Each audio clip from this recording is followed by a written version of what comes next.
Julie, welcome in. How are y'all doing today? Good, So good. good, so good. So good, so We're doing good. very That's good, pretty very good. cool. I'm glad you're doing well. I want to start out with saying, thank you so much for being here. Your precious time, because I know y'all are very busy. I see that in your channel. Y'all are busy. All right. So I really appreciate your time for coming up here. Folks, this is Warren and Julie. They have a YouTube channel called Warren and Julie Travel. They're early retirement travelers and they love to travel. There's a new word that's coming out on YouTube lately, slow travel. And this is the first couple that I heard the word slow travel in one of their videos. And that got my attention along with watching their videos and whatnot. But they usually stay in countries 1 to 3 months, right around there, and just enjoy being in that area. And guys, if I'm wrong on any of this, say, hey, you're wrong, Darren. But they have detailed breakdowns of cost of living, income, all kinds of stuff. A lot of information comes from these folks. Okay, and they we even do it do with our extra. dogs. Was that? And we do it with our dogs. And they have their doggies. That's right. Exactly. And we're going to meet those doggies hopefully here during this time. So, but thank you for being here, guys. Watching them and Warren and Julie's. I'm getting right off the bat. Their link will be down in the description below, as you can see on the bottom banner there. So I got to start out. Let me see. I'm gonna start with the ladies first. Julie, tell us a little about yourself, your background, where you've been, and where you are now. Gosh, well, I'm in Germany right now, Zweibrücken, and I am 50. Don't like to say that too much, but I retired. Don't look it. That's so kind. I retired at 45, and to date, I've been just shy of 50 countries. And I love it. We have been slow traveling. We started in 2020 in March, just in time for COVID, which was just fantastic as the borders were closing everywhere. Yes. But I wouldn't change it for the world. I absolutely love it, and he's my best friend. So getting to spend my life with my best friend traveling, it doesn't get any better. That is so awesome. We're gonna dig more into that too as we go. And Warren, same question. Tell us a little about yourself. Where you been? Where you are now? So You're anyway, here right now. I'm here with you. So it's Zweibrücken. This is actually coming home for me where we are right now. This is a place when I was in my youth in the Air Force. I was stationed at the Zweibrücken Air Base here from March of '89 to August of '91. So where I am now is bringing Julie here to spend a month traveling around Zweibrücken, Germany, so she can see some of the places I was back then. Now, unfortunately, we closed the base in '91, so there is no more Air Force base here. So things have changed here a lot, which, so this is a chance for me to kind of reminisce to old memories, but still have, make some new memories here. And as far as me, I've been to about 50 countries. My dogs, one's been to 30, one's been to 29, and Check that out. we planned to early retire. I was in the military for about 11 years altogether. Did it early out, and I went to corporate America, retired at the age of 51. I'm now 57, and it's been a great thing. I would encourage you, if you have the means, to quit work early and pursue your dreams and do the things you want to do. By all means, do it. Now, we started with a YouTube channel as a hobby. It's kind of morphed into some other things, and we have a whole lot of other side tentacles from this as well. That actually keeps us quite busy. So I can't always say we feel like we're retired, because we actually have a lot going on from it. But we also get a lot of great social opportunities because of our channel as well. And I would never say anything negative about having that opportunity to get those friendship gates opened. And of course, we've got our Facebook group as well that is Growing rapidly. Yeah, we just hit we're about 21,000 plus right now on there. Oh, really? Nomads, slow travelers trying to see what it's, try to brainstorm with each other and share their stories. But slow traveling, there really wasn't a slow travel channel out there that we knew of in YouTube. When we retired, we watched a lot of fast travelers showing us the tourist things. What we do is we try to see what it's like to actually live somewhere, because we did a lot of vacationing. I'd been to over a dozen, I think about 12 or 13 countries when we retired. Yeah. But we did our faster travels. We weren't getting a chance to digest what is it like to be somewhere. You're just hitting the tourist spots. You're just like skimming the surface. And when you spend 8 hours off of a cruise ship somewhere, are you really saying you know what it's like to live in that country? It's just seeing. You're just getting a chance to see something, and you hope the weather's good that day. Right. Exactly. And that brings you to slow travel. There's a huge difference between slow travel, and I'm gonna have you explain that in just a minute. And then spending 8 hours a day, then that's just one day, and that's a great way to set skimming the surface. Because that's all that's happening. It's good to see, even if you got 8 hours. It's great. Yeah, take advantage of it, but it's really you're just skimming it. So when you first started thinking about slow travel, I mean, when did you start thinking about, I really want to retire and I want to slow travel and just go from there?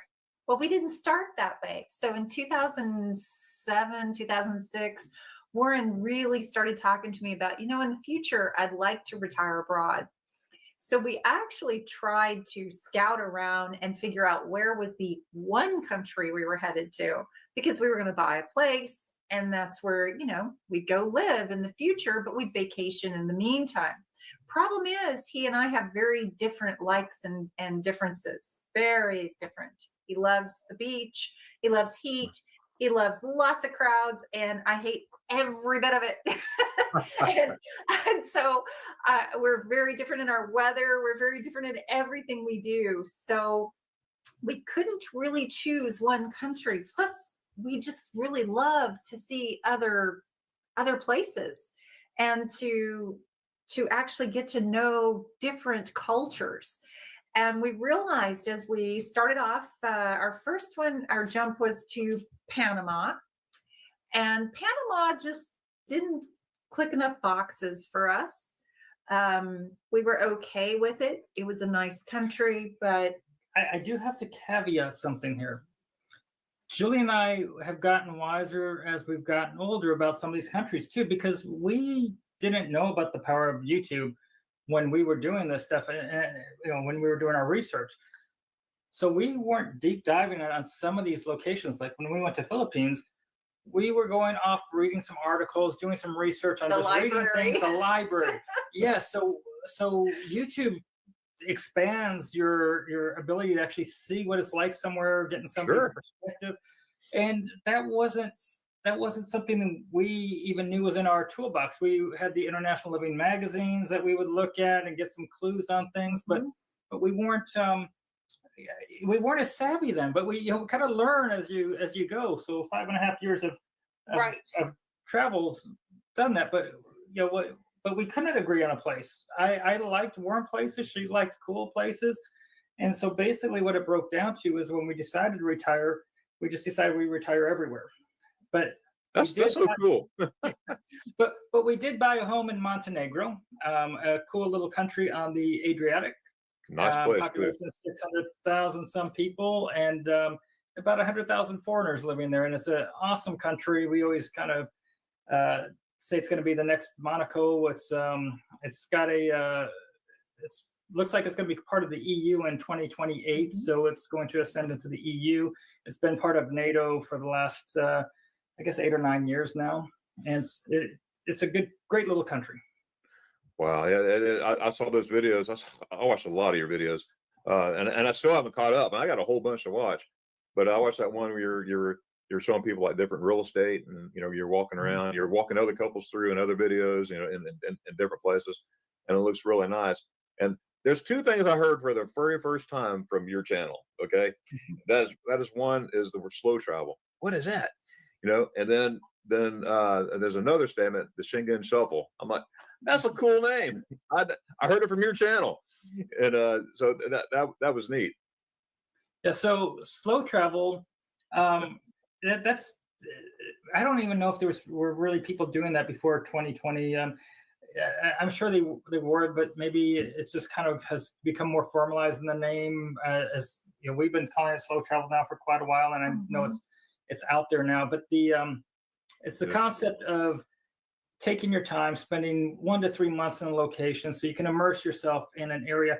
And it's also much less expensive to do it in this way than to do a fast travel. If you're fast traveling, you're doing hotels, you're eating at restaurants, you're doing the tourist stuff nonstop. When you're slow traveling, I will put this out there. I expected we would be somewhere around $8,000 a month in 2020 that we would be looking at for potential cost to do what we do.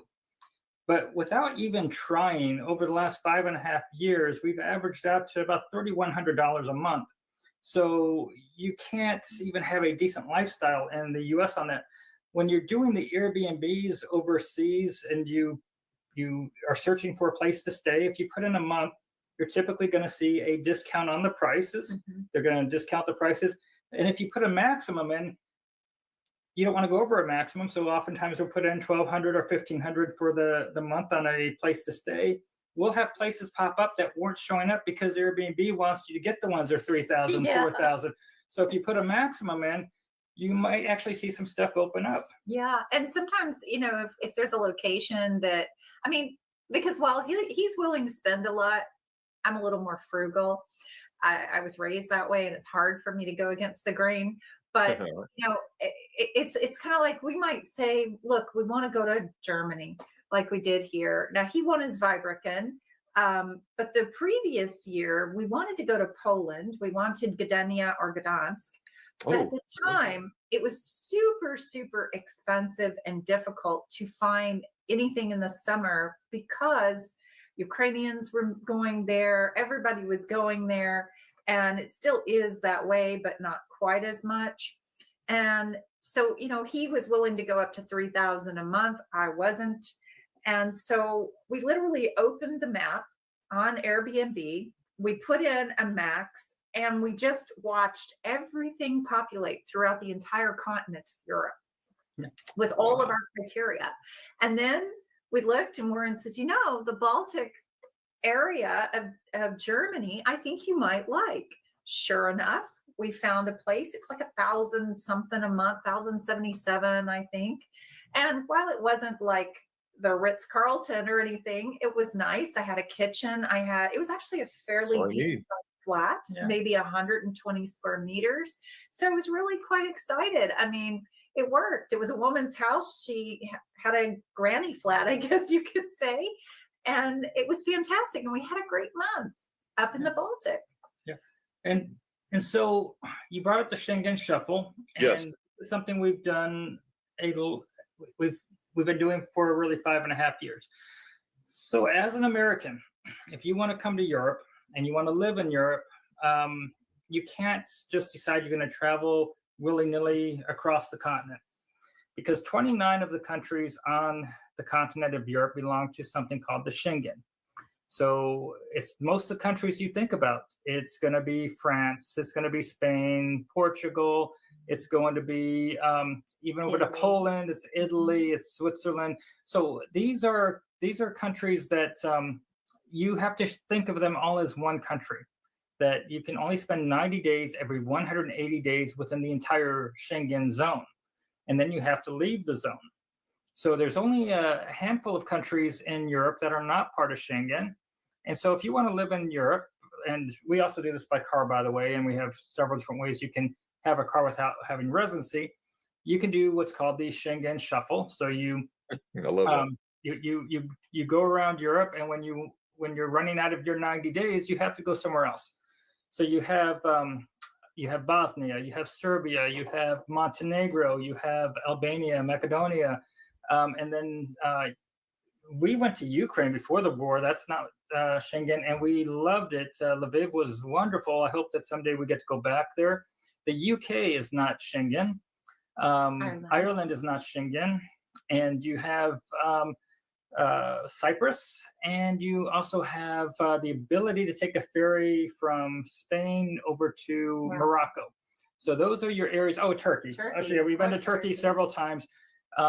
to go to get out of the Schengen. So these are places we would shuffle into, and I will say we have actually as much fun, if not sometimes more fun, I think, in the non-Schengen countries than the Schengen. Well, and when we started, we were really lucky because we had Croatia, Romania, and Bulgaria, but they all joined the Schengen. Oh, right. So now Montenegro joins the EU in 2028.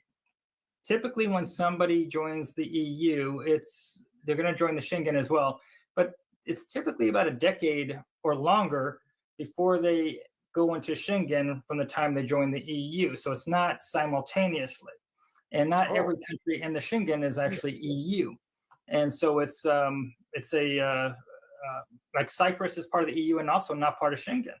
But Bulgaria and Romania, I think, took 17 or 18 years to join Schengen from the time they went to EU. It's been 20 some years for Cyprus. They're not part of the Schengen yet since they joined the EU. But yeah, Croatia was a decade. So you look at Montenegro, if they join in 2028, it's still a viable non-Schengen place to go for your 90 days out and live somewhere else before you go back in. However, when you're doing it, you have to realize you have to put a third country in the mix somewhere, because 90 days in Montenegro and when you leave the Schengen, if you went right back into Croatia after 90 days, you're still sharing the same day when you leave and come. So you need to have one more day somewhere else. So you can hop down to Albania, hop over to Serbia.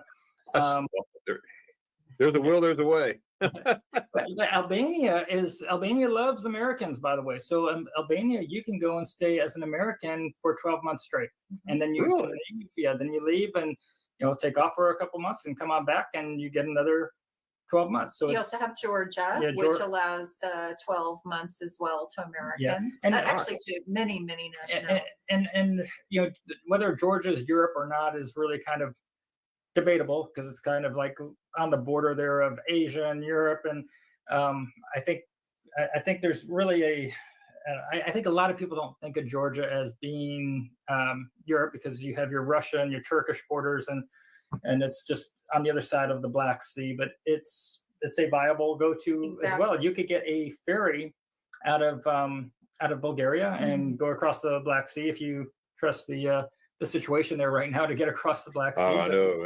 It's crazy times right now. No, you mentioned Turkey. Now, I've never been to Turkey, but I hear Turkey's a beautiful country, and I've seen like videos and stuff like that. And what I saw was pretty. What's your take on Turkey?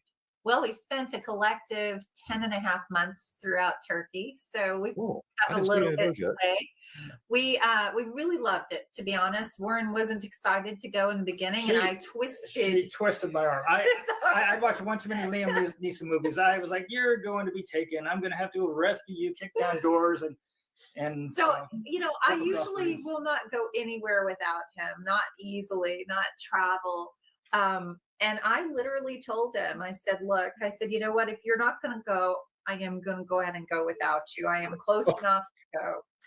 And sure enough, he comes out and he goes, I've made a decision. We're going for a month. Well, I decided that I wasn't going to tell him because he didn't pay attention anyway, but I went ahead and booked 3 months. So I found a flat in, he found the flat in Istanbul, and then I found the flats on the Mediterranean in Antalya. And we had an amazing time. We loved every moment of Turkey. Now, unfortunately, Turkey has now become much, much more expensive. We've had friends report to us that what we saw the last time we were there, the prices have gone sky high in comparison. So it is not any longer the cheap destination it was, but it's still an amazing country. Well, let's say it's cheap compared to a lot of countries, but it's not as extreme cheap as it was. No. And Julie's not wrong, though, about me going to Turkey. I had a lot of hesitation about going to Turkey. Hollywood does a really poor job of telling people what it's like in countries. I've been blown away with Serbia and Turkey. As far as what it's like there and how welcoming they are and friendly they are. Turkey, I felt very safe. If Julie wanted to go out and take the dogs out at 1 a.m, I really had no worries about her. But when I first crossed that border, I figured the way it was going to go down was we're going to go across that border. Julie's going to say, yeah, this sucks. And we're going to spend about a week in Turkey, and we're going to turn around and head back across the border. That didn't happen. He thought the same thing about Serbia, to be frank, as well, because I had gone there in 2017 without him. I had to go take care of stuff with our house in Montenegro, and he was unfortunately unable to go at that point. I was still working. He was still working. And so I drove all over Serbia. He thought I was nuts. I got a car in Belgrade. Well, I don't think she's nuts. I kind of know this, but I drove all over. I went from Belgrade all the way down to Zlatibor, Serbia, and then I went down to Montenegro. I went to Albania. I really up, and he was not a happy camper. But when he crossed the border in 2021, he says, I get it. I get why you loved it here. Yeah, one of our favorite cities has turned out to be Novi Sad, Serbia. Very, very nice place, friendly people. Cost of living is extremely low. And so if you're going to do a Schengen shuffle and you're looking at, maybe I don't know what somebody's budget might be. We've got people that we know that are traveling on a $2,000 or $3,000 budget. But you bring in some of these lower cost countries, and then you can splurge a little bit when you go to the higher cost countries. We just happen to, without really trying, fall into approximately $3,100, which is not much different than our dog here is wanting to photobomb us. This when we're on camera for whatever reason. But our hey puppy. Our budget, though, or I should say our budget, what we're spending is not much different than the average American couple on Social Security have to spend. So from a standpoint of people that want to travel in their retirement, it's really affordable, much more affordable than we ever thought. But if you're trying to plant yourself in Paris full time, or you're trying to plant yourself in Denmark, and which we love Denmark, but if you want to live in Copenhagen year round, yeah, your budget's going to be much, much higher. But you also have to get residency, which because they're part of Schengen, so you have to figure out a way to get legal residency if you want to stay in those locations, and those are challenges as well. And those are things we also do on our channel a whole lot. Yeah, absolutely. I remember your one video, slow travel with Social Security. That was very interesting. Going through all that there. Now, what are some of the biggest cultural differences that you found in any country that you've been in that really shocked you, really just blew you out of the water? What's the biggest, if you have one? May have many. Ecuador was culturally very different. It's not Europe, so we're going to hop over to Ecuador. So we retired in March of 2020, and we left the United States on March 15th, and that's right. They closed the border right behind us. We were like the last Americans to get into the country. They were actually pulling the gringos off the flight on the way to Ecuador because they were closing the borders. We were literally like the last flight coming in. So I don't know if any Americans came in after us. So when we got to Ecuador, it was strange because we went to a world of everybody wearing masks, and we were going straight to a quarantine when we got in. We had a 15-day lockdown. We had to try to figure out how to get groceries delivered to us. It's challenging. So we spent we didn't intend to spend 9.5 months in Ecuador, but because of COVID, our whole South America leg got thrown off. So we were going to go do a few months in Ecuador and then hop around South America for basically 2 years, and then go over to Europe. But that didn't happen. But Ecuador, we had some adventures. We climbed the Andes. We went to the Amazon. We did a lot of great things there, and but Ecuador prepared us for a lot because things were a little bit rustic in many ways in some places, and we. I guess, coming from America in some of these situations, initially you could feel a little uneasy about interactions or the way some things look. And we got used to living in Ecuador so that by the time we were leaving Ecuador, our American goggles were gone. So when we go into what Americans would call Eastern Europe, and there's a neighborhood with some graffiti or something that it doesn't look pristine, we were already not used to the pristine America stuff anymore. So it prepared us to be able to say, oh, this is just a neighborhood. People live here. It's not like a ghetto where it's going to be dangerous. There's not going to be gang members. It's just and we felt safe throughout Ecuador. We were happy. Cuenca was wonderful. We loved Cuenca. As a matter of fact, we're headed back in September to Cuenca because we are ready to redo our South America leg, and it's time to take a totally different jump across the world. Yeah, so we're coming back to Europe though in 2 years. So we've got our car. Yeah, so we got our car. We're when we leave Germany, we're heading to France for a couple months, and we're gonna hang out on the beaches in Normandy. And the beaches in Normandy are actually nice for the summer, but I want to go very nice to do all the historic stuff too.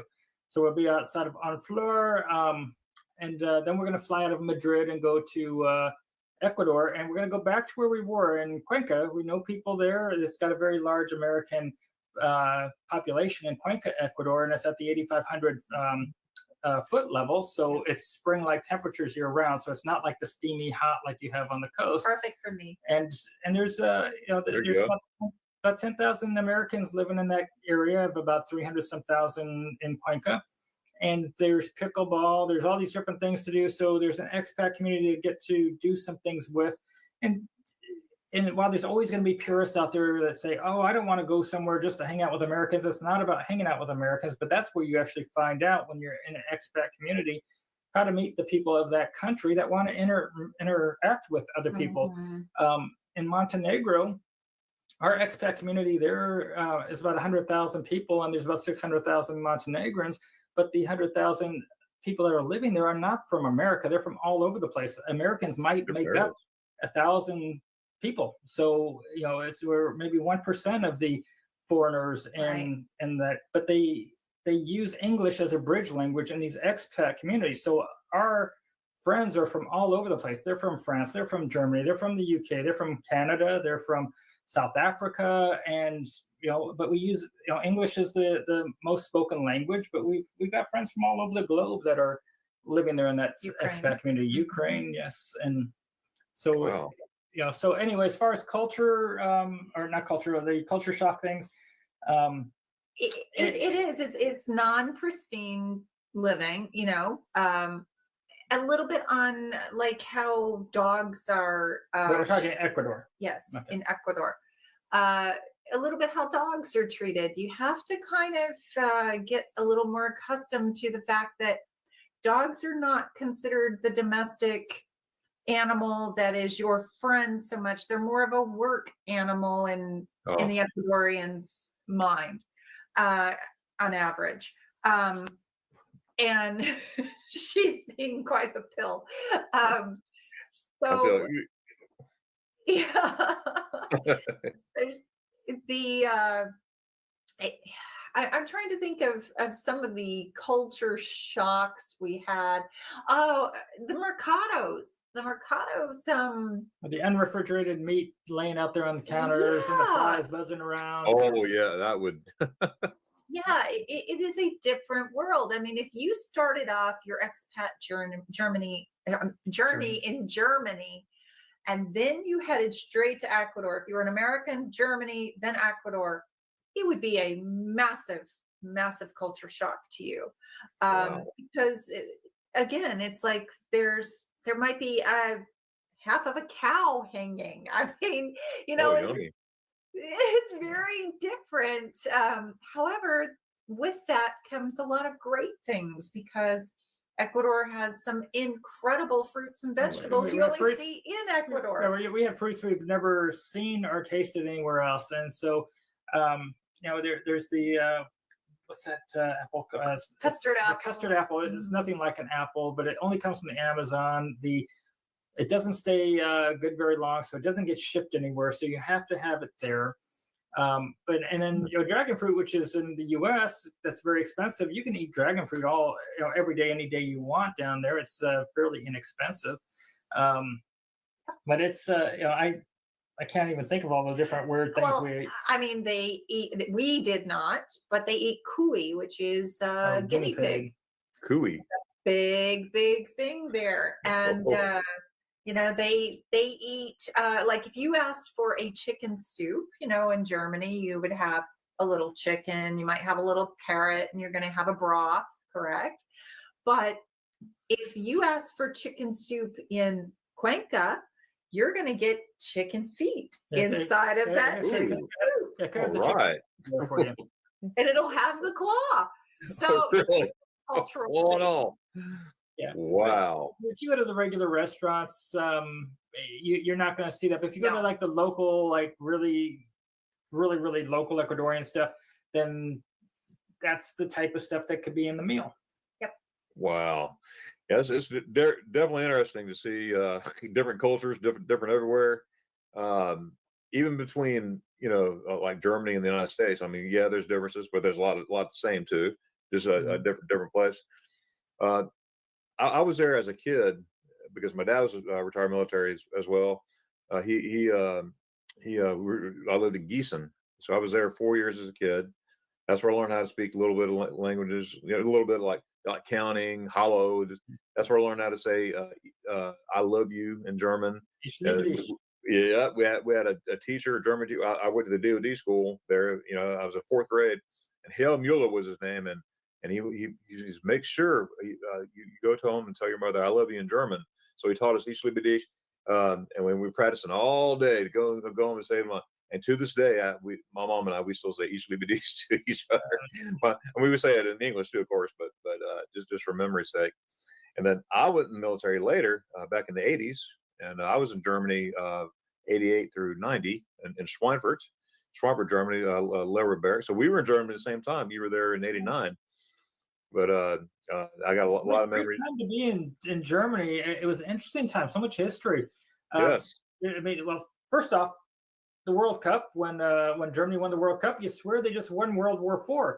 It was just crazy the way they all came out out into the streets, and we were running up and down the streets. Me and this other guy Kenny, we went down to Zweibrück to see what was going on, and we ended up with the German flag, and we're running up and down the street with it in our hands, and we got girls coming up, give us bottles of wines and giving us kisses, and we're watching all these people jump on top of the cop car and the cop in the car going by, just waving, smiling, and it was just a hoot. And then when the wall fell, we got to see all of the Trabis with the East Germans coming across, and then we got to see the reunification of Germany, and that was actually felt somber. It didn't feel like a celebration. I felt like, oh, we're going to go downtown for this reunification ceremony, and thinking it would be kind of like the World Cup, but no, it was like a stark difference. So World Cup winning was like the greatest time ever. Going to the reunification, it was somber. It was not corks opening up, and beer wasn't flowing, at least not in Zweibrück. And I don't know about other areas. It was kind of like I know Berlin was hot. Berlin was really they're having a good old time. David Hasselhoff, Oh no, I'm speaking about when they did the official reunification. Gotcha. The official.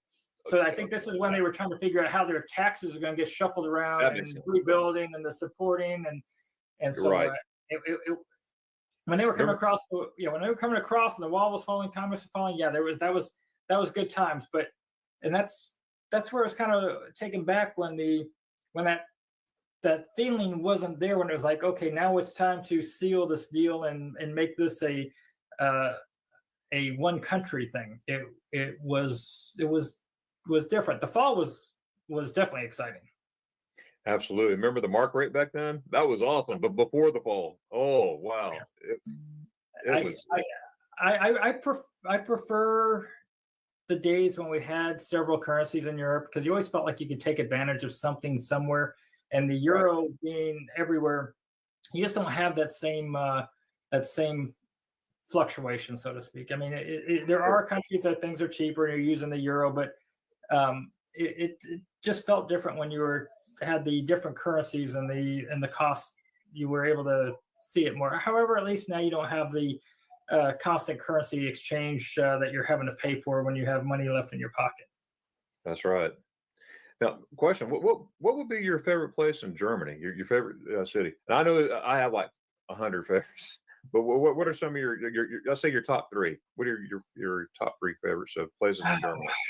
Okay, so I'm going to be a little bit partial because of nostalgia, because I do like the Rhineland-Pfalz area, Oh, okay. and so I do like I it's kind of like Zweibrücken has a place in my heart, so I'm going Sure. to say Zweibrücken is going to be in there, and then I'll just encompass the surrounding areas, so I won't duplicate them because you have Pirmasens and you've got the other little towns in this area that make up the region. We went to Saarbrücken the other day, which is also a nice place to go and hang out and visit. I like Munich. Munich is definitely worth going to visit and check out, especially for Oktoberfest. I had so much fun on Oktoberfest. Stories that I won't even tell here because it will just taint my image. So I won't even talk about Oktoberfest. I'll do the fifth on that one too. And then going down to the Bodensee, Lake Constance on the border of Austria, Switzerland, and Germany. That was a nice adventure when I was younger to go through. We camped out in one night in each country around the lake there, and also took the ferry across to the whether it's called the Bodensee or the Lake Constance, depending on where you're coming from.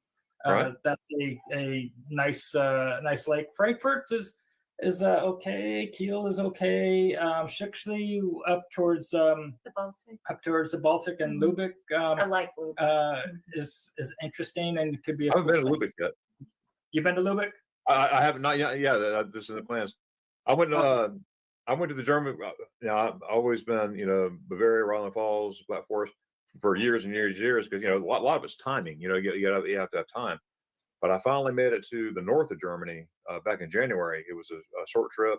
I was only there like 7 days, and I finally made it to Bremen, Bremerhaven, Cuxheim, all around there. But I definitely want to get up to Lübeck and Kiel. I want to go see Kiel and all these other places too. What's that island where the water drains? It's muddy and then you'll get stuck there's an island there. I can't remember.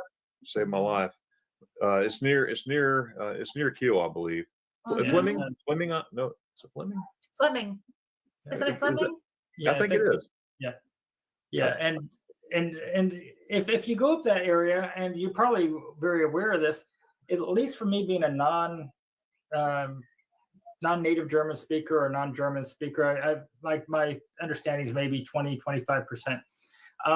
Used to speak a bit better when I was stationed here, but when I was up in the Kiel area, I thought, okay, I'm going to get immersed in German, and it seemed to be not as it was a different dialect, and when they're saying "moin" and when you're instead of saying Morgan or Tag or hello, it's just you had this "moin" and Fischbrötchen. Yeah, and the Fischbrötchen was up there, which is good.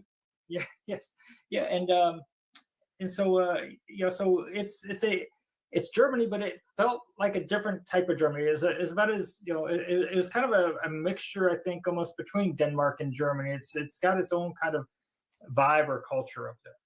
Sure, I noticed a big difference when I was up there. Like I said, it was a short time. The circumstances, I didn't plan to go to Germany in January, but I surprised a friend over there. That's a long story. It was a surprise too. Anyways, so I went to Bremen. That's where I had the first brooch. No, Bremerhaven. That's why I had the when you mentioned the fish, that was good.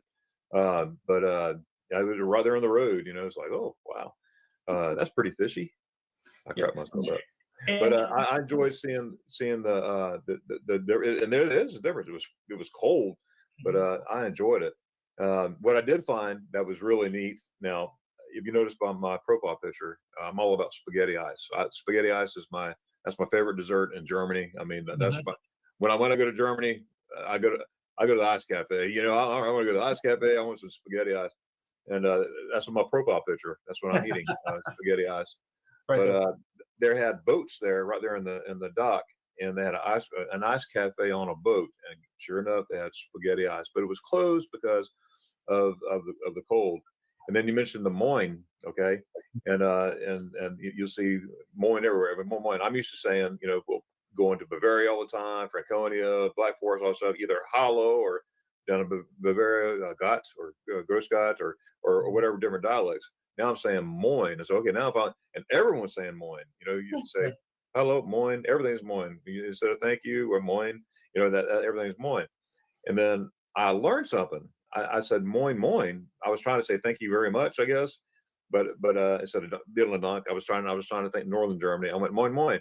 He goes, oh no, Hamburg. People from Hamburg say Moine, and they talk too much. I mean, it was fun. It's like a fight, a fun fight between Bremerhaven and Hamburg. They say Moine. They talk too much, and they laugh. And the reason why I know that because I was talking to one guy from Hamburg, and one guy from Bremerhaven, and they go, yeah, you talk too much. Oh, so do you. It was hilarious. It was hilarious. You learn so much when you travel. No.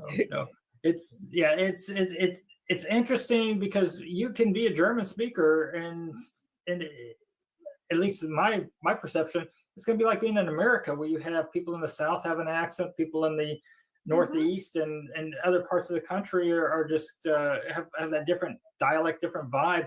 It's in Germany too. You have different vibes and different dialects and places. And when I was up in the northern part, I was telling Julie, I don't feel like they're speaking German. They either speak it too fast or something. The words are not broken up in the same mannerism as I was used to hearing in the Rhineland-Pfalz area or the area where I was used to being exposed to hearing German. And so, correct me if I'm wrong, but that's kind of the way I was picking up on it. Was I had a much harder time breaking up the words.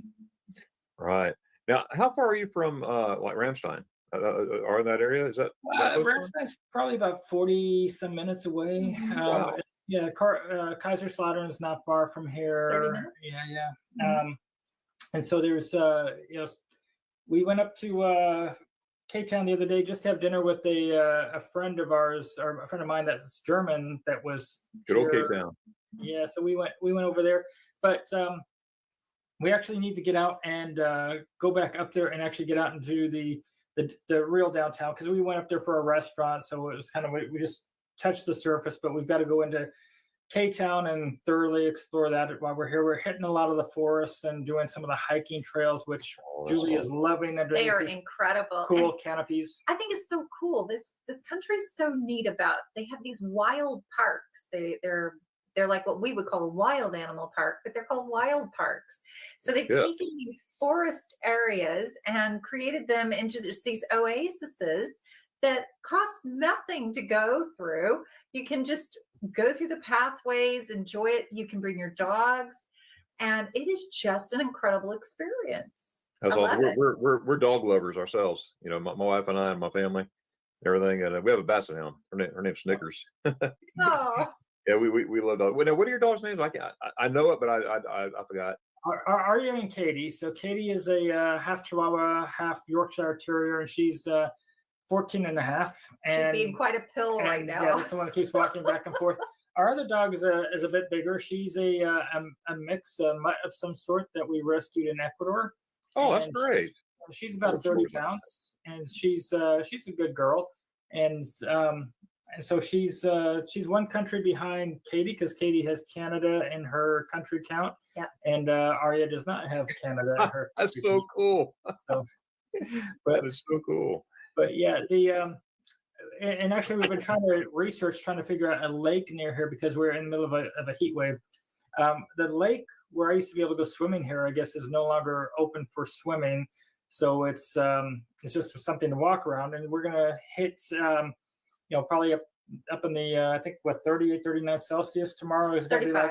be like 35. 35. I thought we were gonna be like into like 95, weren't we? And it says 35, but maybe it's the feels like temperature. Yeah, so we've got some heat it's coming hot tomorrow. You're right.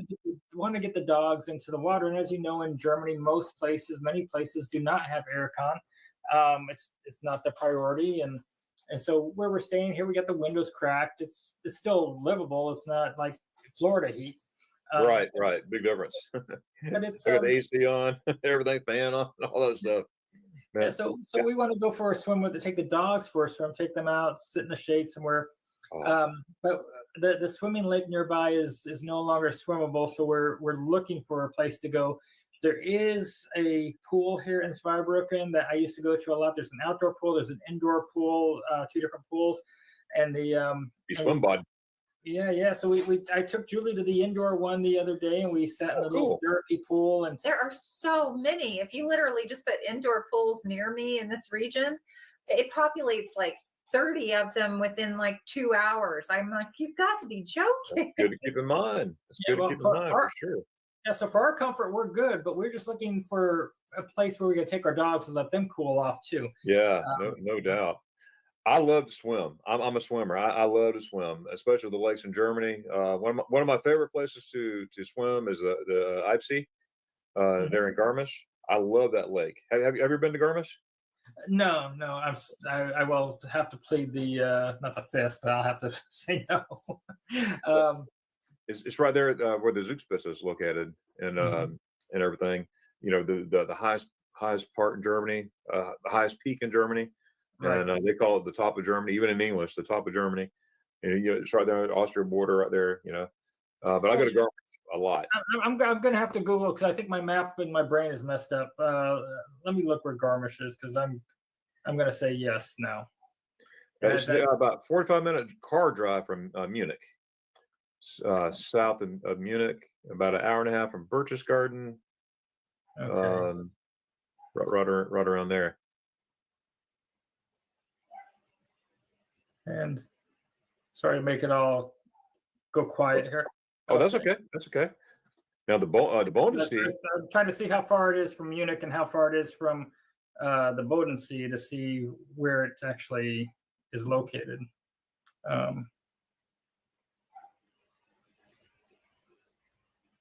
It's a beautiful area, I tell you that. That's why I keep going back. Yeah, we want to get out to the new. I'm gonna screw. I can never say it right. The new Schweinstein Castle. Yes. We need to. I want to go out there with Julie, and I want to get up to Heidelberg here in the next few days as well. Heidelberg, yes. As well. But yeah, I have not been out to the new. And that's the hardest word for me. I don't know why. It's hard for me to New sign. It's right there. That picture on my wall behind me. Yes. So when I was here, when I was younger, I was telling Julie, we did not have Google Maps. And some of the things we're going by and seeing, I had no idea they existed because we didn't have Google Maps to say, hey, this is here, this is there. We had to either look at a regular map or hear it from somebody else just to be able to go and Google something and find something you want to do or want to see. It's so easy now. It just changes everything. Finding different walking trails you didn't know that were there. Oh yeah, that's right. That's one other thing I like to do. Germany's full of hiking trails. You know, I mean, everywhere, all that place. My family and I we're planning a trip in the very near future. We'll be in Germany, of course, and we're going. Lake Constance is one of them. So we're staying at Constance for a couple of days, and I can't wait. I'm going to swim in that lake. Now, did you ever get to swim there? Yes. So yeah, back when I was here in I guess it would have been like 1990. But yeah, it was great. And we haven't been back in the modern era, is I guess how we should look at it. But you had camp areas around the lake, so you can go out there, you can camp, and you had different swim areas and basically each of the countries. And so I don't know what if it's still reflective of the way it was there or the way it was then as it is now, but I certainly hope it is because it was a lot of fun, but I don't know if those rustic areas are still going to be there. Wow. Well, one thing I noticed about Germany, I always say this, the only thing that changes is the cars and the clothes. A lot of it stay the same, but things that do different. The business leave, new ones come in, whatnot. But it is pretty neat to go back when I was stationed in Schweinfurt, go back, and I go to Schweinfurt all the time. That's on my wall too. But I go there all the time. I got a video coming out tonight, as a matter of fact, on Schweibert, on cost of living in Schweibert. And but anyways, I love that area. But it's good to see places that were there even back in the 80s, and they're there now. But it's also sad when things were, well, I missed that. That was here, that was there, whatever it may be. I mean, that's just part of the course there. Now, here in Zweibrücken, we used to do pub crawls. We'd go down to the Fußgänger zone and the downtown Zweibrücken. You had all the different pubs, and there was a building at the far end of the Fußgänger zone called Wienerwald, and it was the last standing building in Zweibrücken after World War II. So it's about half a meter lower than the rest of the Fußgänger zone because that building was left standing. Everything else was built on the rubble. And so we'd start there, we'd do the pub crawl, and we would go hit probably about 9 or 10 pubs and finish off at a place called Heine's, then go get snails and pizza over at Pizza Roma to finish off the night. Most of those places don't exist anymore. Wienerwald is closed. So if you want to do a pub crawl, it's going to be really, really short now. They opened up a mall up in up where the base used to be, and a new outlet mall. So I think a lot of the foot traffic and shopping traffic is now gone up there. So the area where the Fußgänger zone is just so much more quiet now. And so that's a little bit sad for me to see that, that hasn't kept up. But when we get out to the other areas of the town and the city, it's still very similar to that feel that it used to have. But it's that the middle of the city, the Fußgänger zone.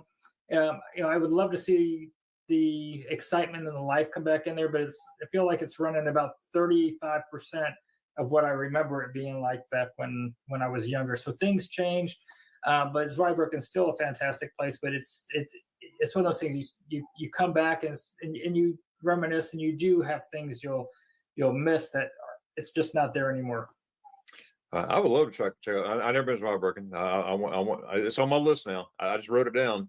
The place there's a lot of places I'm going to go to, and but I want to touch on something before I get to what I want to touch on. I want to touch on this too. For the viewers out there, you mentioned your Facebook group that I'm a part of, over 21,000 members as you have now. I love it. That is a great thing. I met so many people on that group and how they talk and everything like that, and I think that's really neat. And so you got something really going. I have a Facebook group too myself, but mine's focus. It's just Magnificent German with Darren. The Facebook group. So. It's not. I'll give much exposure as like expat or something like that. But that is a great service to people. First of all, I love community. Obviously, y'all do too. And to have that expat community coming together, sharing their travels, of course. But everybody's sharing. I think that's neat. And we have a lot of fun with it. Yeah, we do. It does take some work to administer. Our YouTube channel is about 37,000, going towards 37,000 subscribers right now. But wow, nice. Historically, I'm one of them. Historically, our channel was feeding our group. So for the first, I'm going to say 8,000 members, it was pretty much strictly from our fan base of our YouTube channel. And then something happened where the floodgates started opening up that Facebook started sharing us with a lot of other places. So it's brought in a lot of people that really, I guess now at this point, just they know the Facebook group, and maybe they're not as familiar with our YouTube channel, where before that was primarily mostly about our based on our YouTube stuff. But it's kind of morphed into its own life. But it's called Expat Slow Travel Nomad Network by Warren and Julie. Initially, it was called Warren Julie Travel, and then we broadened it, the title of it about 2 years ago. But really, in the last 4 or 5 months, it's blown up a lot. Oh no, it was only a year ago that we did the new title, because you cannot change your title on Facebook if you are over 5,000 members. So did we pass 5,000? We passed 5,000, and I think it was like November or December. And so we were lucky that we got it in when we did, because otherwise you cannot make any kind of change. Absolutely. that's really neat, and that's what I like about this YouTube thing. I started mine in 2019, not knowing it. I was pointing the camera. I didn't even know what I need to edit. That I'm just having fun, and then and I do a lot of vlogging, stuff like that, and it's growing a lot since then. And it's growing more lately. But anyways, I'm having fun doing it, and it's about community and again, I love people, and then just meeting people like y'all and everything. I'd love to meet y'all in person one of these days. And it's just really neat. I host a YouTube meetup every year in a place called Helen, Georgia.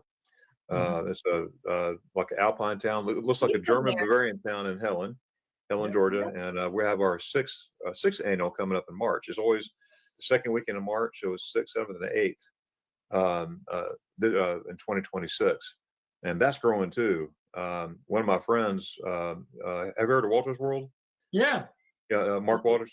He's going to be there. Him and his wife. I known him. He was my first subscriber that I ever subscribed to anybody back in 2008. I didn't even know what YouTube was. Everything. I got YouTube and subscribe. I was like, I don't want to pay for nothing. What is this? It was 2008, and then I was like, okay, let me try. So that was my first subscription, and over the years we became friends. He's been to my house, him and his wife. We met up several. We just have a good time. And in fact, my last podcast, what came out last Saturday. Last Saturday. It was or Saturday before last. It was Mark and I. We were doing a podcast style like this in my series. But anyways, but also do meetups in Germany, and I got another one coming up. It just came up in the last couple of months. Having right here in Ocala, Florida. Folks are coming there too. But the whole point is meeting people and getting to know folks. And I want to brush on. There's so much stuff I want to. Real quickly, if you talk to Mark again, see if he remembers Warren and Julie, because when we first started, I was talking to him for advice. When we were in Ecuador, I was chatting with him, and we would get on some of his live streams, and he recognized us. But I don't, it's been 4+ years since we tried to have any contact with him. But if you talk with him, tell him Warren and Julie says hi from YouTube, and see if he remembers us. Hang on a second. I'll see if he's available. Oh, do that. Got him on speed dial. Yeah. That's a real friend. Okay. There he is. All right.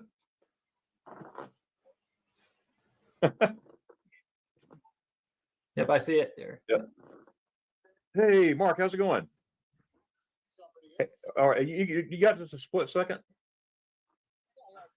Okay, I'm on a podcast as we mentioned your name, and I have Warren and Julie right now who I am interviewing as we speak.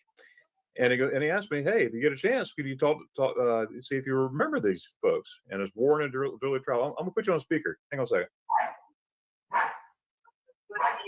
Okay, go ahead, Warren. Hey, Mark, this is Warren. It's been probably about 4 years since we spoke, but I don't know if you still remember Julie and I or not. I don't know. I'm sitting here in Slovakia right now, so I'm not sure. I'm jet lagged and trying to figure out what I'm doing now. Oh, jet lag. Oh no. Yeah, we were in Ecuador. What was the channel? We were in Ecuador back then, right when we started our YouTube channel. Yeah, I remember. Yeah. How you guys been? Well, we're doing good. We've been in Europe for the last 4+ years, and we're about to head back to South America for 2 years and continue our trip that got cut short because of COVID. Right. That's right. God, it's been a while. Damn. Yeah. So cool. Well, when are you guys going to South America? We're going to go to Cuenca for our home base, and we'll be going there in September. And we'll home base there, leave our dogs in Cuenca when we travel places, and we'll take off for a week, come back for 7 weeks or so, take off for another week, go to different places like Argentina, or go to Panama, go to Chile, go to Machu Picchu. That's awesome. Wow. I'm happy for you. That's cool. Well, that's cool. Yeah, we were talking about, you were one of the one of the YouTubers that we used to watch, and actually I say used to. We just have been so busy we're not watching as much of other YouTubers lately. I apologize, Mark. Good save. No, it's all good. It's all good. Well, thanks a lot, Mark. Cool. No problem. You guys have a great time. All right? Enjoy Slovakia. Take care. Later, guys. Hey, Mark, thank you so much. I appreciate that. No problem. Greetings from Slovakia. Safe travels. Bye. That was cool. That was Mark Walters. Yeah, I'm just cool. I'm glad he still remembers us. I'm sure he probably has another dozen people like us as well that he's spoke to over the years, if not more. Right. I think he's over 1.5 million subscribers now, something like that. Yeah, he's much bigger than I think it was like 150 or 200,000 or something. No, then he was like probably 300,000 or 400,000 at Was he? least. Yeah, he was up there. Yeah, I actually did a video on our top YouTubers way back when we started. Yep. I could go look and see what he had in there. That's true. Wow, that's pretty awesome. That was totally unplanned. No, that's cool. We like him. He's full of good advice, good knowledge. Yeah, he is. Absolutely. Well, we just did that podcast. I think it's on my channel, but it's I think it's 2 weeks ago. Him and I were talking and stuff like that. So I want to invite you to watch that. But before we get going, I've already been up here almost an hour. That's crazy.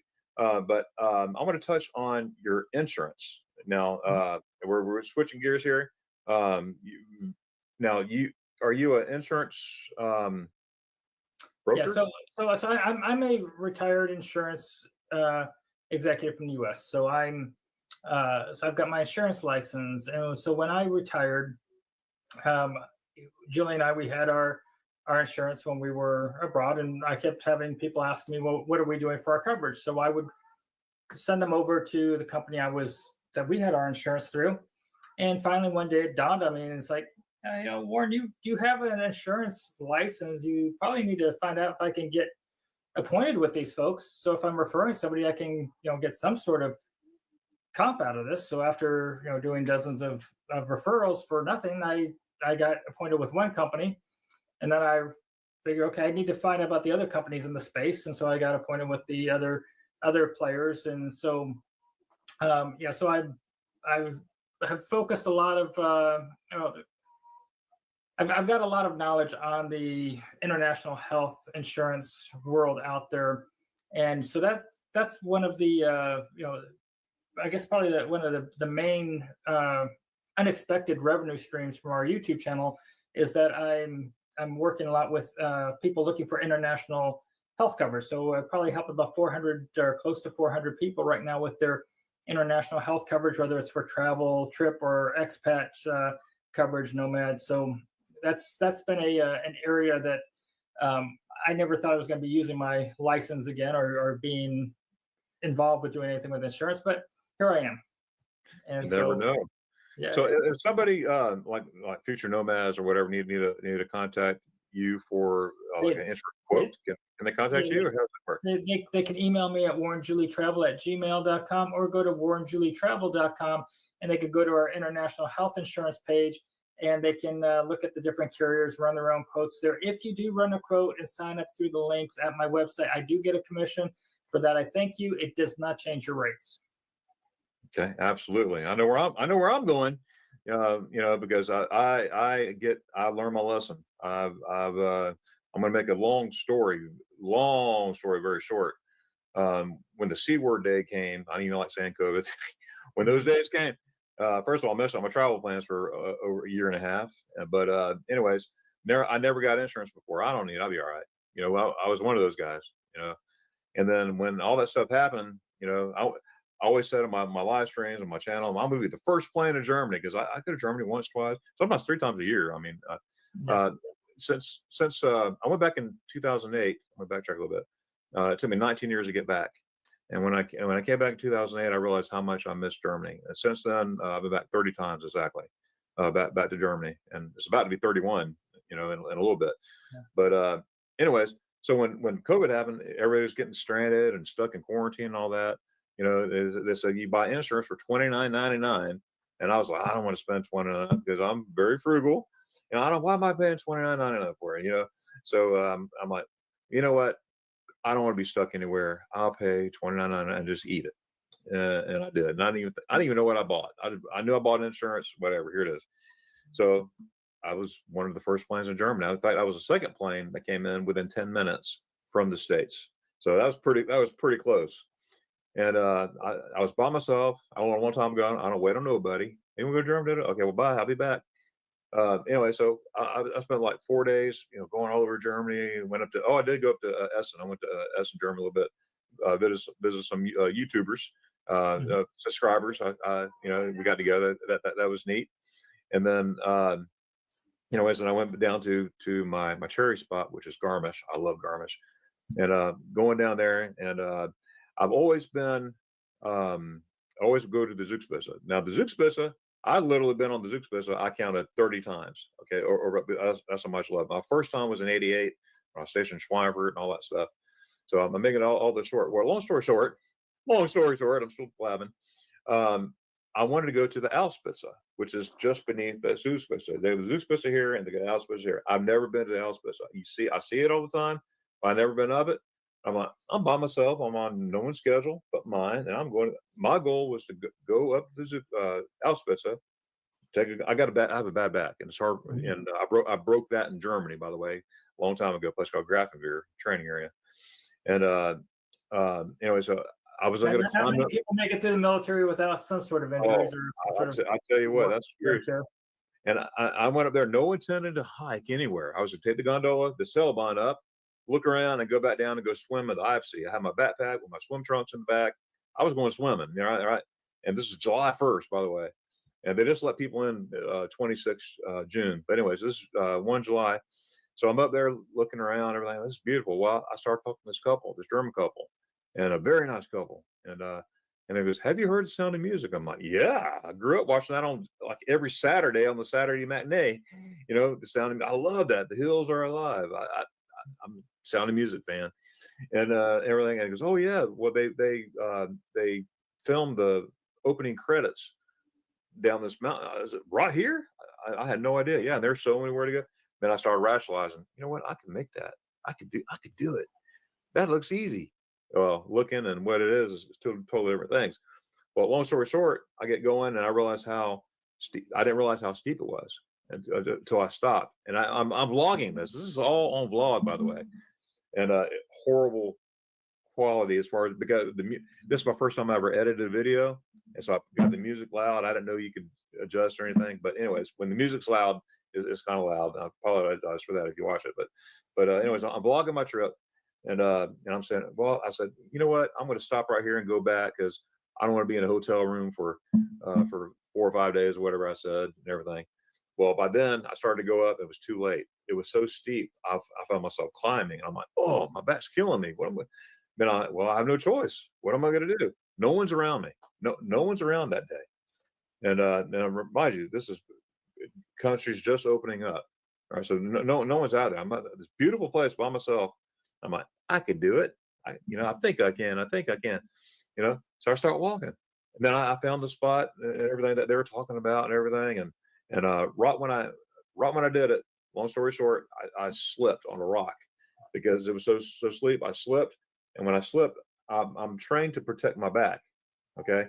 I did that very well. But because of the steepness, I made the sound and everything. It went, oh, broke my ankle and top part or the bottom portion of my leg itself. So 2 places and everything. I'm like, oh my goodness. Well, long story short, I was there 2 hours before anybody came around. We had to get somebody, Mountain Risk had to come get me and all that stuff. I get to the hospital and I get asked that question. Do you have insurance? And I'm like, I didn't even think about $29.99. I said, yeah, I got TRICARE, whatever. I got all this stuff and everything. And they said, we don't accept any of that here. And that's my lesson of, oh, really? Oh, boy. So he goes, you broke your leg. You're going to have surgery. I even asked him, I sort of made a funny there. But I said, can you just wrap me up and put me on a plane? Because I don't want to do surgery. He was 9. And I went, 10? He goes, no. And he goes, no. Yeah. He goes, but you have to pay out of pocket. He goes, you have to pay half now. And he goes, we could bill you the rest. I was like, how much is this? He goes, well, it's going to be about $8,000. That's like $150,000 here, But and I was like, man. I said, because we'll take care of everything once it's done. Well, after surgery, I wake up. I'm in La La Land. I'm waking up all groggy and everything. And then something hit me. I'm like, didn't I buy insurance? Because it was bugging me. I got to pay $4,000 out of the pocket right now. And everything. And so it was bugging me. And then it dawned on me. I'm like, wait a minute, what did I buy? What in the world did I buy? So I started looking on my phone. I'm in the hospital bed now. And this is in Garmisch, by the way. And I called the number for Europe. So, and the lady says, oh, you have 100,000 for medical. You got 20,000 for travel. You got this and that and that. I'm like, well, I'm in the hospital. I just broke my leg. Everything. Well, yes, I had to pay everything right there, but because you get reimbursed. So before I left the hospital, I paid everything. Here you go. But when I got back to the States, not only did they pay everything, they sent a traveling nurse from Florida to Garmisch to come get me on a first class ticket back, flying back from Munich to the States. All for $29.99. That was the best decision I made. So ever since then, I have not left. Without insurance at all. Yeah. Having some sort of trip insurance and a medical component to it is important. Some people are looking to just try to protect their flight, their baggage, but you got to protect yourself as well. And then, of course, if you're living long term overseas, you want to have that medical. Oh, yeah.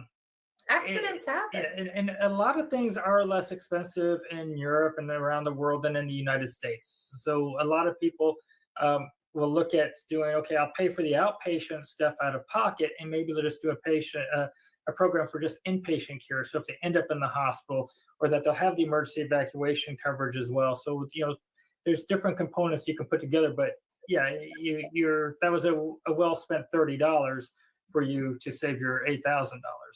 You got that right. They pay back every cent of it. I couldn't believe it took 30, and it's what happened in 30 days. In 30 days, on the 30th day, they had it. It was like, okay, I'm never leaving home without it again.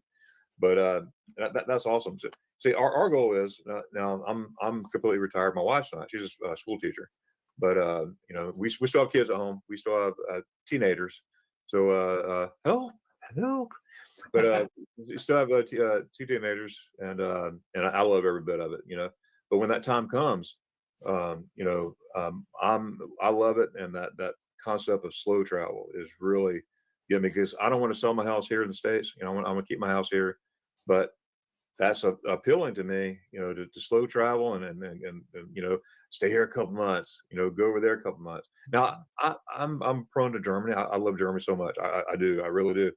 But because of videos like Montenegro and stuff like that, I want to venture out too. There's other places that I want to go to, which y'all gave me those ideas. And my wife and I watch.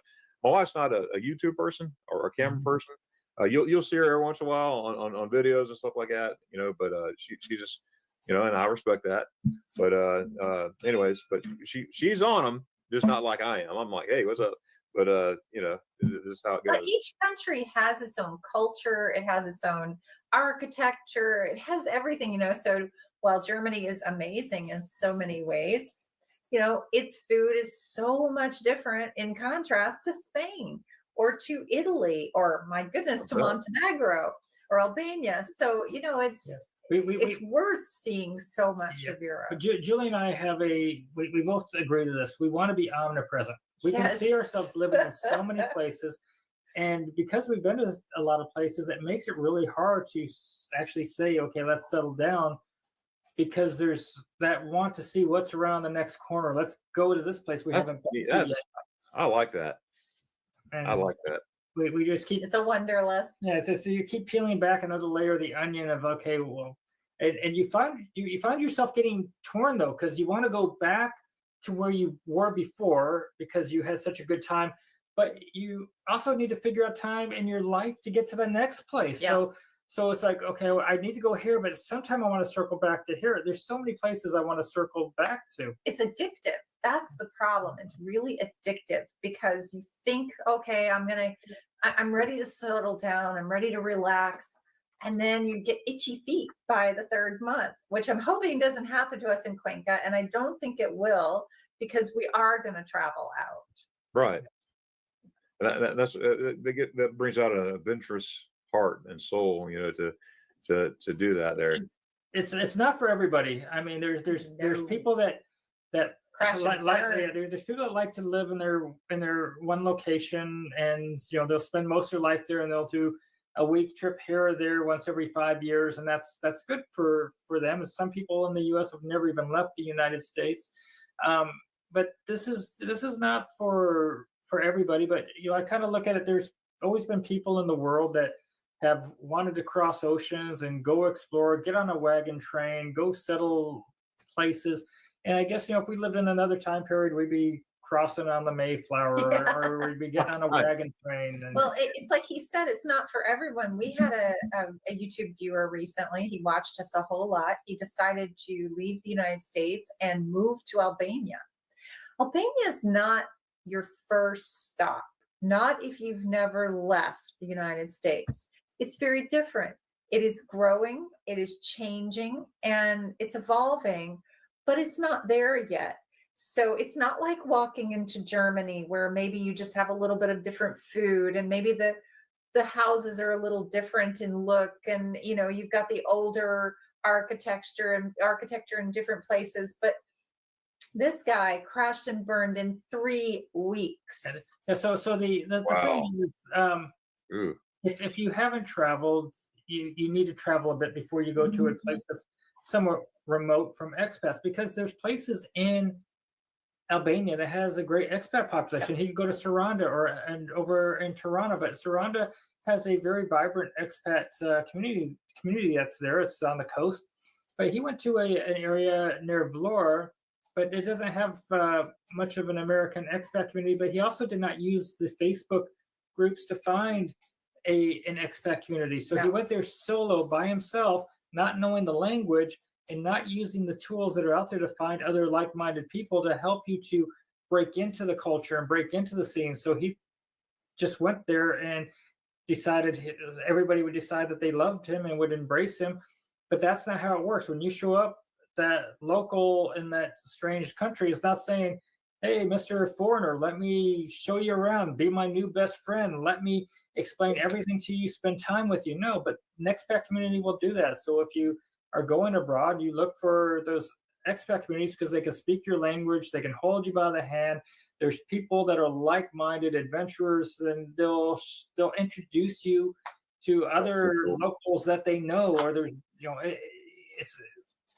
don't put yourself out there if you're not used to being out there by yourself traveling on your first stop. Don't put yourself out there isolated by yourself out in the middle of the wilderness. Yep. That's awesome. That is awesome. Well, folks, I want to thank you for your time. I could be here for hours talking to y'all, but I know we gotta be respectful of time. That brace of an open one, maybe we have another one of these in the future. You never know, because I really enjoyed this conversation. And one more thing before we leave, I got one more question. What are your aspirations for your channel in itself? We have no aspirations. This was the whole YouTube channel thing was because I was early retiring, and I was at a football game with some colleagues in Maryland, and when a guy said to me, he goes, "Warren, you're too young to retire. What are you going to do with your time?" And I decided, I didn't want to be just like, okay, we're in this country, what's on Netflix? Okay, what's the next country? I said, maybe I'll do a YouTube channel. Give me a reason to go out and talk to somebody and mingle with somebody and get out of bed and go somewhere.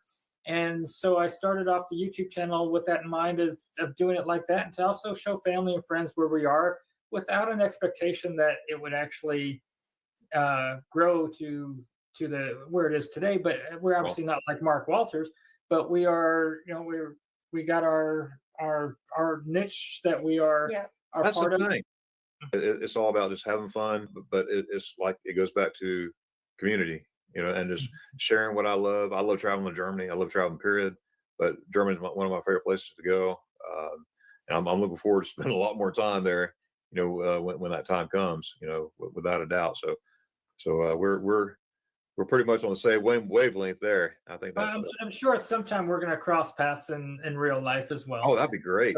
So we'll be back to Europe in a couple of years, but if you end up down in South America, let us know. And who knows, maybe when we're in the U.S. for a stopover or something, we'll have a chance to crisscross as well. The door is open. The door is open. Yeah, I mean, if you're in Absolutely. Florida, if we're going back to the States, we're going back to Florida because that's where our boy is. Oh, So yeah, so it's there's a great. chance we'll meet you over there in Ocala at some point. That's awesome. That would be that would be really really neat. Wait, in closing, I'm gonna ask my guests, y'all are my guests, to help me close out. Now at the end of I do this for everybody with no there's no warning, there's no nothing. It's just whatever comes out comes out. I always say Dankeschön Tschüss when I say my videos or whatever. But I like to do it animated, like Dankeschön Tschüss. Will you help me with that? Sure, Dankeschön Tschüss is what Okay. you. Okay, so Dankeschön Tschüss. I'll Yep, say all No, right. I don't do Dankeschön Tschüss. You know how to say Dankeschön and Tschüss. You've done it enough. Come on, ready? All right. Okay. 1, 2, 3. Dankeschön Tschüss. Oh, and ciao. ciao. Bye bye. All right. Thanks so much, guys. Well, folks, welcome to magnificent Germany with Darren. But today, I want to introduce you to Stacy Meeks. Stacy Meeks has a YouTube channel. She lives in Germany. She's American, living in Germany. Has a beautiful family over there. Married to a German citizen. Also have a little one. And so I can't wait to pick your brain, Stacy, and find out more about you. I love your channel. I've been watching everything. And without further ado, let's welcome Stacy. Stacy, how's it going? Hi, hello. Well, How's it going? we're doing great. We're glad that you are here. And I want to start out saying that I found your channel. I was scrolling around, and you know how when you're watching videos, especially about beautiful Germany, Schoen Deutschland, things pop up. Well, your video popped up. Your first one was 5 positive ways of living in Germany. Changed me as an American, and that was about 2 years ago, a little over 2 years ago. Yeah, on That- YouTube. Yeah, that was my very first video, and you were talking about the ways, here you are. You were talking about different issues, like environmental issues, like stuff like that. Here you go. Yeah, your intro, reliability, empathy, appreciate the simple things of life, health, environmental awareness, and there was a bonus clip on that on the end, and that was really good. But anyways, that was my first one, and I sort of like, I want to watch another video. So I actually subscribed watching your first video. I was like, okay, she's American in Germany and everything. I don't know much about her and everything. And then I started watching another video, and then another video, and then another video, and now I could say I watched all your videos. Oh, thank you. I'm a true fan, and we're going to talk about that how we go. But let's start out with where do you come from? Where are you living? So originally I come from Los Angeles, so California. But to be honest, I haven't lived there. Well, I'm here right now visiting my family, but I haven't lived here in quite some time. So that there was a time in between when we finally moved to Germany and we lived here where we were traveling and living in different countries before we finally settled down to where we are now. And now we live in Freiburg in the south of Germany in the Black Forest. Wow, the Black Forest. Yeah. The Black Forest, the beautiful Black Forest. I love that area. Yeah, it's Now, beautiful. Freiburg, I've been to Freiburg just a little bit. I went through, let's see, one time on a train, and then I was passing through. So I can't say that I spent any time there. I haven't, but I want to. One of my friends, we've been friends now for, oh my goodness, since 2008. Have you heard of Mark Walters Uh, from Walters World? Sounds familiar. Yeah, I think you or someone else actually sent me a couple of videos from his channel. He's not American, but is he from New Zealand? No. He's American. Ah, He's from Illinois. In fact, he's a professor at University of Illinois. okay, And no. him and his wife Jocelyn. And I found them. They were my first YouTube channel that I ever subscribed to, ever. I didn't even know what it was subscribe. I don't want to pay for no subscriptions. What? And then I learned about YouTube. This is in 2008, and I just got back from Germany. And long story short, it took me 19 years to get back to Germany, and that was in 2008. And long story short, I've been back 30 times since 2008. I just had my 30th trip in January. But I came back home and I'm watching. Here's this guy talking about Munich. I'm like, this guy knows exactly what he's talking about. I'm like, subscribe. I'm like, man. I was like, okay, well, how much is it? Because this guy was good, you know. And I was like, yes, 20 something subscribers, 20,000 something subscribers. I was like, wow. I didn't even know what that meant, you know. But Yeah. I subscribed to him. Well, over the years, you know, commenting on his channels and stuff like that, and everything, we became friends. Met him. He's been in my house. Him and his wife, his family. But he has over 1 million subscribers now, and I mean, he's just awesome. And for years, I kept asking him for a long time, "Have you ever had spaghetti ice?" He goes, "No, no, no, no. How about now? Got any spaghetti ice?" Well, he finally has spaghetti ice in Freiburg, and he made a short video for me, because this is for my friend Darian. Everything, eating spaghetti ice right there where you live. And Oh, you sent me a video on him. Now I know who you're talking about. yeah, Yeah. right there. This is my friend, and his son. I think he was maybe 9 years old at the time. He just graduated high school. Was filming it. Was filming that. You know, he goes, Darren, this is for you, and it happened right there. So, did you notice any of the areas? Are you from? I'm sure you walk through Freiburg all the time. Did I what? Sorry? Did you notice the background where he was at? Do you walk by Oh yeah, there? if I remember correctly, I actually think he was in front of the Munster, which is like the big church in the middle of Freiburg that people always come to and visit.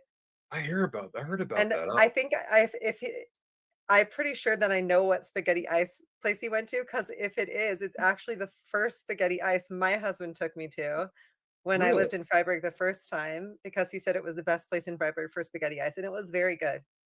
Oh my goodness. Oh my goodness. I love spaghetti ice. Oh, I love You'll have to spaghetti come ice. have it in Freiburg. Hey, I will. It's going to happen. It's going to happen. Absolutely. My first spaghetti ice. I was living in Gießen, a place called Gießen, Germany, Mhm. as a kid, because my dad was in the U.S. Army, and then later on I went in the U.S. Army too, and that's I'm in Germany, spaghetti ice, and I had my first spaghetti ice there in Gießen, Germany. I was 8 years old, Hmm. maybe eight and a half, like that. And my dad, we would go there on Wednesday nights. Okay, we would go to church like on Wednesday night, and then the whole church would like go to this ice cream cafe. The ice cafe owner would stay open just for us, because a bunch of Americans would come and everything. And I'm saying, well, I want this ice cream, this vanilla looking thing. And he goes, "No, son, I want you to try that. You'll like it." You know, I don't want no spaghetti. I thought it was spaghetti. I said, "Daddy, I don't want no spaghetti." He goes, "No, son, I want you to try it. I just take one bite." I said, "All my friends are getting ice cream. I don't want no spaghetti. I want some ice cream. You know, yuck." You know, and he goes, just try me. And he bought it for me. And I said, "What is this?" He goes, "It's ice cream." I'm like, "What?" And I took a bite. I'm like, "Oh, what is this?" And I fell in love with spaghetti eyes ever since then. I got all kinds of spaghetti eye stories, and we'll talk about that a little bit as we go here too. But anyways, let's go back to you. Let's go back to Stacy. Okay, now that was my first video that I saw, but I went back to the very beginning, and your first video was you're at a hockey game. Ah, yeah. That was your first your very first video. Now, how long ago Yeah. was that? Oof. I want to say 3 years ago now, 2 years ago, 3 years ago. I don't remember exactly. I had thought about starting a YouTube channel for a while to share experiences because, as I said, I had lived a lot of other places. But then I think when I got to Germany permanently, I just really wanted to, I don't know, I wanted to like build that connection and thought about it for a long time. And I don't know what made me start it at that point for that hockey game, but yeah, that was where Oh, it began. that was really cool, because I love going to play things like that, especially overseas. You know, it's just different. You know, I don't even know what I'm cheering at. I'm just listening to what people are saying. Yeah, I'm doing that too. You know, just fit right in. Yeah. But Well, it was fun to see it like in a different language, like how they cheer, how they interact, like the songs and stuff, in a different language. I don't know. It was really fun. yeah, oh, that's awesome. Well, what initially inspires you to even start a YouTube channel? I mean, you sort of just said it in a nutshell, Yeah. but what gave you that? I'm gonna put the camera out and I'm gonna start filming. Well, so to be honest, like a few years prior, my husband and I had talked about if we would do it together, and I think we kept trying to film stuff, and I don't know, I just couldn't. I was too shy to do it on camera, and I just stopped. And then I think just living somewhere permanently and then watching myself grow as a human and develop there, I was like, I really want to. I don't know, I want to connect with people, and I saw like other YouTubers or TikTokers that I saw, there was such a big community that was built around like Germany, and seeing like I'm sure you see this, there's like a lot of subscribers that I have that I see also commenting on other channels in the same realm. And I know some of the same people, and just seeing kind of that like community. And so I think I built up then the courage to finally put myself on camera and do it and try to get past it. And then as time went on and being able to connect and have conversations, and then what was really cool is then some of those people would give me advice, like I could ask for advice, and then I could take that into the real world living in this country that was now my home, that still didn't feel fully like my home, and kind of put into practice what they had suggested as native Germans, So I think that's then allowed me to continue it and really enjoy it. And so basically building this community was a big part of it for me, and also just having like an outlet to share where family and friends and other people could like check in with what I was doing. That's outstanding. And I love that. I love community. I love I like hosting meetups. I have meetups throughout the year. Some in Germany. Also, I have a meetup in a place called Helen, Georgia. It's a town that looks like a Bavarian town. It reminds you of a Bavarian town. You take a German there, but like this is Disney World, But it's a German themed town, and it's pretty neat. In fact, I'm about to have the 6th annual Helen, Georgia meetup in March. It's always the second weekend in March, and it's growing more and more. And I think we had 101 just for the dinner one night last year. This past March, I think we had 91 because we had a bunch of people on cruises or doing other stuff. But the year before it was 101 we counted just for the dinner. The Hofbräuhaus would close down for us there, as well as Ice Cafe. There's an ice cafe called Das Ice right there in Helen, Georgia. I know those folks, and they closed down just for my group. So my Cool. subscribers and fellow YouTubers from all genres, travel, cruising, knitting. I mean, different all kinds of genres would all just come together in the community, and that's what I want to build. A community of diverse people, from all over doing different things. But of course, I love. I want to build the Germany, as well, and that's where I'm at. Uh, Germany, we have my last meeting was in Munich. I love Munich. I got a lot of history going to Munich, and when I first visited Munich, it was by accident. I kid you not, and it was during Oktoberfest, and I was 19 years old, and I woke up out of the train. I went, where the heck is Munchkin at? Because I didn't know about anything in Munich or anything like that. I'm like, Munchkin? Where's Munchkin? And I'm late. It's a Monday morning. I was supposed to be in Schweinfurt. I was stationed in Schweinfurt. I love Schweinfurt area. And here I am 4 hours away, waking up in Munich during Oktoberfest. I didn't even know what Oktoberfest was. I mean, I really didn't. I was 19. I was like, what's Oktoberfest? Well, long story short, I found out by accident, and I ended up spending 3 days there. I had permission. There's another whole long story on that, but lot of history. I love Germany. Now, obviously, you love Germany. Yeah. What's your favorite part of? Well, that's kind of broad. What's your favorite food in Germany? Mm. Definitely Käsespätzle, like plain German Ooh. food. So I'm actually vegetarian, which feels counterproductive living in Germany. Right. But I knew that, but you yeah. So and I know like I did the first time I lived there because we lived there for 9 months, then we moved away, and then we permanently moved there a few years later. So at the first time I was there, I was not vegetarian, and I mean I had some really good schnitzel, some really good I don't remember. I think it's called Schofele, if I'm saying it right, which is like it's a pig belly with the fat on it, and it gets like Oh, crispy yes, on the yes, yes. outside. This was really good, and of course, there's really good sausages, like the red sausage. I used to love like Blut the Blut Munich breakfast. The what? Blutwurst? The Blutwurst? Yeah, no, not blood sausage. It's like a really thin red crispy one. That's like the outside is really crispy. And maybe it's only in our area. I don't know. Um, Does it and the crunch when you white bite into sausage it? is from Munich, right? Like the Yes. the Weißwurst. Weissenbier. And yeah, I used to like that, but yeah. Now, the Käsespätzle, my favorite thing to do is kinda like your spaghetti eyes, is, when I go to a new German restaurant, new place, I love to try the, Käsespätzle and rate them. Actually, I thought about doing that as like a little mini series. It's like going to different places and rating Käsespätzle. Oh, that'd be great. That'd be great.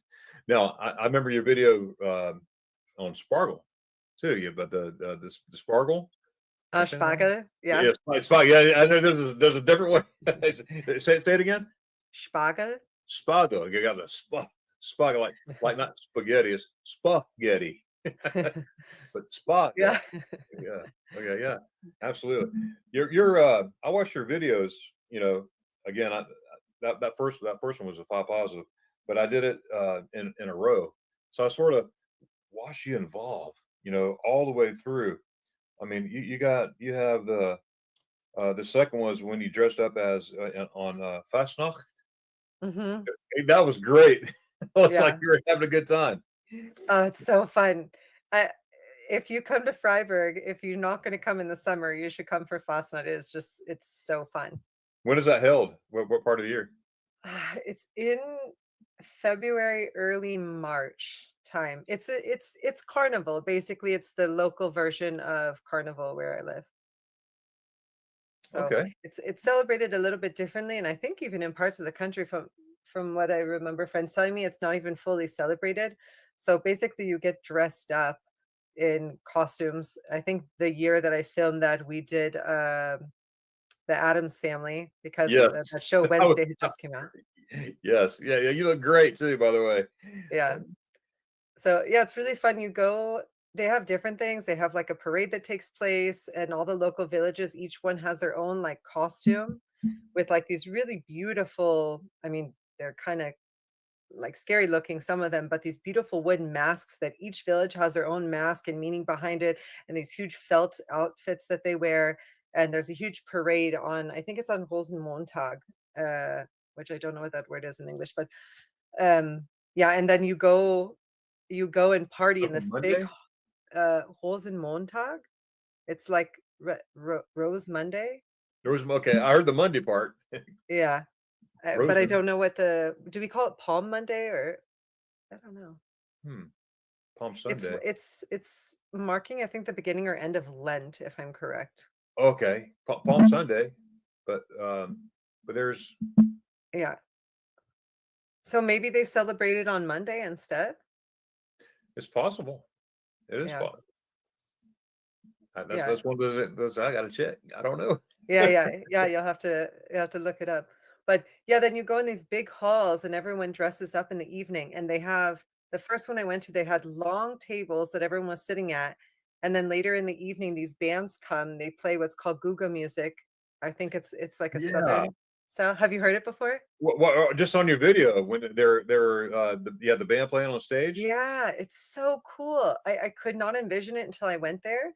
It's so cool because this mix of like, yeah, this classic band music, but they're playing like modern songs and they're drinking and dancing as they're playing, and everyone's up on the tables and they're like dancing to the music, and it's I don't know, it's wild. It's so much fun.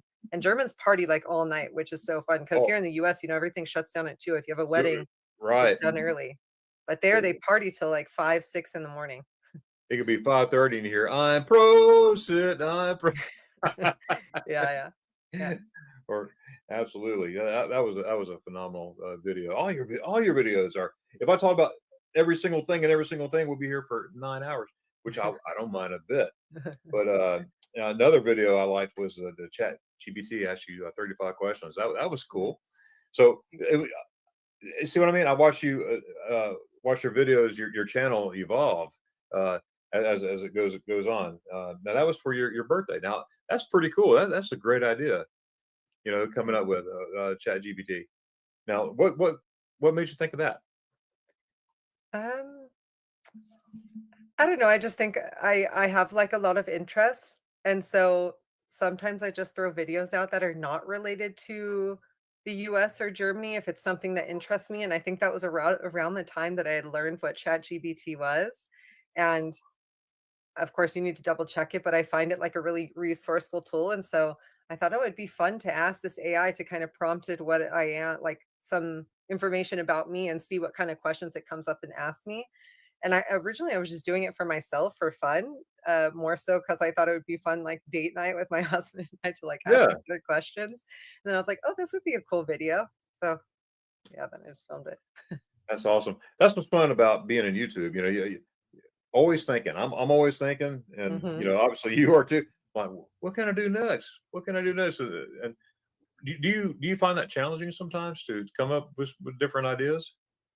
Yeah, for sure. And that's why I think when you asked me when my channel started, basically when I started it, I don't want to say like I didn't take it seriously, but it was more so like a hobby of like I would post something, then not for like a month or 3 months or 4 months or 6 months. And it was just kind of a place like an outlet when I needed that like creative outlet for something. Uh, and or to be honest, when I was like having a hard time and feeling like lonely, I was like, okay, I'm gonna like interact with this online.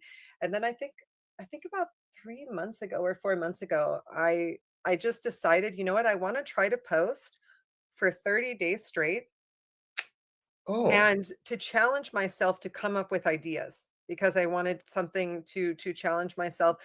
And because of having a baby, I don't have so much time at the moment. So I was like, okay, 30 days of shorts. That's my goal. I need to come up with a little idea, film it. It takes a couple minutes, and that's something for myself I can do every day. And I can interact with people to give myself something outside of being a mom.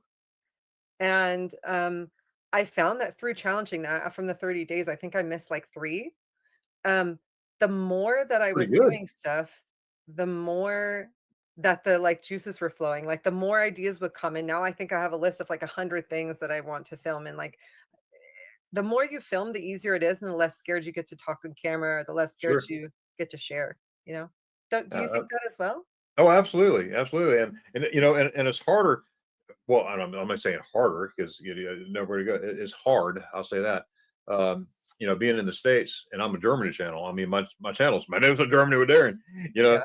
but and people get confused. Are you Magnificent Darren? I'm like, no, Magnificent Germany with Darren.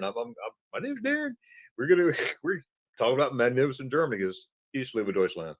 But I'm always trying to come up with stuff, and it's harder. It's harder when you're over here, in the States, trying to Mhm. come up with German content. But it's become easier over the time too. Yeah. Like I do, sometimes I go to German restaurants and and find a good German restaurant and everything and film it. And that's the thing. I found that too. I mean, every once in a while you find a great German restaurant.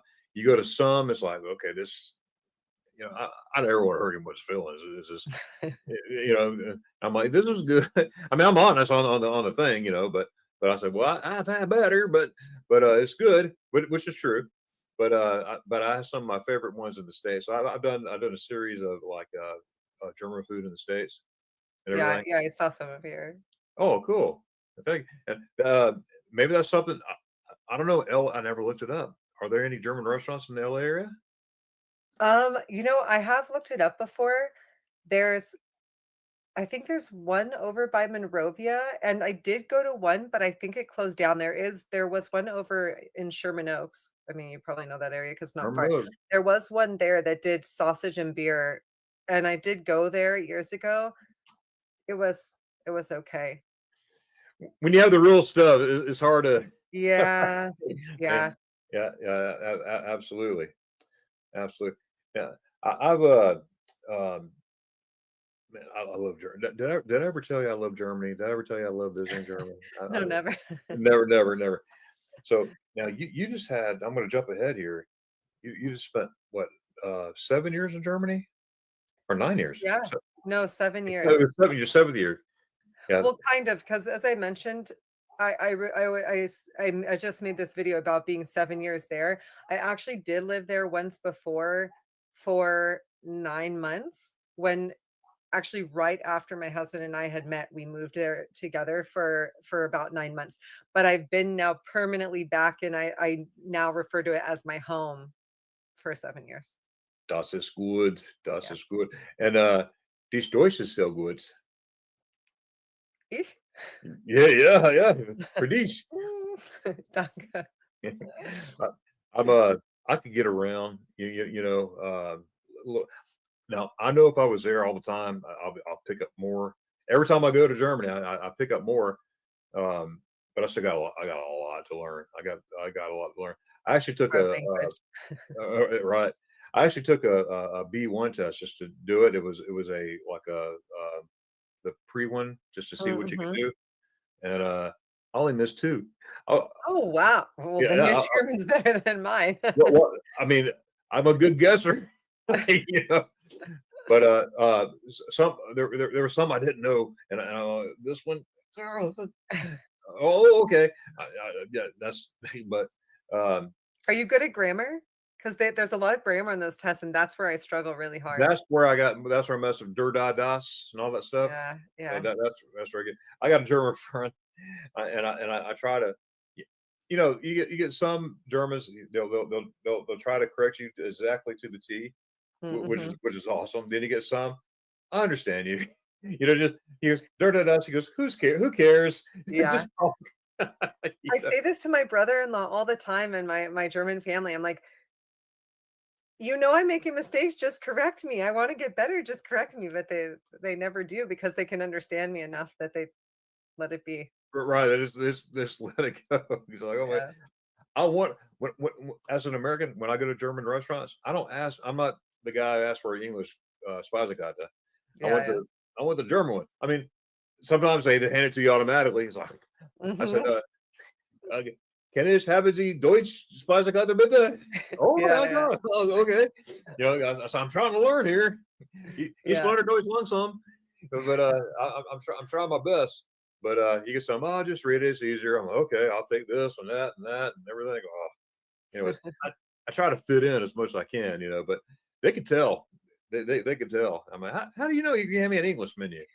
You know, but And all their English is so good. Like it genuinely it makes it so hard because the second you have like a slowdown or a fault or uh you ask them to repeat once again, they switch automatically to English. You're like, no, I just missed like two words. Can you just say it again so I can practice? But so many Germans speak such amazing English, because they all have it in school for years. So it makes it harder to practice.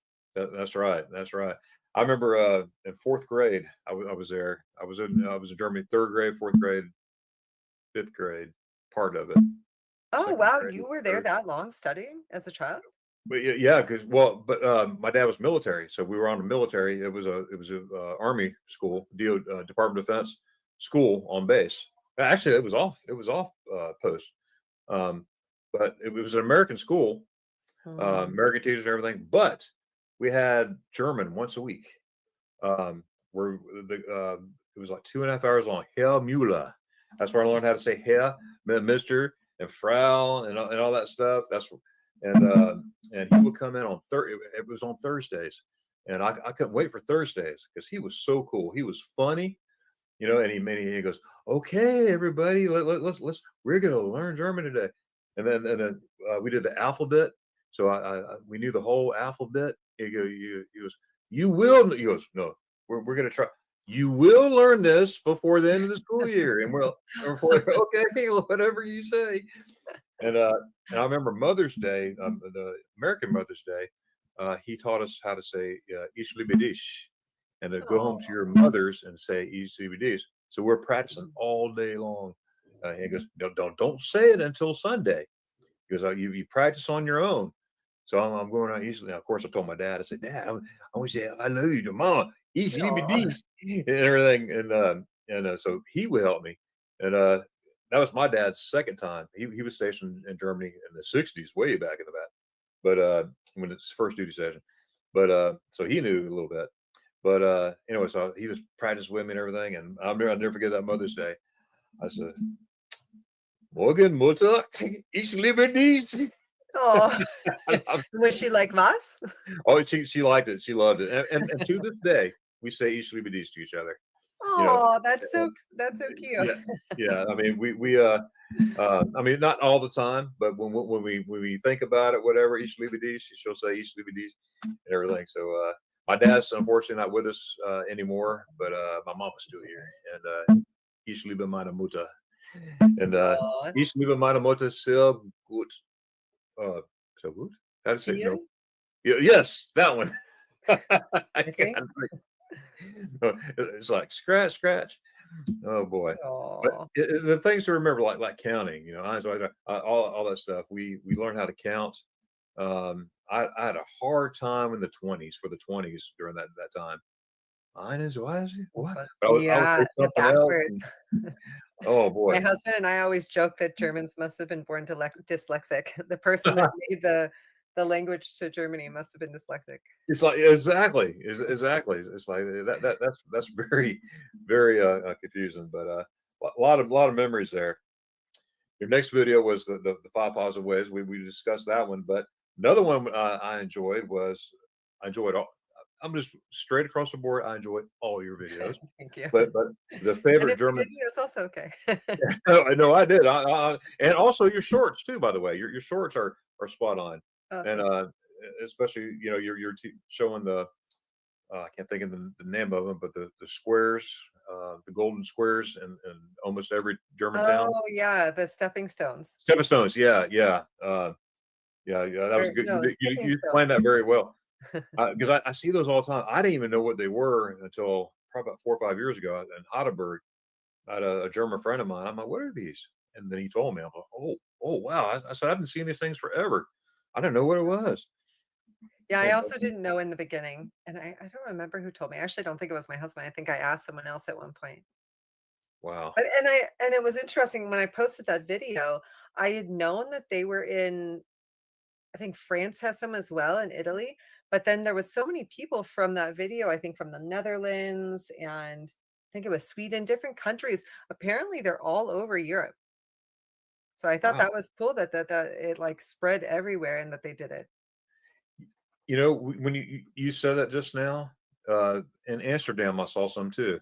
Mm-hmm. Recently, I was there in January, this past January, Amsterdam, and I saw some.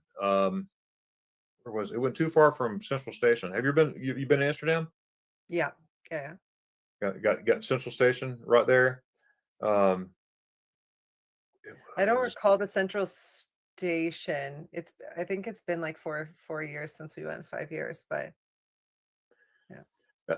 Little story on how I was there in January. It was not planned. It was not planned. I spent 31 days in Germany back in June. That was wunderbar. Oh, wow. Every American knows that word, wunderbar. And January, why January? well, I got a friend of mine, and in fact, all through YouTube, we became friends over the years, and he comes to the meetups and stuff like that. We've been on cruises together. He's from Spain originally. He's a Spaniard, but he's an American citizen who lives in Tulsa, Oklahoma. And of course, I love college football. I'm a Florida Gator. Go Gators! All the way. And I love my boys. And in fact, I proposed to my beautiful wife at the national championship game in Arizona. She said yes. And we're about to have our 18th anniversary, by the way. Oh, congratulations! Yeah, thank you. It gets better every day. Are you going to Germany? Oh, Deutschland! It's coming. He's coming to Deutschland. No, I mean for your anniversry. No, not for the anniversary, but we are later. Very cool. Absolutely, yeah, without a doubt. I have to Whatever. ask, is she as big of a fan as you, or is she just I'm making her excited? one. She loves it. My wife's she's a school teacher, Oh, and okay. yeah, so we toyed around. Hey, hey, get a job over there with DOD, work a government job, over there. Go Yeah. live in Germany, 5-year stint. That would be awesome. I But actually taught when I first came. That was the first job I did when I got there. really, DOD teacher? No, no, not a DoD teacher, sorry, but I taught English there to German kids. That was like the first thing that I I did saw there. that video. You did mention that. Yeah. Yeah, that is really, really cool. Hey, it's Wow. never too late. It's never too late. Never too late. That's right. But when I went back in 2008 for the first time in 19 years, okay, so I'm 25, okay, not in my mind, but for years I want to go to Germany. I'm gonna give you the nickel version. It's a long story about it, but I've always wanted to go back to Germany. Okay, I always want to go back, and I had a friend of mine. He's one of those one of these days. One of these days. I mean, great friend. Just one of these days. Well, when I met Colleen and everything, we got married and everything. I said, I really want to go to Germany. And before we start anything, by the way, she was told she couldn't have any children at all. Everything. I said, well, too late. I fell in love with you. I mean, oh well. Which, by the way, we have 2 kids and they're ours. That's how it works out. But I fell in love with her. So we have plans. We're going to adopt, right? I said, before we do any adoption process, I want to go to Germany. I've been wanting to go to Germany. I need to go to Germany. I need some spaghetti eyes. It's time. She's like, well, I never been. I want to go. So our plan was to travel for a year, not a year in Germany, but we only had a couple weeks. But but just not only Germany, but travel. Just have fun before we start. Um, the adoption process. Well, long story short, we got there, everything, and I realized how much I miss Germany. I said, I really miss it. I really miss it. And my buddy liked it. And 4 months later, we were back in Germany, him and I. And then 8 months later, we were back in Germany. And then 9 months later, we were back in Germany. Back and forth, back and forth, back and forth. And we would go back anyways. But long story short, my daughter was born. And then 19 months later, my son was born. And they're ours. And I mean, Incredible. oven and everything. But and I was like, okay, all right, that's true. I'm good. I'm good. I'm good. If 3 happens, it happens. But Lord, I'm good. Yeah, you know, that's uh, incredible. yeah, because we. But now my son's going into high school. He has one more day at school for middle school, and he goes into high school. And then my daughter, she'll be a junior this year. So yeah, Your time last flies. couple years. I know Jeez. it's hard. It's hard because I'm like, I want you to be that little girl. Where are you? And she's like, Yeah. she's all cares about what she looks like. It's like, will you hurry up? Yeah. Let's go. But I absolutely love it. But anyways, yeah, 30 times since then. But you're back to Stacy. Your favorite German snacks, that was a plus. Now I loved your choice of snacks there. I don't remember exactly which ones. Was Milka a part of that? Do you like Milka? To be honest, I'm not such a big Milka fan, Okay. but it's okay. It's okay, but for me, it's kind of I would call it like a glorified Hershey's. Right. Yeah, I guess so. Yeah. Um, I think it's Moser Roth is really good, Oh, and they make a really good like with almond slivers with dark chocolate and milk oh, chocolate. That's one of my favorites. oh my I goodness. don't think it was included in that video because I didn't know it existed until like a couple years ago. A girlfriend, I think shortly after that video, a German girlfriend came to my house and brought me chocolate, and that was the first time I had it. Um, and also, I'm blanking on the name right now. Oh, Rittersport is probably my favorite. Rootsport. Oh yeah. Yeah. The coconut. The coconut chocolate coconut. Oh, Oh, like with the kind of creamy coconut in the oh inside? yes. Oh, yeah. Everything from them is just Oh man. chef's kiss. Even the cheap chocolate, like at Aldi or I it's yeah. Rewe. you just go, oh, this is good. And this will be $5 in the States. And here it is. Oh, 23 euro cent. What? So Well, not anymore, but yeah, exactly. I actually, I think I included in that video one of my favorite, and I still bring it every time I come, is like the cheap Aldi chocolate in the dark chocolate, milk chocolate. It's just the bar with the whole hazelnut. Yes. So good. Hazelnuts. Yeah, hazelnuts. Yeah. It's so Oh, good. see there, hazel. Is that's where I mess up too. The A's with the hyphen thing on top, or the Oh, with the umlaut with the dots, you mean? yeah, umlaut. I got omelet in my head. The omelet on top. The umlaut.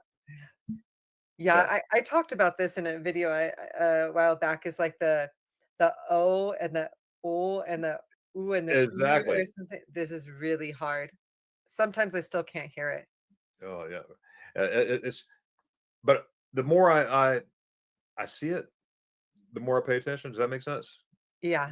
As time goes by, it's like, and I'm not patting myself on the back, but it feels good when I'm in Germany. I hear a German say, "Hey, your Deutsch is pretty good." I'm like, that's all I know. I've been saying it repetitive, but it makes me feel good, because it's like the last 5 trips. It's like 2 or 3 times by different people, different part of Germany. It was like, man, okay, I feel good. Thank you. Dankeschön for the Hilfe, because they usually help me too. But I don't know how I ended up in January. Okay, my buddy he's from España originally, but lives in Tulsa. America. His parents moved over when he was a teenager, so he graduated American high school and all that stuff. Anyways, he wanted to go to a Florida Gator football game. We were playing LSU, Louisiana State, LSU, and everything. So I bought him tickets. I bought him tickets, and he flew out here. Well, he was in the middle of planning a trip for his daughter that's just graduated high school the year before, last year, and surprising her, taking her to her favorite singer, not only in one concert, but in 4 different, or 3 or 4. It was Amsterdam, Cologne, Paris. I think it was 3. Who was the singer? It was Taylor Swift? No, Bassett, something Bassett. I looked him up, and he's actually not that bad. I mean, he's a young guy. Something Josh Bassett. maybe? Could it be Josh Bassett? I don't know. I think maybe I know who you're talking about. But okay, I was wondering if it was like someone super famous that we all know. Right, exactly. AC/DC. Oh, no. But that would be great. All right, there you go. So something Bassett, and I looked it up, and I can't think of it to save my life right now, but he actually sounded pretty good. Well, he wanted to surprise her, not only one concert in Amsterdam, but 3: Amsterdam, Cologne, and Paris. Well, so he asked me. I help people with itineraries all the time. That people confuse me all the time with the travel agent stuff, because I help anybody make an itinerary for Germany. I do it for fun. I tell them I charge one thing, a smile. You smile, I'll help you. You're supposed to say spaghetti eyes. Oh, that's spaghetti eyes, right? Now sometimes they give me a spaghetti eyes, somehow. Like, oh well, Dankeschön, but I mean, I get thank you cards. One lady sent me a gift card for Longhorn Steakhouse. So I was like, I never asked for it, but I enjoy the heck out of that steak, So but I never expect anything. But I tell people, the only thing I charge is a smile. And I get calls from people, messages all the time, help me to make a itinerary and whatnot. And well, anyway, so he wanted me to. He's never been to Germany. He goes, Darren, you got to help me make an itinerary. I said, man, I'll help you do a whole trip. Paris, Amsterdam, yeah. I know places in all those areas.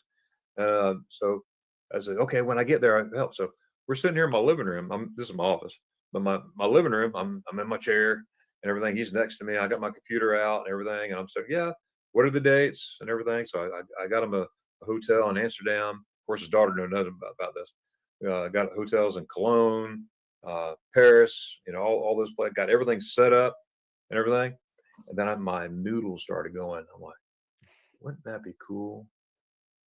Surprise him in Amsterdam. Wow, because I already know where he's at. I'm sitting in a hotel where I stayed before in the past, and I know exactly where he's at. I'm going to surprise him. And I remember it was like 11:30 at night. My wife was half asleep, and I said, "Hey, Colleen," I said, she knew what I was doing. I said, "Wouldn't that be cool if I surprised Ralphie?" And he's Ralphie. Visos Travel. He has a channel called Visos Travel, VISO Travel. If I surprise him in Amsterdam, she goes, "Wow, how much was that cost?" I said, "I already looked it up. I found a flight for $412 round trip, That's good. USD." I was like, "What in the world, flying right into Amsterdam?"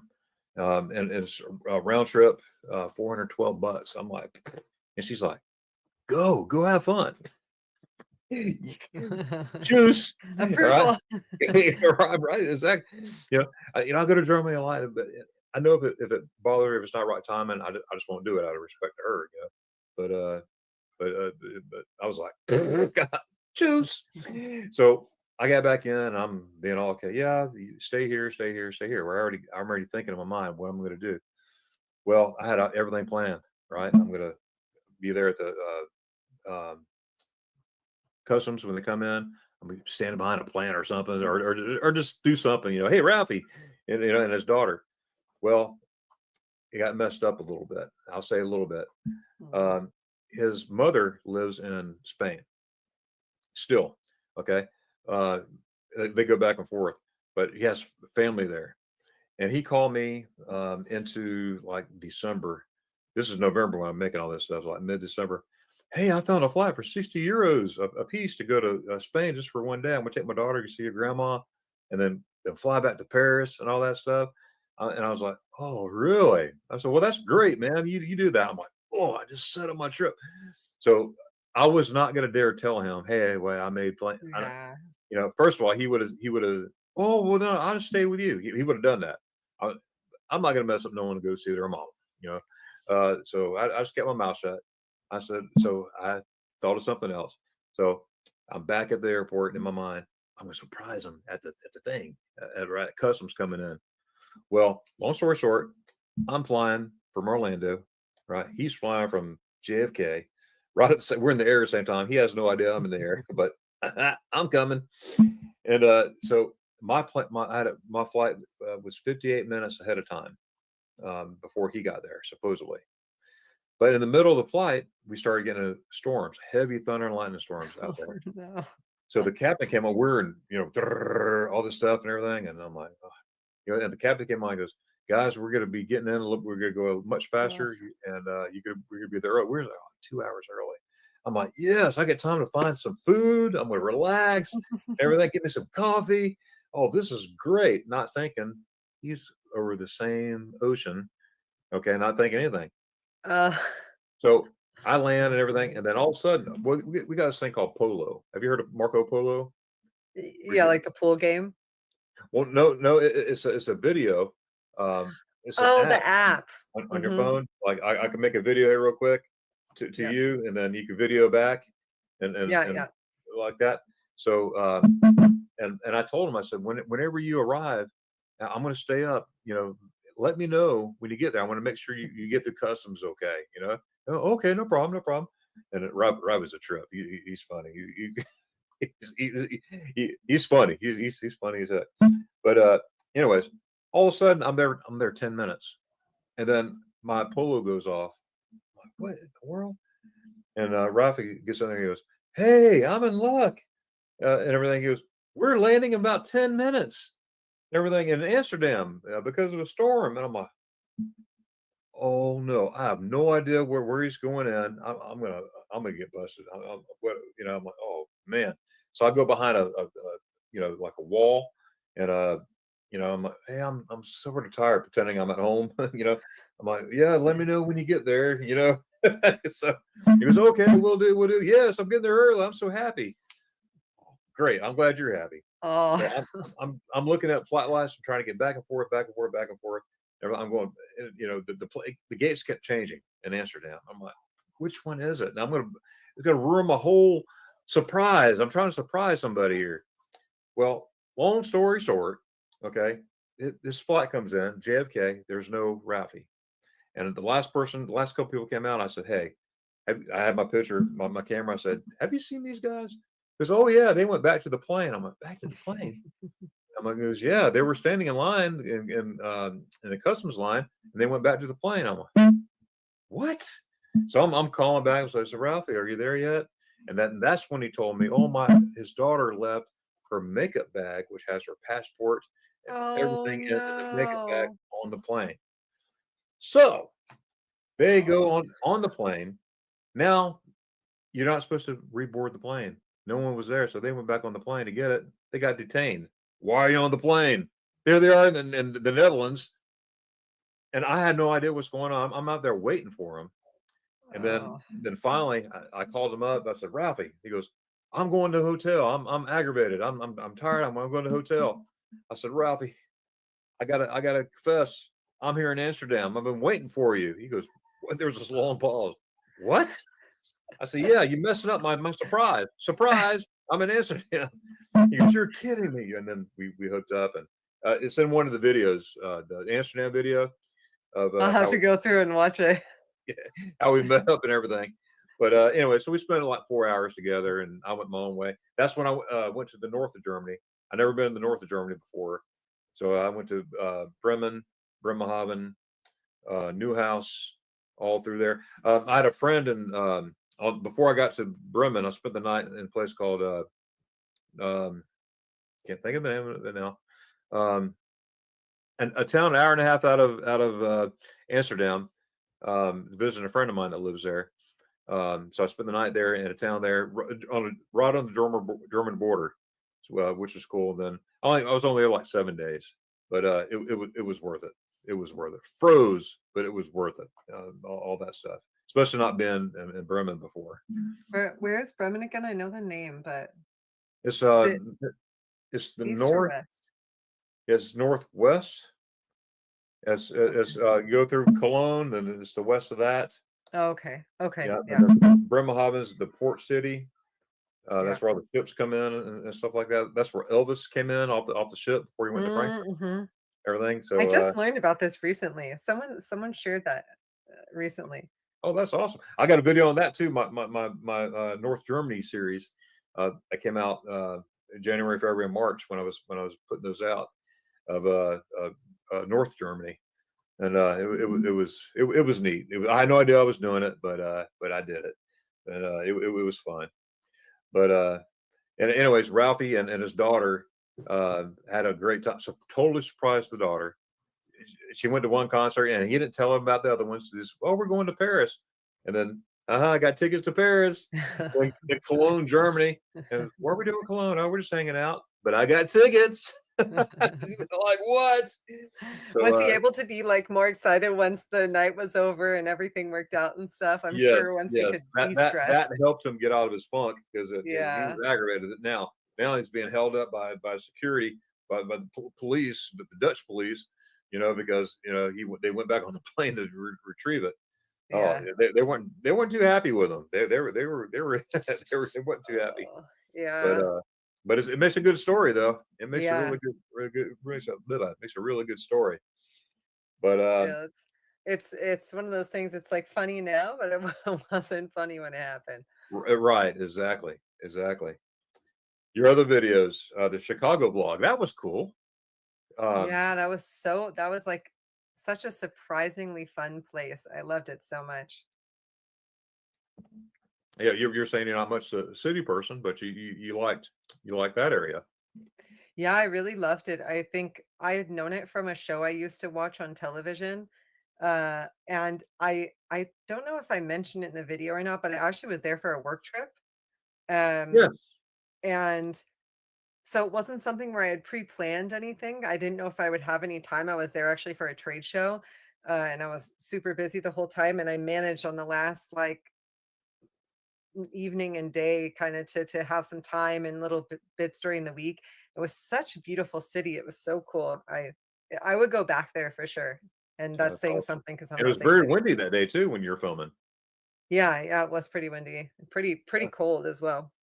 All right. Cool hotel room too. That was pretty nice. Yeah, it was beautiful, and a lot of Germans there. Actually, apparently Chicago is like a huge place where Germans migrated, so they have like a large population there. Because I found it was interesting. They also I didn't know most that. schools there teach German as like a secondary language, where like in California, Spanish is normally the secondary language. It's hard to find German. Here in Florida too. So same way, it's España. Yeah. It's awesome. Another video here, you got over 14,000 views on.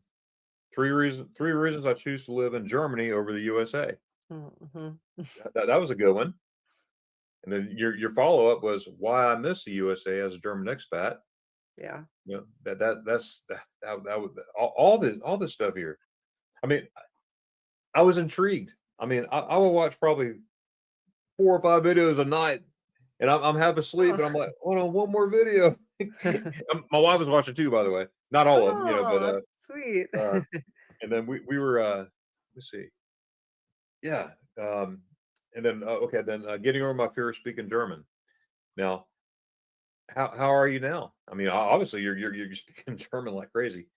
I Um, I think it's definitely taken like a pause, not a pause, but I don't know, you get in like your daily routines and your things. And so I have like times where I'm speaking it all the time. And I definitely think since my son was born that I'm speaking it more often, and that will continue to be the case, and it will improve my German.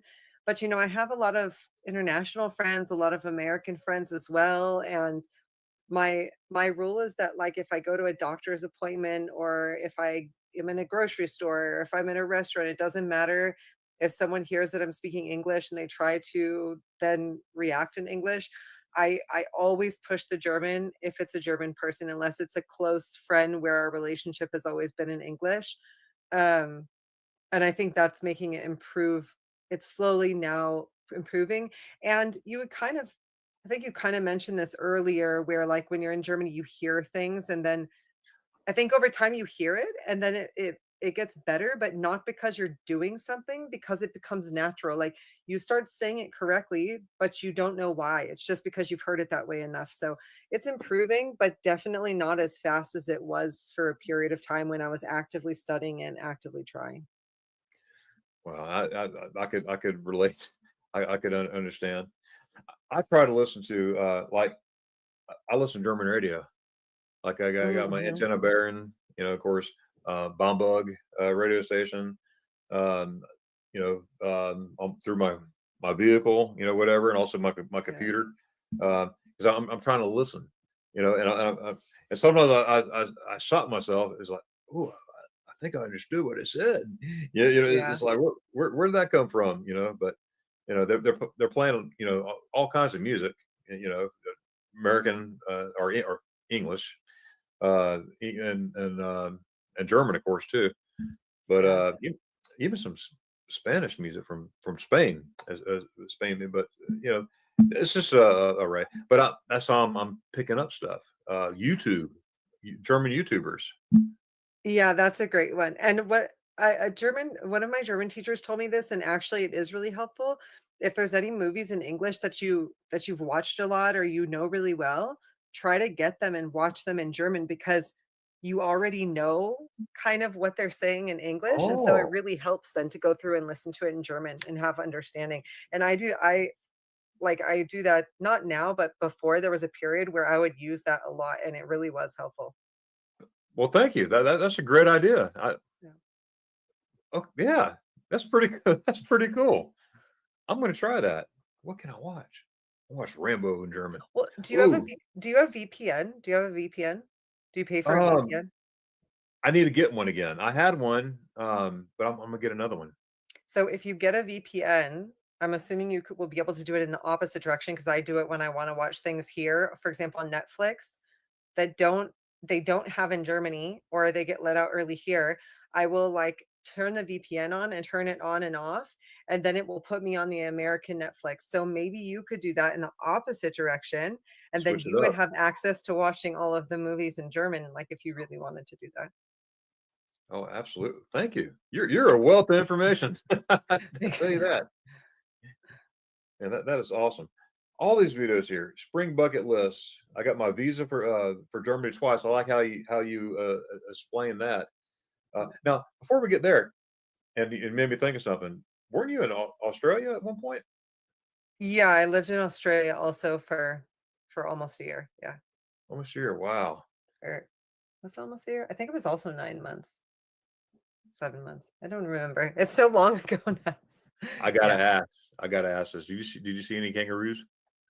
Oh yeah, everywhere. I lived in the outback. I lived in like a really, really not the whole time. I lived in Brisbane for about a month and a half, and then we moved into the outback. And when I say outback, I mean like a town of like a 5 by 5 grid. It was really tiny. So I mean, you see them on a daily basis. In fact, the lady that we worked for, she was like, "Kangaroos are the rats of Australia because there's so many of They're them." everywhere. So yeah, Now we have monkeys here where I live. Um, in Florida. yeah, yeah, tons of monkeys. In fact, we had them in my yard. Well, in the woods, there's part of the forest right there. You heard of Silver Springs, the glass bottom boats? Mm, I mean, I know a glass bottom boat, but no, where did you say again? Silver Springs, No, and actually, I don't know. it's the crystal water's crystal clear, and they got glass bottom boats and everything. And we were there. My wife and I and kids, we take walks there a lot, and we see monkeys all the time. But this time there, we saw like But I not don't know. native, right? Do they get like let go or something? Kind of like because you Well, said they pythons. escaped. The Tarzan movie was made there here. The original Tarzan Yeah, movies, like from the 30s, like the black and white, yeah, and yeah, all the monkeys you saw there. Well, they're not native here, but they yeah. populated over all these years, and they're still here. Wow, I And never knew that. That's interesting. in How does that fact, affect the ecosystem? let's. I'll show you here. This is on Polo, as a matter of fact. But I'll give you an idea what it looks like here. Oh, that's my bug. Okay, flip, flip, flip, flip.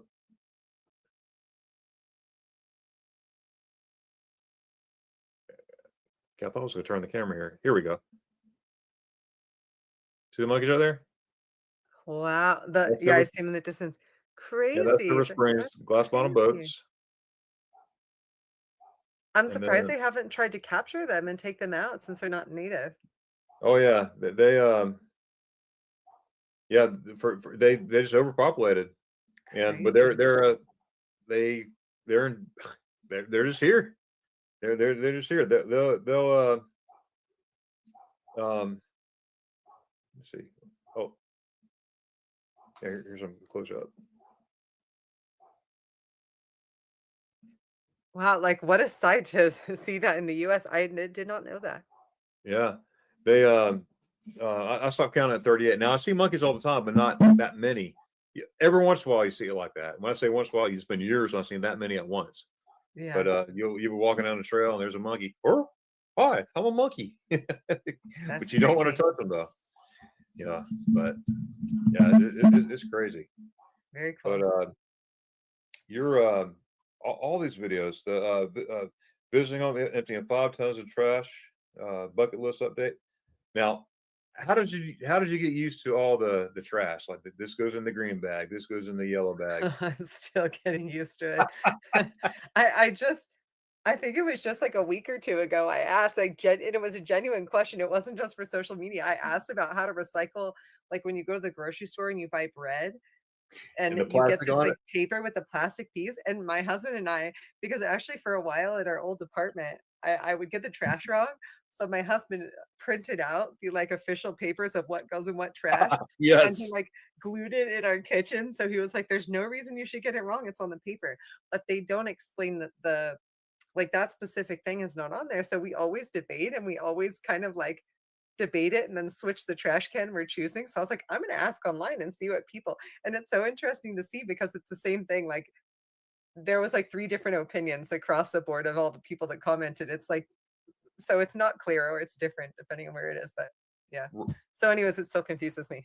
Right. And I saw that one too, because I was like, and I don't know, are we supposed to cut that out, or are we?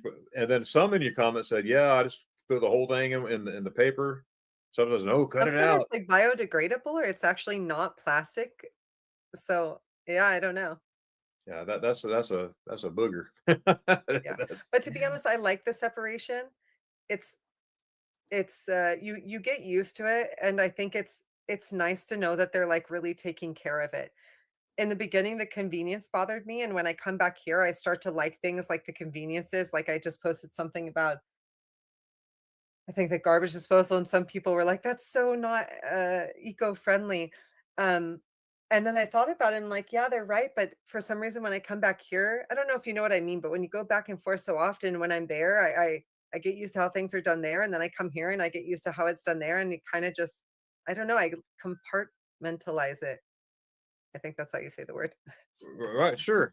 I mean, wow. You lived there 7 years. Oh my goodness. And to come back, you really notice the differences quick. Yeah. Well, and we go back and forth a lot. I think I don't always share it. Like I've made like 3 videos since I'm here, and then I'm like, "Oh, I don't know about that," and I don't post it. Um, I go back and forth so often that I don't know, it really feels like 2 like kind of separate parts of myself. I think I mentioned this in videos in the past that it's kind of like I step off the airplane and now I'm like American Stacy, and then I go back and I'm German Stacy, but they slowly like start to blend together, and then the German side kind of takes over more here, but I don't know. I think anyone has. I mean, you lived as a child for 3 years, so you probably had that going in the opposite direction for a period of time, I would assume. Right. Absolutely. And then when I was stationed there myself, um, military myself, as an adult, you know, I felt like I was back home again. I really did. I got tons of stories that would knock your socks off about spaghetti ice in Germany. Oh my goodness. But yeah, I I couldn't wait to get spaghetti ice. And at that time, 9 years no spaghetti ice. And I thought I'm back in Germany, and that's another whole story there. But yeah, We'll have to that's meet again. yes. Oh my Or we'll have goodness. to meet in Germany. Yeah, that would be awesome. That would be awesome. I'm looking forward to meeting you one of these days, without a doubt. I know we don't have time to go through all these videos, but I've seen all these videos, and the let me see, the saying goodbye to my first German apartment. You know, that was that's what I'm saying. I watched you evolve from your hockey video all the way through Wednesday, and all the way all the way through here. The rating the German water brands. There's a lot of water in it. A lot of different brands. There is that's such a funny video. It's honestly it's a hot that video is a hot mess, but I always get amazed by how many water companies and water brands they have in Germany and how Right. many selection like our soda aisle is like Germany's water aisle, you know? And it always just amazes me how many different kinds that they have. So I was like, it was more so that my Voodoo. husband and I always said we were going to try the different kinds. And I was like, I'm just going to buy them. I'll make a video out of it. I don't know how it's going to And turn out, but you did. Yeah, yeah. that was awesome. Uh, Yeah. Ich liebe Wasser mit Gas. Ah, echt. Yeah, So Sprudelwasser. Sprudelwasser. Yeah, Sprudelwasser. Yeah. yes, exactly. But before, it took me. It was an acquired taste. I'm like, what is this? No, Yeah. no, no. Same. Yeah. I tell you a funny story, and I knew better than this, but I didn't think about knowing better than this at the time. Now this is, I don't know. This is my third trip back. So that was in 2009. Um, I went and asked for a Coke with ice, not thinking, duh. So the guy, he was being a little, he was being a smart aleck, which was funny. I laughed at it. It was funny. He brought back with ice cream in the Coke. And I'm like, oh yeah, dummy me and everything. And he goes, oh, I'm just joking. I said, no, leave it. I'm gonna have a float. This is a Coke float. This is great. That sounds good. Yeah, and he thought I was crazy. He goes, are you? He goes, I was playing with you. I'll go get you. You know, we have ice here. We'll get you ice. I said, no, this is fine. Oh, he understood like ice cream in German. That's He did it hilarious. on purpose. He did it on purpose, and Ah, he's like, haha. He goes, haha, I'm gonna make a funny. And then he goes, here, I'll take this back. No, no, not dogga, not dogga. He goes, you can really drink this? Are you that serious? sounds great. Oh yeah, it was good. People are looking at me. You know how people stare over there. You know the German Yeah, I stare. see videos on this all the time, the German stare. To be honest, I noticed it in the beginning, but I have to be really honest. I don't know. I don't notice it so strong. Oh my goodness. But maybe because like the more you get into the language and stuff, the less like you stand out. Maybe that's why I don't notice it as much. I don't know.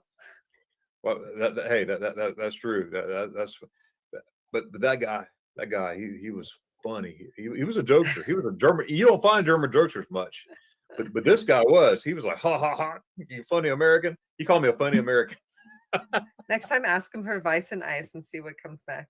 Bison, heavy bison mit ice. Could be good. It could be good. Absolutely. Now, I could spend 5 hours with you, but I got to ask you some questions here. Now, here you are in Germany. You're in Freiburg. Everything, the Black Forest, the beautiful Black Forest. Have you ever been to Freiburg? Visited Freiburg? Oh yeah, Falls? it's Freiburg. Yeah, a few Yeah, times. Yeah. yeah, yeah. That was my first visit to the. That I saw. I try to stay away from tourist areas because I like to blend in. But you got to see Except for tourists. that You one. got you got to Yeah. see stuff. To be honest, I only go there when people come visit. That's when I go there. Right. Right. My first time in Freiburg was 2019. Uh, Oh, yeah. no, I get my years mixed up. Oh my goodness. It's 2025, right? Wow. So Yeah. yeah. But I love driving through there. Oh my goodness. Now, Yeah, it's how far are you beautiful. from Lake Constance? Are you close? I think it's like hour and a half, 2 hour drive. Really? It's not so far. No, it's not so far at all. I think when we were chatting privately, I told you that we had friends that live there, American friends, 2 American friends who live permanently in Germany. They just moved back to Freiburg, but they lived in Lake That's right. Constance, and we would go back and forth and visit them quite. We went to them a few times, and they came to us a few times, and just not so Yeah, far. that's what I thought at first. I'm like, are you from where I'm from? They're from here? And then he said, oh no, okay. I was getting excited. I was like, man, they're from here. We were out. We were eating, family restaurant, whatever. And I'm doing this. I'm like, hey, there's some from Ocala here and everything. And then he said, no, from there. I'm like, oh, okay. So that was awesome. Now, what is one place that you would like to go to Germany that you have not been yet? And it could be Uh, more than one. I mean, I really want to go to Berlin. I know Sure. that sounds so like everyone wants to go to Berlin, but I just feel Berlin. like when you say when people think of Germany, they think of like Munich or Berlin Yeah. or maybe like Dusseldorf or Cologne, but mostly it's Berlin and Munich. And I've never been to Berlin. I mean, I haven't really been so much to Munich or Berlin, but I just think the history and the Berlin Wall and all that stuff that like we learn, I would just love to go there and experience all those things. And because everyone says Berlin is like a world of its own, I just would love to go and experience it. So yeah, Absolutely. definitely have to get there one day. And then in Munich, like I've been to south of Munich, but north up by like Nuremberg and stuff. Nuremberg is supposed to be really beautiful, and I know you've It mentioned is. you really like it. I would really like to go in that area and like do some also hiking. I know they have like beautiful nature on the more like I think east side of that. So yeah. Oh yeah, that's beautiful. Lot of history for me. Nuremberg. That was my first Christmas market as a kid. Hmm. My dad. It was a Saturday during the Christmas market season. My mom had to work on a Saturday, so I remember my dad saying, "I'm going to take Darren. We're going to the Christmas market in Nuremberg," and that was my first experience. Not riding on a train, but I'm on a train with my dad going to Nuremberg. Everything smelling all the cinnamon smells and all the smell. Oh, just never forget that. And it was It was wonderful. Oh my goodness. And then Schweifert, we would go to Nuremberg all the time. I had a girlfriend that lived in Nuremberg, so I would take a train to Nuremberg, German, and that's how I ended up in Munich by accident because I fell asleep on the train, and I did not know that trains split apart in some areas at the time. And just real quick on that, I'm on the train. I'm like, perfect. You drop me off and everything. Choose, choose. And so I'm on the train. I fell asleep. PT formations at 5:30. Right, for we run 5 miles a day. I mean, in my unit, 5 miles, work all day, come run 2 miles a day. I mean, we were tight. We were fit guys back then. Yeah, but we had no choice. And here I am. I'm waking up, everything, and I'm like, Munchkin. I'm at the Munich train station. Hauptbahnhof. München Hauptbahnhof. I'm like, where the heck is Munchkin at? And I'm seeing all these people running around, and it's crazy. And then the Deutschbahn guy, he's sitting there, he's smiling, and I said, "Why didn't he take? You saw my ticket for Würzburg. I was supposed to get in Würzburg to switch to Schweifert." He goes, "Ha ha ha! You're a grown man. Ha ha ha ha! You're in trouble." He let me sleep, and he's laughing at me. And the guy was old then, okay. And I'm like, "What in the world?" And now I'm AWOL, okay. I didn't get in trouble, and now I'm AWOL. If you're AWOL, they'll take you to jail for that. So my heart's pounding. I'm 19 years old. I'm like, I'm going to jail. Why don't you know where the heck I'm at? There's people everywhere, and it was during Oktoberfest. I never even heard. I didn't even know what Oktoberfest was. I didn't. I had no idea. So I'm running around to the payphone. At the time, they had the big yellow payphone booth. And I come running there with my Deutschmarks at the time. I'm trying to call my unit, and got a hold of my first sergeant. I said, "Hey, this is what happened." He goes, "You expect me to believe that you never heard of October?" I said, "I never have. I have no. I'll be on the next train out of here. I promise." He goes, "How much money do you have?" I remember I had like 240 marks on me, Deutschmarks on me, just before the euro, and he goes, "Oh yeah." He goes, "You got to pass till Thursday. You be in PT formation on Thursday." That's so nice. And hung up. And I'm like, "That's what he said. And I'm not calling him back." No, that's what he Did you get in trouble when you went back? I got laughed at. Oh my goodness. I had a blast. Oh, and I experienced a lot of stuff in Munich. Oh my goodness. It was I plead the fifth, but yeah, it was great, and I finally made it back, and in our cadences, they made up a cadence for me. All right, Glover, because I had to lead the formation. We're running to Munich. Let's run to Munich. Let's go to Munich. We're gonna go see Glover. And we're like, oh man, he wants to go one more mile. By the goodness of his heart, he let me do it. But I paid for it in running and exercise. But everybody laughed at me. I didn't get in no trouble, thank God. But I thought I was. I thought I was going to get in trouble. Yeah, I would be scared. Oh yeah. But anyways, Berlin. I've been to Berlin many times. I go there. I got friends there. I got YouTube friends there too. And that's another thing, Stacy. You know what my dream is? I'm gonna tell you what my dream is. If you want to know. Yes.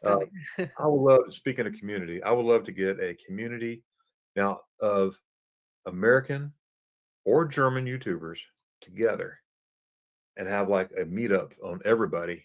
Everybody That meet would up be together, fun. That'd you be know, really fun. and it'd be fun. And also, even like maybe do live streams together, meaning Yeah, that could be fun. either all on one time on one screen, or we could schedule like I'll go on at a certain time, you'll come on next a certain time, keep it at an hour, Mm-hmm. and then the next channel and that will increase viewability. Yeah, that's cool. But to start out to have like 5 different channels and Yeah. so hey, you never know. You like that? Yeah, that sounds cool. I've also thought not like online, but I've also thought how cool it would be because yeah, as I mentioned earlier, like there's such like a community of also people who comment and like follow all these channels that are German and American, or like Germans that lived in America or Americans that lived in Germany. Like And I think Arno, it would also be Arno cool to do a Dobler. meetup with all of them. Like I know you met Arno Dobler. Yeah, exactly. I wish I like had a list of like different names. There was someone, I haven't seen him in a while. I think his name had Flame in it. He was great. He sent me so much helpful information. And there's a few Jorg. different people. Jorg. Is it Jorg? Oh, I think it is. Yeah. Well, that's his real name. That's not his name on the Okay. internet. It's Nordwest. Nordwest. Oh no, that's someone else. Yeah, him as well. Exactly. So I think Yep. it'd be cool to be able to meet up with like, I don't know, to meet up with all those people and like, I don't know, you don't know people's backstories or who they are, and Well, I don't know. It'd be yeah, cool I to met meet up with people. Nordwest twice now Oh, in cool. person. In fact, this last trip when I went to North Germany, I went up to Neuhaus where he's from that area, and met up with him and his wife Anka. And that was the second time. The first time was in Dusseldorf, and that was a couple years ago. We met in Dusseldorf, and my friend in the Netherlands, the one I visited in January, I met him too. They were all together. We were having like a little meetup in Dusseldorf over some ice, and I had no idea that my friend from it's called Dutch Gamer.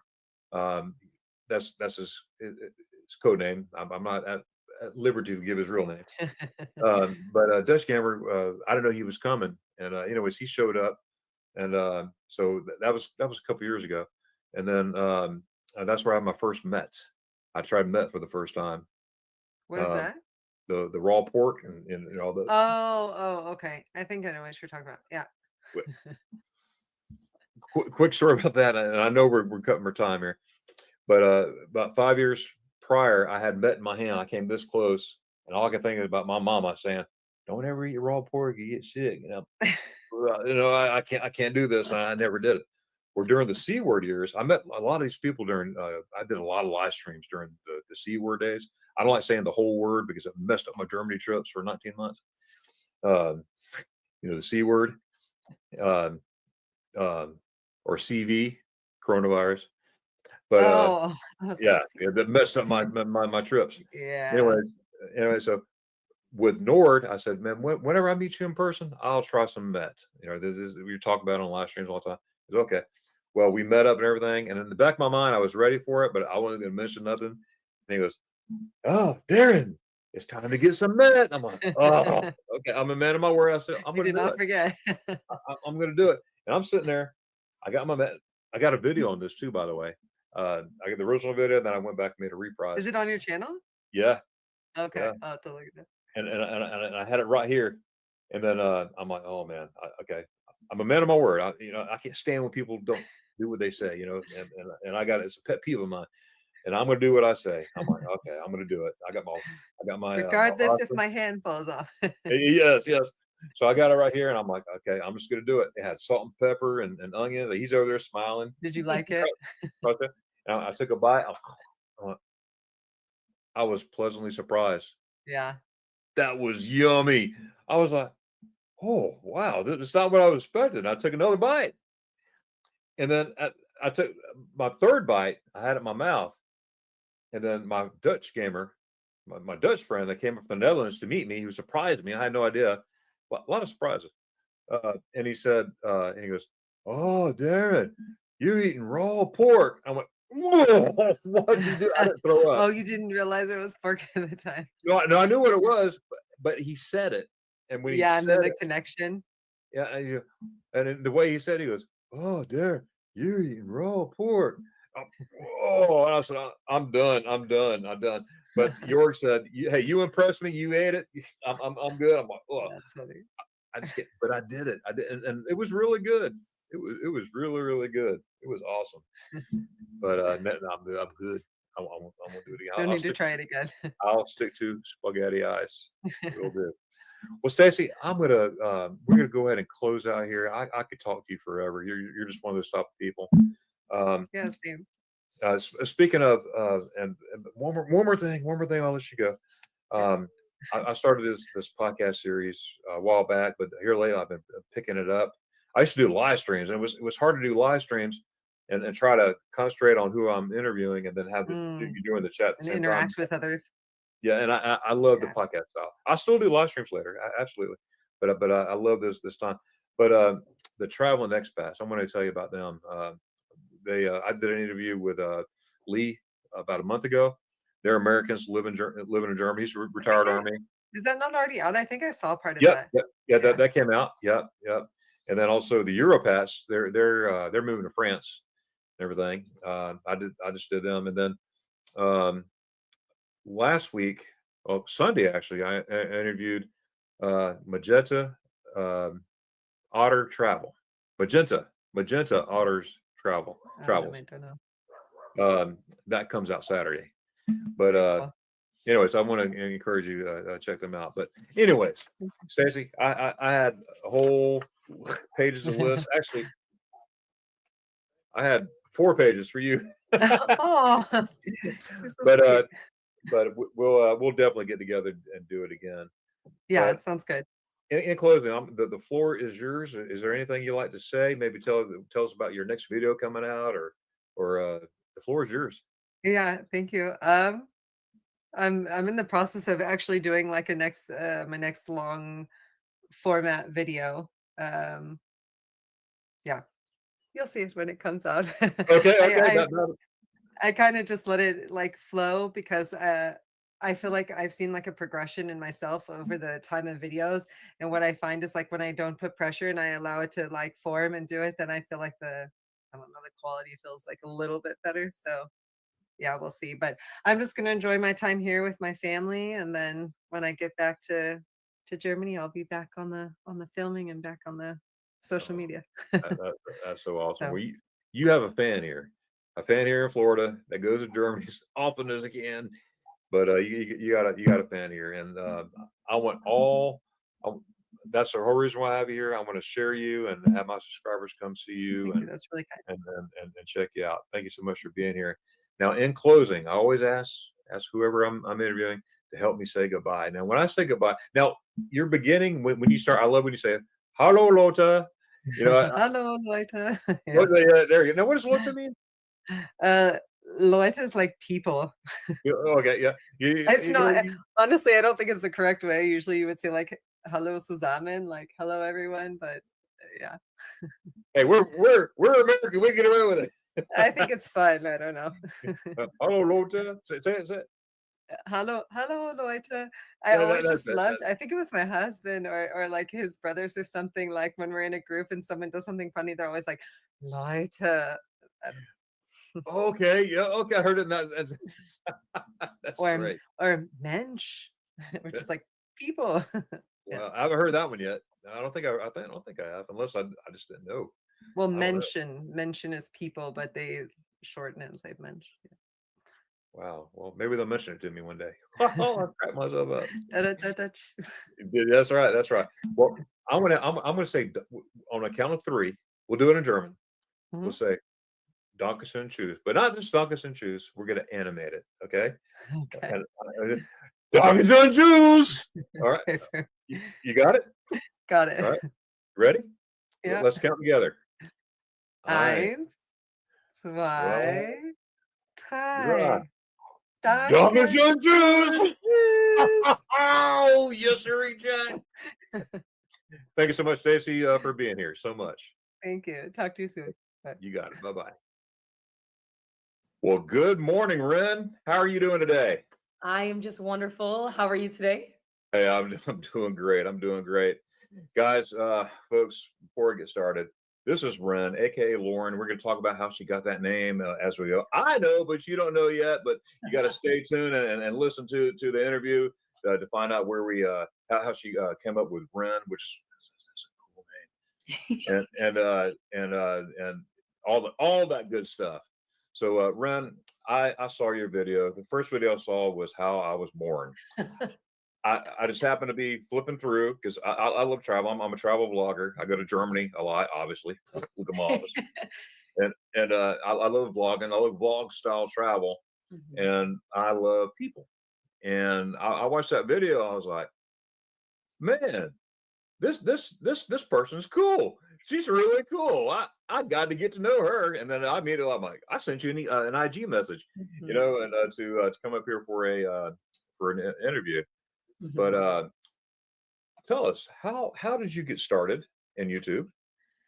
All good questions. Yeah, so similar to you, travel is a big thing. Well, first, thank you for having me on today. Oh, you're welcome. It's a You're welcome. pleasure. But yeah, so similar to you, I mean, travel has been something that's been in my life for a while now. When I was in high school, which a lot of people think I look very young, it was a while ago, guys. In high school, I had a class trip that I got to go to Costa Rica, and it was like an adventure challenge trip. We did like volunteer stuff, and then we also got to do like, all the fun crazy stuff like zip lining and horseback riding. And I was like, it'd be so cool to like capture this. Like pictures are great, but like, videos are even cooler. All right. And so yeah, it all started there. I had so much footage from that trip, just, with my friends goofing off. Um, Obviously all the fun adventure stuff. I just had a GoPro I took with me, and I was like, okay, now what do I do with this footage? And I started learning how to edit videos, and it just became like a fun pastime. And then I really got the travel bug then in high school, and I was like, I need to see more of this world. So that's where it all started. Well, you're definitely doing it. You're definitely living up to your name, living large. We're gonna talk about that as we go here. I watched your Copenhagen video, Mhm. and wow, you are an awesome vlogger. I mean, if you and I were vlogging together, we would have so much fun. I mean, Thank you. I just know we would. It's like, Yeah. man, she's awesome. But now in that video, you arrived. Oh, first of all, I like how it opens. You know, I I, I got the itch. I'm like, got the itch, and then all of a sudden, boom, you popped in. That's cool. How'd you come up with that idea? I have been trying to get more creative. I've been taking YouTube more seriously within the past like year or two. And I realized that I was having trouble like locking viewers in right at the get go. So I was like, how can I do that? And I was watching other vloggers and trying to figure out like, what keeps me engaged with the video. And it's these kind of like cinematic shots and stuff. So I was like, okay, I just need to challenge myself to have something that's a little bit more like cinematic maybe, or telling more of a story. So I've been kind of working on that. And that's I don't know, that idea I had like before this trip was even planned, was like itching to use my passport because it's been a while since I traveled internationally. I was like, what is something I can do that, kind of does that, like hooks the viewer, but also like tells a story of like where we're going, what we're doing. So yeah, I was like, I need to get creative here. And that's what I came up with. That was awesome. I was like, that's pretty cool. You sitting there itching and you're starting going like this. I'm like, what are you Yeah, it's doing? a serious problem. I need to use my passport. Yeah. Right. You actually gave me an idea. I was like, man, that's pretty cool. Yeah. I thought of something else. So Cool. thank you, Ren. Of course. So now we're going to go back and forth a little bit, Mhm. and maybe I should have asked this question first, but it doesn't matter. It doesn't It matter, doesn't right? matter. It doesn't matter. Doesn't really matter to There you me. go. All right. So tell us about yourself. Where are you from? What do you do? And what's your favorite ice cream? Ooh. Okay, that one's the easiest question to answer. Favorite ice cream? Anything chocolate with chocolate toppings. I'm like, give me chocolate on chocolate on chocolate. Right. It's the best. It's just so flavorful. Okay, so I am originally from the suburbs of Chicago, born and raised. So I grew up going into the city. Um, and then travel bug, there's so much of this world I want to see. I feel like maybe Chicago could be my forever place because there's, all my friends and family, but Sure. I also have friends that have moved all over the country, out of the country. So right now, I am living in Washington, D.C. temporarily. Oh, I actually travel with my partner. He is a travel physical therapist. And so every few months, we get to go to a new place and live there for a bit and kind of see the culture of it, the city, the area, whatever, which I love because like I said, I just love to travel. What was the second question? Oh, what do I do? What do I do for work? Something that I take with me on the road is I actually tutor English to people who learn English as a second language. So currently I have students in Poland, in Brazil, in Ukraine, Wow. in the US, but are still like getting better with their English. Uh, Sure. yeah, it's really cool. It's rewarding. That's fascinating. Yeah, that would be to help somebody, learn the language. I mean, Mhm. that's awesome. Yes. And it's kind of funny because sometimes I feel like I'm unqualified because I don't have an English degree, but I'm a native speaker. And most of them just want to speak with a native to understand, how do you actually use this? These Right. rules, are these grammar rules like important when you're talking? All that kind of stuff. They So want the it's cool. authentic speech, not book Yes, speech per se. exactly. And Yeah. that's why I want to be. Let's be authentic here. Yeah, Exactly. And exactly. that's my whole shtick too with vlogging. I want to show like the real side of it. Like it's not always easy going. Like traveling gets crazy. So yeah. Absolutely.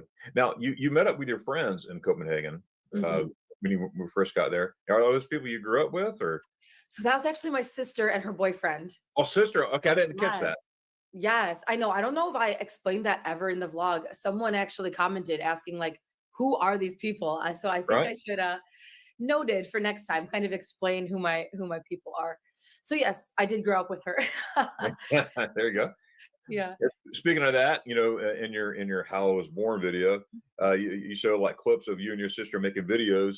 You Mhm. know, like you were look like you were in your bedroom or something. You're crawling in Mhm. on the floor and doing some other stuff and everything. So that's when it started because you Mhm. what I see, uh, Mhm. like filming and pictures and stuff like that. So what did you what would now in high school, were you a part of any like photo club or video club or anything like that? No, not really. But like you said, my sister and I and my friends and I mean, truthfully, we kind of grew up in the time of like, oh, this laptop now has a webcam and we can use that to like be silly or make videos. And also YouTube was born around that time. I think YouTube started in like what 2006 or 5 or 8 or somewhere Yeah, in right that. around there. Yeah, right in there somewhere. And we were kind of the guinea pigs, like the kids who like almost like kind of grew up with that or the ability to take these videos and whatever. And so for us at the beginning, I mean, it's always just been kind of fun, a fun way to hang out with your friends or do silly stuff with your family. And so you're right, it is kind of where that started. In high school, no, I don't think I did a lot of that. I was on the dance team and I was in French Oh, club. really? So I was very involved with high school stuff, but never with like photo or video. So that definitely kind of blossomed later in life, that part of it. That's awesome. So dance team, like we're like for sports. Yeah. We're like okay. Yeah. We did the halftime shows at the football games and all of that. And then we also did competitions. Oh, So that's awesome. yeah. That's And awesome. you can My see on my son. YouTube channel, I still do some dance stuff on the side. Different now. I do a lot of with like the music festival side of my channel. I do a lot of that now too. Right. And see now I was looking at your channel and today I noticed two videos that I haven't seen yet. Now I've never not saw all your videos yet, but Mhm. I'm working on it. I'm working on it. Me too. Right back at you. Right. But I see like the happiest country. I have not seen that yet, and I've not seen your Ireland one too.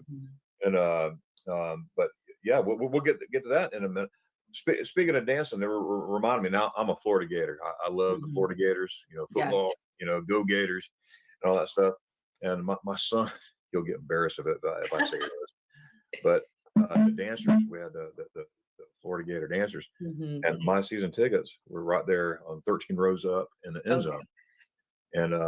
And Billy just eyed in on this one, and and she noticed. Now she must have been a freshman at the time, because for 4 years in a row, she would point out Billy and Oh and my wait, gosh, I and he'll love that. he'll sit there just Right?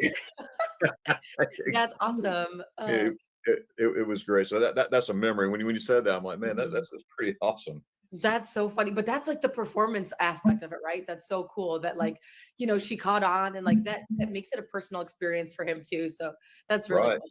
fun. I like Absolutely. That's a lot of fun there. mm, What's definitely. your the biggest challenge that you ever had starting the YouTube, or did you have any challenges? Did Mm. you just go for it, or did you overthink? Did you think too much, or what were there any challenges per se? I think there still is challenges all the Yeah. time because Good they've answer. shifted, I mean, Good answer. I have some questions for you too, but I think like starting was almost the easy part because I was like, oh, this will just be fun and whatever. Um, but as time went on and I wanted to take it more seriously and I wanted to like get better, I realized the things that I was producing towards the beginning were like just simply not good. I look back at old vlogs and I'm kind of like, why did I make those choices? Why did I say that? Why did I keep that in the video? Like, just like a big learning curve. And like I said, like I watch a lot of other, like I watch so much YouTube and so many travel vlogs and like vloggers and just like lifestyle. Yeah, you get it. But I started to realize, okay, I need to watch to learn, not just for entertainment, because like I was not making quality content. And sometimes I still like, second guess myself or doubt myself. And sometimes y'all receive like comments that are like, oh, I don't know why you even thought to make this video. And it's kind of Yeah. like, disheartening. Have you ever had like people? Yeah, every once in a while you get somebody. I don't know. They get their kicks off of trying to make someone feel bad, and Right. it's not going to work with this guy.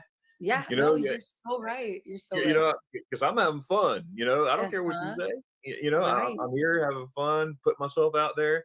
Mhm. And if you're too little, your brain's too little Mhm. to experience that. I don't have time for you. You know what I mean? Right. It has no So space on my channel. You can go exactly. do whatever you're doing in a different place. But the key word is disheartening because we are human. Mhm. And Yeah. it's like, but why does people have to be that way? Why can't Mhm. everybody just get along, Mhm. have fun, Yeah. no arguing?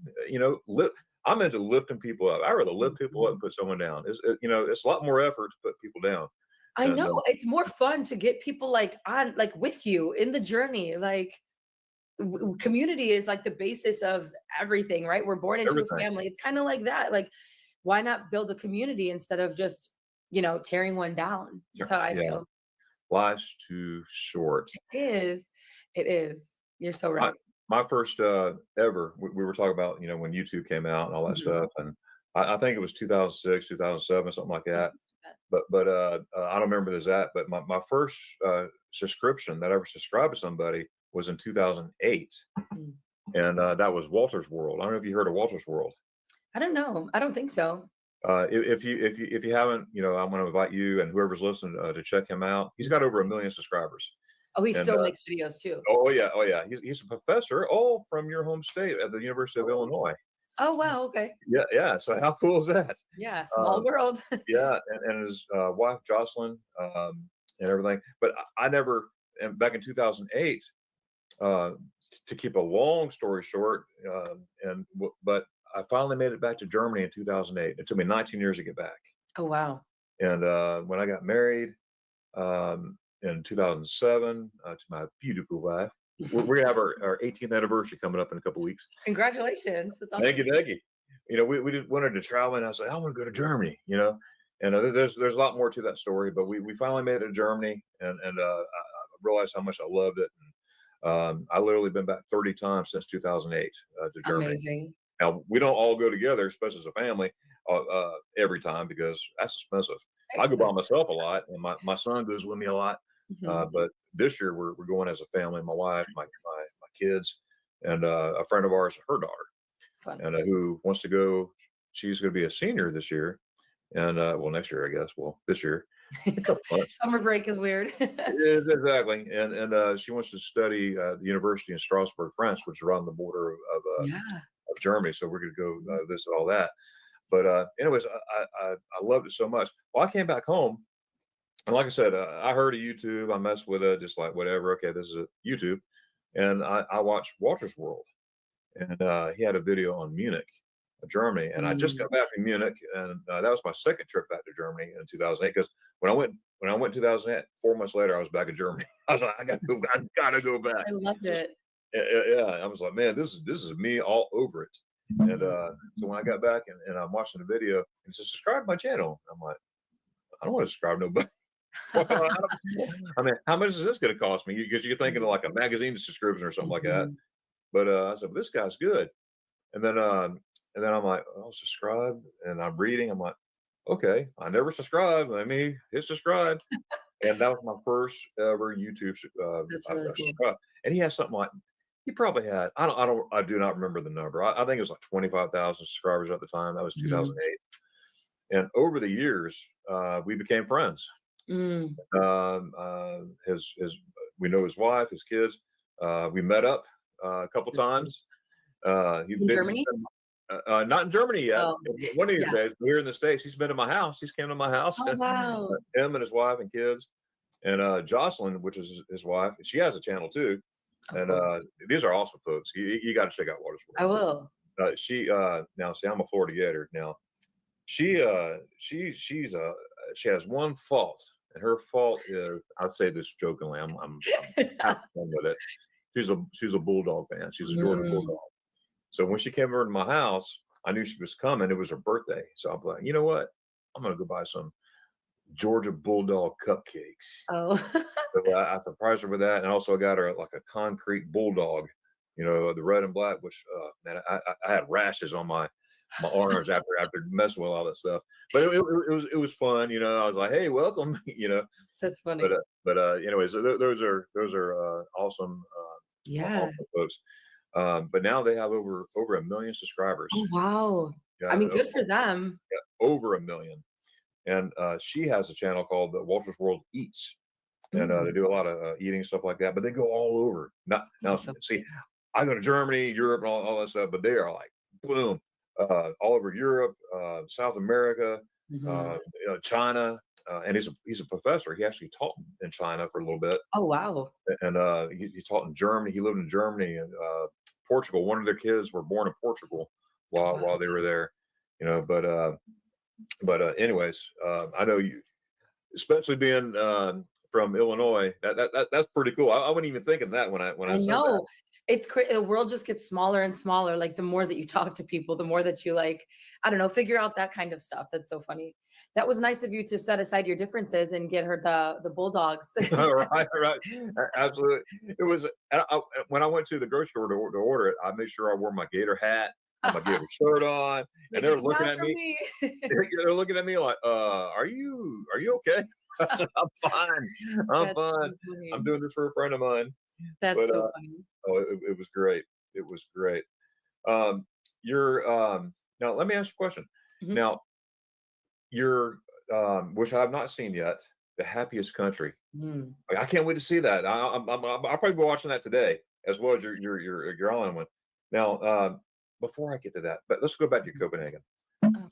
I'm all over the place today. Hey, I need some coffee. that's always how my brain goes. So don't even worry. It's like, Yeah, we're just But, excited. We're happy to be here. exactly. I call it character building. It builds, Oh, I love that. it builds character, right? Feels scary. But that Denmark video, and you were talking about, I said this wrong or something. I'm like, that's me, because I don't care. I'm going to try it. If it sounds all wonky. Hey, I tried. it sounds wonky. So what? I had fun trying. Now get the step. But it's a lot of fun. But that video, I love the what do you call it? Not the whirlpool, the spa thing. Oh, the hot tubs. The cold hot tubs. plunge, yeah. What was it, like a big like barrel? Basically, yeah. And it's so funny because I think I mentioned in that video somewhere, I am not like the planner, even though I love to do the traveling and Right. if I'm not going solo on a trip, like I basically let the other people plan everything. So my sister found this hot tub experience, and yeah, it's like big barrels and of like hot water and cold Big water. barrels of joy. Yeah, yes, 100%. So it was really cool. Just it's just a unique thing to do, like we might have something like that in the US. I don't really know, but it's just such a cool thing to kind of go and see, oh, this is where they hang out. This is like what they do in their free time. Like on their weekends, they get their friends together. They hang out in like hot tubs and, it's part of the culture. So it was really cool. Wow. Well warm, I guess you could say. All right. Yeah. Man, that is pretty cool. Yeah. I'll crack myself Well, they up. also another cool part was they offer like juices and beers and stuff that you could purchase there, or you could bring your own, and just you get like a certain amount of time, a time block to hang out there. You could be in the hot tub, in the cold plunge, in the sauna. You can kind of take your pick, and you just hang out and enjoy life. So that's what I like about Europe. How dare you bring something into a facility here in the States? Yes. But over there it's open. Hey, bring your stuff, have fun. Yeah. Relax. Yeah, it's a lot more laid back. I feel like it's a more simple lifestyle, maybe, if you could say that. So Absolutely. do you feel that that's the same way in Germany? Like with Yes. those kind of like, I guess values are the same? Yes, it really is. Now, I'm a proud American. I get out or asked all the time. Hey, are you gonna get German citizenship? No, I'm an American. I served United States Army. But I'm Right. also proud to love Germany. I love travel, and I love meeting people and experiencing new cultures and trying new things. I mean, that's what it's all about. Yeah. I don't like labels. Right. Get the labels. Let's have fun. Yes. And I think oh, sorry. Oh, that's good. I was going to say that I think there's Oh, go ahead. oh, sorry. That's okay. I was going to say, I think there's a lot of value in, having pride in like who you are, but also having the open mind to travel, to learn different cultures. I think there's a lot of value in allowing there to be a bridge instead of like I'm this and nothing else. You know what I mean? And you embody that with your love for Germany and your travel. Oh It's man, awesome. thank you so much. It all started because my dad was in the United States Army, and he's gone now. But he passed away back in '98. I decided day go by, I don't think about him. I love my daddy, Uh-huh. and You know how that goes. oh man, and so I was there as a kid, and that's when I had my first spaghetti ice. I talk about spaghetti ice all the time. That's what's in my profile picture. That's Right. you know what spaghetti ice is, right? Oh, I haven't tried it at least. Oh, well, you got a second? Yeah. Hold my coffee. All right. Spaghetti ice. Okay. I'm gonna give you the nickel version. Okay. All right. Nickel version. Man, I sound so old. I'm gonna give you the nickel version. I love it. All right. So they have okay, whipped cream. Now this is interactive. I'm gonna need your help. Okay. Okay. Will you help me? Yeah. Okay. They got this fresh cream straight from the cow. Can you say moo?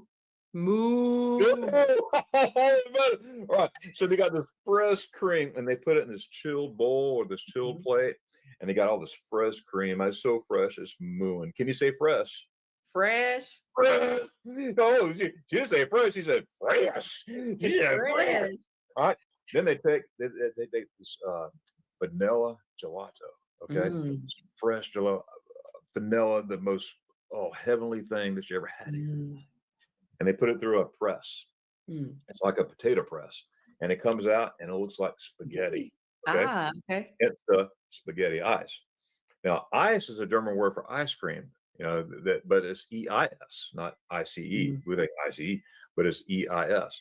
Right. So now you got this ice cream on top of the cream, right? That fresh cream we're talking about. Okay. Now we're building. Then they take fresh strawberries. Say fresh strawberries. Fresh strawberries. Fresh strawberries. They put fresh strawberries and put the same thing, and all the juice comes out on top of the fresh cream that's mooing, the fresh vanilla gelato that's sitting there. I'm fresh, and it's just hanging out, and they put it on there, and then, all right, now most people like cheese on their spaghetti, right? But you don't want to put real cheese on ice cream. That's nasty. That's pretty nasty. They take white chocolate, and they take it and they grate it, and all those pieces come on top of everything what we're building here. Now, everybody likes garlic toast with their spaghetti, right? Of course. Okay, so they're not going to put garlic toast on no ice cream, right? That's nasty too. But they take a vanilla wafer or a chocolate wafer, or vice versa. You have vanilla on one side, chocolate on the other side, or just a plain one, and they stick that bad boy in there. Now, there's your spaghetti ice, but we're not done yet. We're almost done. This is a spoon. This is my pen. This is a spoon. Now, it's different than any kind of ice cream that you ever had, and here's why. You got everything's fresh. There are no preservatives in Germany, no high fructose corn syrup, all that junk. Okay, All right, all that there's nothing in there. Everything is Fresh. fresh. Oh, you're on it. You're on it. You're on it. Some people I'm like, fresh. Hello. You're like, come on now. You're on it. Come on. So they take the spoon and they put it in there, and by the time you get right here, your hands start shaking. You're like, what's going on? Okay, and you put in your lip and you go. You take a bite and you start, and there's your spaghetti ice. And once you have your Amazing. spaghetti ice, especially in Deutschland and Germany, you're toast. You're done. You'll be over it. You'll never. Oh my gosh. That right there is spaghetti ice. Is it a German dish? Is it German or is it from somewhere else? Like where? Well, it's both Okay. Italian and German, and here's why. Italian immigrants came in the 50s. They went to immigrated to Mannheim, Germany. Mm-hmm. All right, and growing up, this gentleman named Dario. Now my name is Darren, Darion. Yeah. Dario, Dario Fontanella. Okay, now he grew up in Germany, but Italian immigrants, everything. So his dad, who has an ice cream shop, saying, "Hey, you're going to take my place. This is going to be yours one day. You need to come up with something, come up with something fun." So he had other stuff. I think he had a hot dog one, or like a bratwurst, like one. And he went to a Italian restaurant, and they had watched the spaghetti come or the pasta come out, and he's like, "Ooh, spaghetti ice!" And so on April the 6th, get that, 1969, he was 19 years old. He came up with this, and it was born, and he served it that day as well. And it's been a thing ever since. Now, Dario Fontanella, I got to meet this guy. I met him. What? Yes, I finally got to meet him. And there's That's crazy. And what makes it so special that there's a history on that, and I'll backtrack in just a second. But actually, that's his picture on the wall right here. Oh my gosh, yeah. Right behind me, and he's sitting there with the ice cream. And I got a video on it too. I got several videos of you see Dario Fontanella and me sitting there. But what happened was I went to Mannheim, and I said I'm intentional. I've been to Mannheim many times, but I'm intentional. I'm going to see if I can meet this guy. And I'm not starstruck or not like that. It'd be good if I meet him. I meet him. If not, hey, I'm eating ice cream. So I found the original shop and everything. I'm sitting there. I had the ice cream. I said, "Hey, is Dale Fontanella here?" And everything. "Oh, I'm sorry, he's not here today." I'm like, "Oh, okay." I was like, "Okay, well, I'm eating the ice cream where it was made." But then he kept talking. He goes, "He's at the other location." I'm like, "There's another location?" So I'm like, "Well, looks like I'm gonna have me some more spaghetti ice." Right. So I got directions. It's only a couple block walk away. So I went there. I'm on the the European outside cafes. I love that. I'm a I know. cafe, just sitting there drinking coffee, whatever, eating spaghetti ice, and so I ordered it. And this guy named Reno, a real short Italian guy. He's working at the restaurant at the ice cafe, the ice cream place. And I ordered spaghetti ice. I said, "Hey, is Del Fontanella around?" He goes, "Oh, he's busy." I said, "Oh, well, don't bother him." He goes, busy. Sorry, no, busy. I said, "No, don't bother him. Please don't bother him. I just want some ice cream and everything." And he goes, Why, you ask?"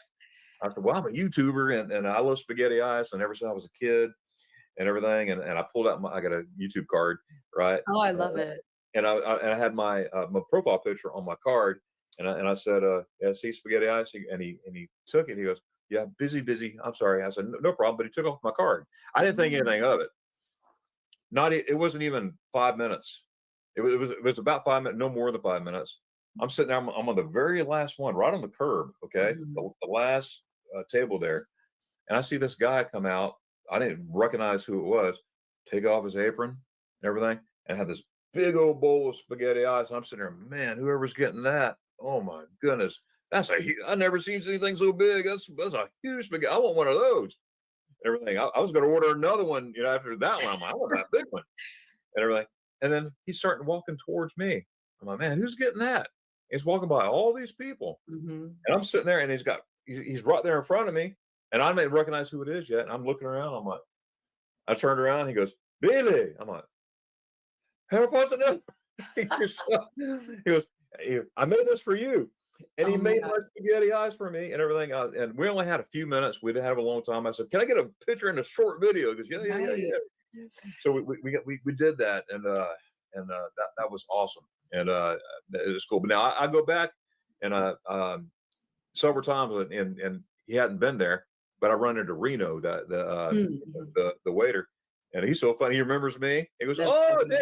man, never in Germany with me." Wait, that's awesome. And he's been in several videos. But how I found the spaghetti eyes was when I was there as a kid. Boy, sorry for the long story, Oh, I but love this. gotta build it up. Circle it Uh, back. I was there as a kid, and my dad. We all went to a spaghetti ice or to ice cafe, and all my friends. It was a bunch of us, right? And we had it was a Wednesday night, like everybody from our church. We went there, and it was, and he kept it open for us, right, for all the Americans, because Americans come and eat ice cream. And all my friends getting ice cream and everything. Go, "Son, I want you to try some of that." I said, "I don't want no spaghetti. I want some ice cream. So and so's got this." I said, "No, no, no. I don't want none of that." And he goes, "No, so I want you to try it." I said, "Dad, I don't want that." I was like 8 years old. You're like, no. No, Dad, come on. Jeff's got all this. I don't want no spaghetti. I want some ice cream. I mean, he had me going, Mhm. and I was like, man, what I got to eat this for? Because it looked like a plate of spaghetti. That's so I took, funny.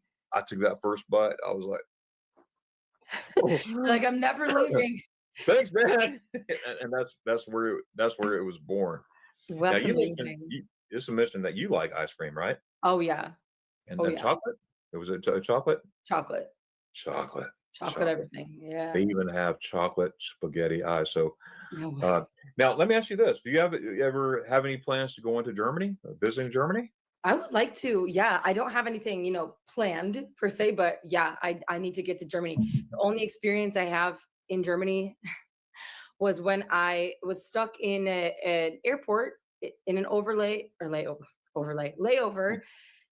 when COVID hit. I was in Europe when COVID hit, and I Oh, had to like rush get home, and we had like a flight cancellation. I was stuck in the Dusseldorf airport for like Düsseldorf.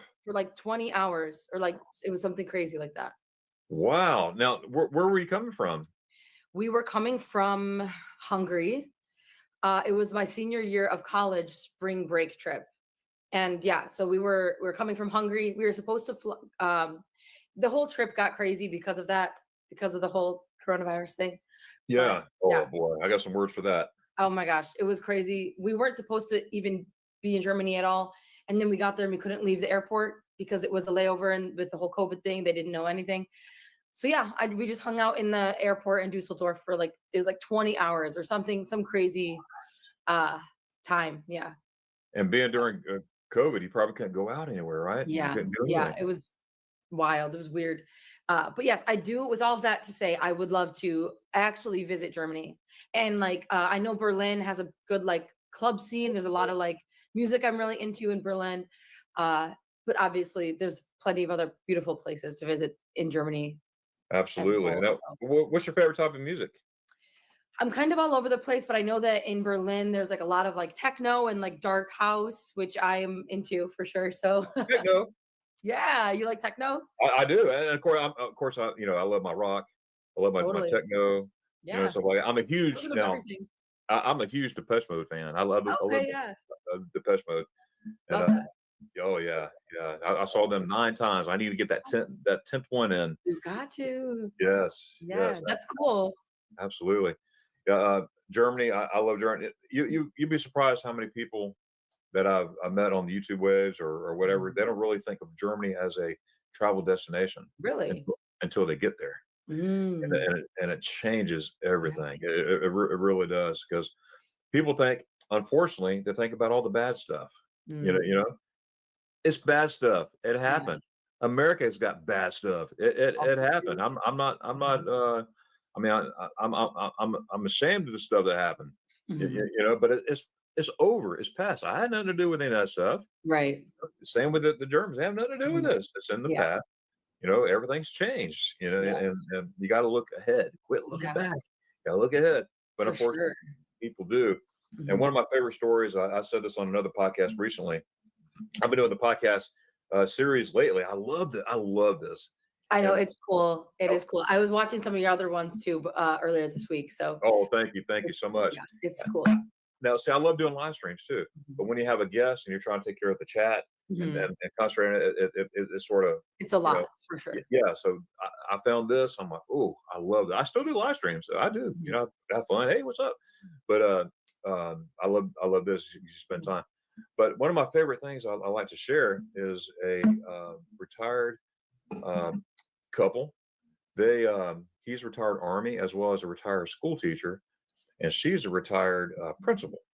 And they go to France all the time. They go to Italy all the time. Same places, they all the time. But he ran across my videos because I always say, "Hey, I'll help you with that itinerary. I'll set you up," and I do it for free, by the way. And I get confused all the time. Are you a travel agent? No, I'm not. I just love Germany. I'm gonna help people travel to Germany. I There do it. you go. I do. I charge a smile. I said, if you smile, I'll help you out. If you don't It's smile, enough. okay, Google, hit Google. Don't mess with me. That's funny. But anyways, he contacted me and I said, well, let's schedule a video call. So we did a video call, and him and his wife sitting there and everything. Now she's been nice. She went rude or nothing.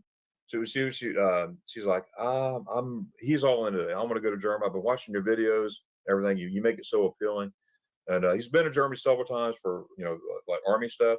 Not Mhm. stationed there, but he was stationed in like Korea and Asia areas. And because I really want to go to Germany and check out the places that you've been going to. I said, that's awesome. And she's like, well, I'm going because of him. I'm not interested in Germany. Mhm. We go to France, we do all this stuff. Germany's never been a high thing. Now, she wasn't rude. She was very nice about it. She was, Mhm. but I'm going because of him, and I'll go just to go. Well, I set up that itinerary, step by step, where to go, Mhm. where to stay, all that stuff. My phone would not stop dinging from the messages. This is great from her. Oh, good. Oh, yeah. She's like, there, we found a new place. And I think in my last podcast, I think they're on their 7th trip back since then. Amazing. But I think it's their 9th trip back since then. That's I'm crazy. trying to think about. I think it was a 7th, but it's I need to go and correct that. But it's their 9th trip back since then. That was in 2021. That was in 21 Wow. and Oh my everything. gosh, They can't that's they can't get awesome. enough of Germany. And I Yeah. kept getting videos. Hey, look at us. We're here at the Neuschwanstein Castle. Oh, look, come on So this. funny. Oh, we're here in Munich. Oh, look at us and everything. And these are a retired couple. Yeah. That's So, awesome. so they can't get enough of it. They Yeah. cannot get enough of it. So, go I ahead. was just going to ask, what is so obviously you love to share where you've traveled and stuff, Yes. your itineraries, but what would you say is like your top city or area in Germany, if you had to pick one? Wow. Okay. Oh man. Woo. Gee, all the whole map. I'm just I know kidding. the whole map just lights Right. up. Now, see, it depends on the region. Now, I love it all, but I'm honed into Garmisch-Partenkirchen. Garmisch, you're right in the middle of the Alps. You're Mm. beautiful. You're surrounded by snow-capped mountains, even in the summertime. And Oh, they got this place called the Zugspitze. It's the highest peak in Germany. They call it the top of Germany because it's the highest peak in Germany. Garmisch is right on the border of Austria oh, and Germany. So you go up this mountain, and there's several ways to get up there. My favorite is take the Seilbahn, which is the gondola up, and then mm, take the train down. But anyways, you go up on this top, and you can see like 5 different countries from one spot. that's You don't see amazing. buildings or nothing, but you see the Alps. Like Yes. you're sitting, you're in Germany, right? And you're like, Oh, there's the Austrian Alps. world. Yeah, there's the Austrian Alps, and then you turn this way. Oh, the Swiss Alps are over here. Oh, there's Italy over there. There's Italian So Alps. crazy. There's a French Alps. I mean, and you just walk around like that, and it's really really cool. And on top of that, you could actually walk into Austria on top of the mountain. You're in Germany. You walk right in there. They got the panoramic view. I mean, it's just Yeah. beautiful. You're in your Alps. You see birds going by, and you're sitting in a restaurant, and Oh, it's just really really neat. It's beautiful.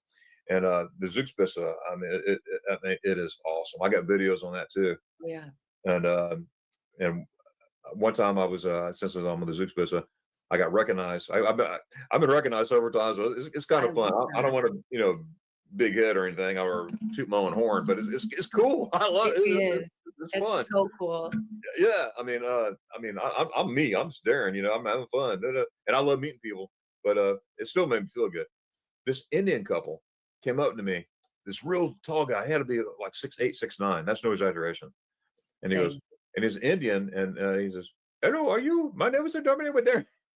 I said, That's so I said, crazy. "Yes, I am. Hi." And then he goes, "Oh," and then he called his wife over here, and she's short. Oh She's my probably gosh. like 5'4" and everything. And to come to find out, he goes, "We watched your videos on Zugspitze, and we wanted to come." They've never been to Germany. Crazy. They're on their honeymoon. Oh my gosh. He is a doctor, and she just finished dental school.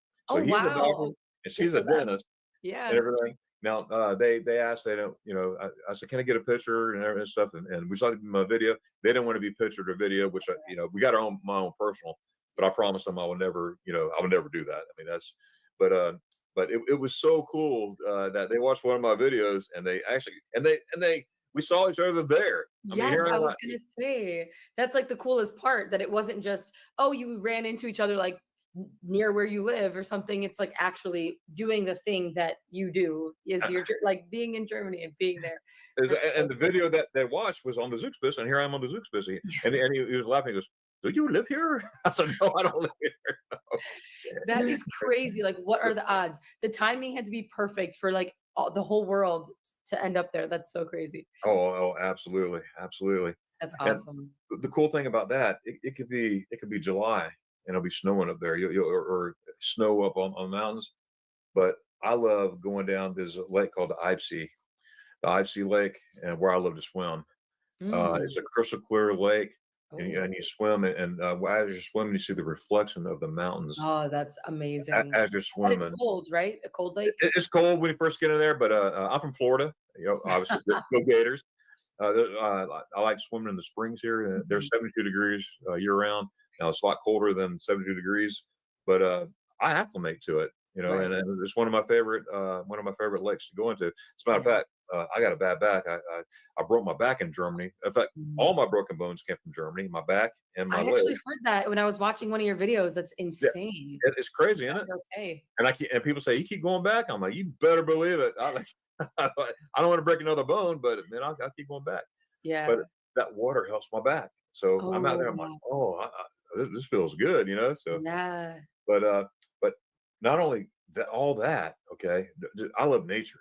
I love Mhm. being out in nature and stuff like that. The trails, the hiking trails, Mhm. uh, but also the town of Garmisch, Garmisch Partenkirchen, which is actually Hitler split the town during the Olympics, 34 Olympics Oh and my god. everything. And then they split the town. So you got the Garmisch side and the Parkenkirchen side, but it's all together. They hyphenate Mhm. it.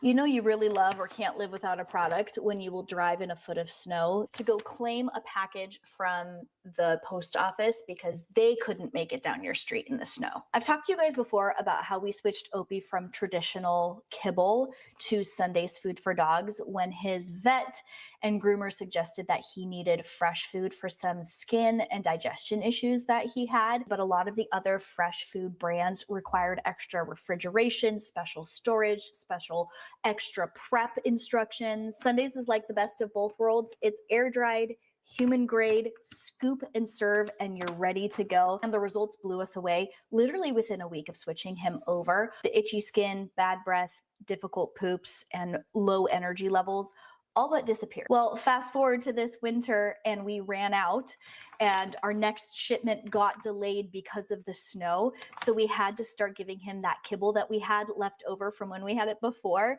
And immediately we saw a difference. So much so that Weston decided to brave the crazy roads and go pick it up at the post office. And the results were immediate once again. It's so fun to watch Opie during feeding time because he gets so excited. I think part of that is because he loves the taste of it so much, but also at some level, I think he knows that he feels better when he eats this food. So we are definitely stocking up and keeping a back stock as well because it is so worth it to never run out of this again.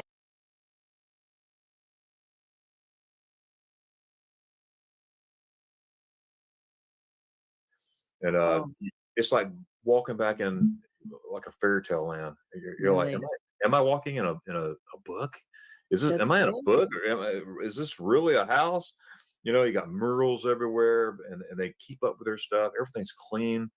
Uh, Mhm. it's just beautiful. But Garmisch, to answer that question, it would be Garmisch.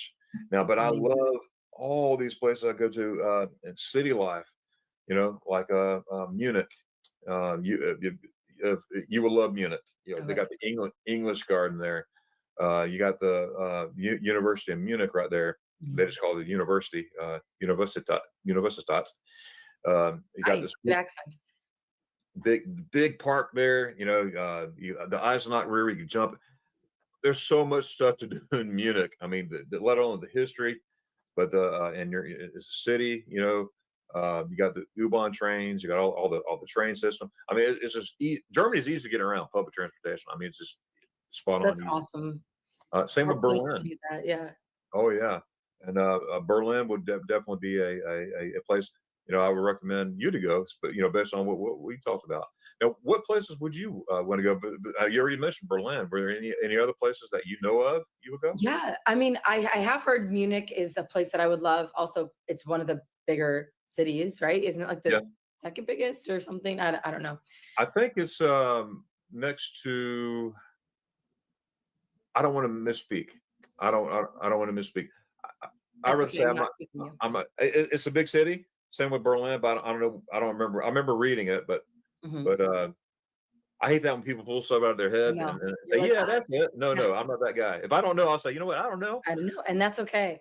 Right. But like, truthfully, all of Germany, like the countrysides, the mountains, I really am open to wherever, to seeing it all. The thing that is, I think, can be tough is like once you fly into one of the bigger cities, you need to be able to get somewhere. But if you said there's like the trains and planes and automobiles that can help me get to where I want to go, then I mean, really, the sky's It's the limit. easy. And when you ever do decide, feel free to contact me because Totally. I will Well, set you up with I know to call you.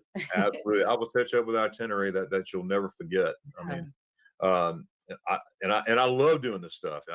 I love it, and I would never uh, s- tell you about a place unless I've been there, or if I say, you know what, I haven't been there, I will say, hey, tell me about what your experience is, so I finally get Mhm, there. But um, what I try to say, I try to be accurate. I, mhm. I'm accurate as possible Right. because I want them to have the best experience. But yeah, flying into Frankfurt, you can fly right into Berlin, Tegel Airport if you Mhm. want to, Frankfurt or Munich. There's other airports too, Dusseldorf too, as you know. Oh, yeah. But sometimes find good deals in Dusseldorf. But mainly for me, Frankfurt, they offer Mhm, the best deals. But mhm. every once in a while, they throw a bone out for Munich or even Oh, Berlin. Just like anything else, you yeah. just gotta check, the time Yeah. and stuff like that. Do you For typically fly the same airline every time? I used to be a airline mile junkie, Okay. okay? But, they've changed a lot of stuff. There's been a So, lot of changes, yeah. yeah, so I try to be loyal. I'm a Mhm, Delta guy, mhm, I try to be, but you know what? It's 2025, and whatever give me the best deal, mhm. I just gotta go with that, Yeah. No, I um, hear you. yeah, yeah, so, I fly all kinds of airlines. We're flying American on our next trip to Okay. Germany. Last When is trip, that? well, that's coming up this summer. The summer? That's Okay, soon. It's yeah, pretty soon. yes, yes, I can't wait. I cannot That's the wait. whole family, right? Yes, the Everyone's whole going? family, and, Nice. then we're having, my friend and her daughter, the one that wants to go to Yes. the university in Mhm. Strasbourg and all that. So, yeah, that's gonna be, really neat. So that would be cool. You know, get your friends together and have Mhm. a Germany trip. Oh my goodness. Uh, There's a disclaimer with that, and that disclaimer is just like basically what I was saying with that couple. Once you go, you're toast. You know, Right. you'll be That like, and the spaghetti ice. exactly. And once you get that, like, you're just toast. It's kind of fun. I keep going back to Germany. I Mhm. enjoy Germany. Now I go to other countries too. like the Netherlands and Mhm. Belgium and France and stuff like that. But it's like I enjoy it. I really do, and have a great time. But I feel, I guess the word how to describe it, at home in Germany. I Your heart feel, is in Germany for sure. absolutely, Yeah. absolutely. But Ren, what is your now? You already have you have a lot of videos. I do. I've been Yeah, trying to stay consistent, uploading as much as possible. I gotta put my glasses on real quick. Yeah, 503 videos. Do you realize that? Well, that includes shorts. That number includes Okay, shorts. So and yes, you're over 2,000 subscribers now. yes, I just hit it the other day. It I was just hit 3,000 not too long ago. I know I noticed that too when I was stalking your channel a little bit. Oh, that's awesome. Yeah, We've been stalking each other. Oh I my know. goodness. Would you look at that? That's so funny. That's right. But you got a lot of videos here. I mean, tons, Mhm. tons. I can't wait to get into more. Now I did Really watch nice. that test run vlog Mm. from 8 years ago. Yeah, see, that's what I mean. Example of not good videos. Not But good. Quality's bad. but fun, right? But You fun. you had fun doing it, right? Sure, Right. sure. Let me see. There's a whole lot of stuff that I Mhm, can't wait to see. And mhm. and folks out there listening right now, I'm telling you, meeting Ren and oh, I didn't ask that question yet. What was it? Mm, Well, mhm. I know the answer, but we got to tell our subscribers that. Yeah. Guys, check out Ren, Live and Large LaCrew, Live and Large with LaCrew, not the crew, but LaCrew. And am I saying that right? LaCrew? It's funny because people say it different Crew. ways. I typically say El Crew, L Crew. Okay. but my sister and like a bunch of my close friends say La Crew, just like it's whatever works. Live and Large with L La Crew. Crew. Exactly. It goes both ways. It can be There you everything. go. So make sure you check out Ren. Now, speaking of that, I meant to ask you this earlier. Mhm, Now, how did you come up with? Now, again, I know the answer, but let's mhm. tell everybody else. How did you come up with Ren? Yeah. So my birth name is Lauren. And people are always like, yeah, how did you end up with Ren? So in high school, people like my nickname in high school was El Crew. My last name is Crudelli. And so Oh, yes, El Crew is like the basis of that. okay. It just, I don't know, it kind of morphed into that because um, my Instagram handle, which still is to this day, El Crew. Um, but at the time, Instagram was even new, like when we were in high school, all of that. So then, how do we get to Ren? Yes. So Lauren is my name so I was then El Crew, in college.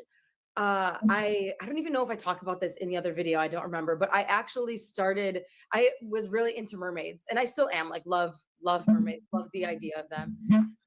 And my friends in college, uh, like a siren is a mermaid, and my friends in college, I had all this mermaid stuff. I had mugs, I had, just like all my decor was like, very oceanic, like I'm mermaid a kind of. little mermaid.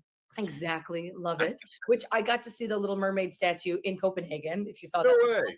way. Yeah. But anyway, so they Cool. were like, you're like a siren, Lauren, siren, and that's kind of where Ren originally came from, and it just stuck. And yeah, and I love it. I feel like it like fits me. I feel like it just fits my vibe, my energy a little bit, and so it just kind of stuck. And also it's the second half of Lauren. A lot of people will say like, oh, we'll call you Lo or Lore or Laura. And I'm like, why not Ren? Lauren, it works for me. I Awesome. love it. And I actually I don't even think I mentioned this earlier, but my other job that I, can't take on the road with me, but I'm also a bartender. I work in restaurants. So when we travel around, I God always bless try you. and find a new bartending gig. So when people ask me at work, like that, like, oh, is Ren short for something? I always tell them it's short for Renegade because it's funny. It works. That Like, is. the energy of the vibe of Yeah. the bar. So yeah. It goes in together. Yeah. So it's all these little things that all thrown together to be, this is my name. This is who I am. It's kind of funny. Kind of a long story, but funny, fun. Oh, It's all that's about right. fun over here. So I Oh, think it's a fun absolutely. name, fun story. Yeah. Now, let me ask you a question. When you were overseas, when you're in Denmark and Copenhagen, all those places, Mhm. when you went to a restaurant and being a bartender, what did you notice difference about the tipping? Oh yeah. It's not really, well, I feel like some things are shifting a little bit in Europe, and I think I've noticed it more in Ireland than I did in like mainland Europe, I guess. Um, but yeah, you pay the price that you see on the menu. They get paid wages that are like livable, Yes, maybe even if they're like the more minimum wages, but they still get paid like an hourly rate that's, they can live off of. And so because of that, you don't really tip. And that it's such a different culture. So that's what I feel like even restaurant culture is different kind of because of that. yes, And I definitely see like some people leave like a couple extra, like in Denmark, it was the krone, like a couple of the coins, if they have change, but it's like almost, um, I was told that it's almost like an insult if you are like trying to give them extra money. It's like, no, this is my job. I get paid by the restaurant and that's my income, which is so different here. it is It's crazy. absolutely, and funny you said that because that is true. I Mhm, tipped the guy. He did a great job. So mhm, I literally he gave me some change. I had 11 euros. mhm, You in euros. He gave me the change back. mhm. I said, keep the change. And he's like, no, I cannot do this. I said, and he got serious. Yeah. He goes, this is my job. This is what I do. I said, no, but I Mhm, appreciate you. mhm. And he got taken back. He goes, Yeah. no, I cannot take it. And he gave me back, and I was like, oh, what did I do? Yeah. I was trying to help the guy. you know, Yes. It's interesting too, I think, because having worked in a few different types of restaurants and bars and places, like I feel like in Europe where tipping is not a thing, it's not standard. I think it's the expectation is that you're always going to get good service. yeah, Yet here, I think, and this is just my idea from seeing it and working in it, I think here it's like almost more like you can kind of slack off and then someone will not tip you as well because you didn't do as good of a job. But I think that almost the tipping culture, because of the tipping culture, maybe that people find it okay to like not give great service. Like it's not the expectation that you will always get great service, which is right, unfortunate because it still is our job and you should always give your best service possible. But I right. think because of it being kind of a more like, service based, like you're paying, like, I don't know, I think it kind of changes the whole culture of the restaurant a little bit. And that's why at Exactly. higher end restaurants you get better service because you are expecting to, like, they're expecting a higher tip, you're expecting to, you're paying for that. But it is a little bit of a weird, or It's just different, different isn't it? It's culture. different. Yeah. Yeah, and now in Germany, because like same thing, they have a livable wage. I mean, they make good Mhm. money. They make some make 80 grand. They make good money. I was doing some math when we were there, when we were traveling. I was like, Yeah, wow, I could do this here. heck yeah. But I always try. Now, it used to be where the no tipping at all. Mhm. No tips.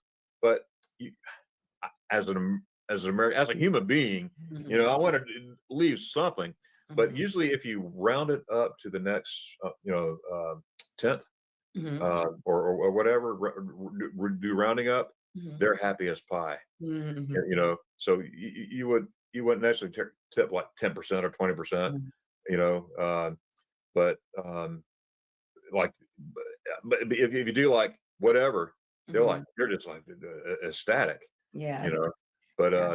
especially, I take care of my servers, Totally. and because it's important because especially over here, Mhm. it's they're working for the tips and Yeah. whatnot. I appreciate you. I appreciate y'all.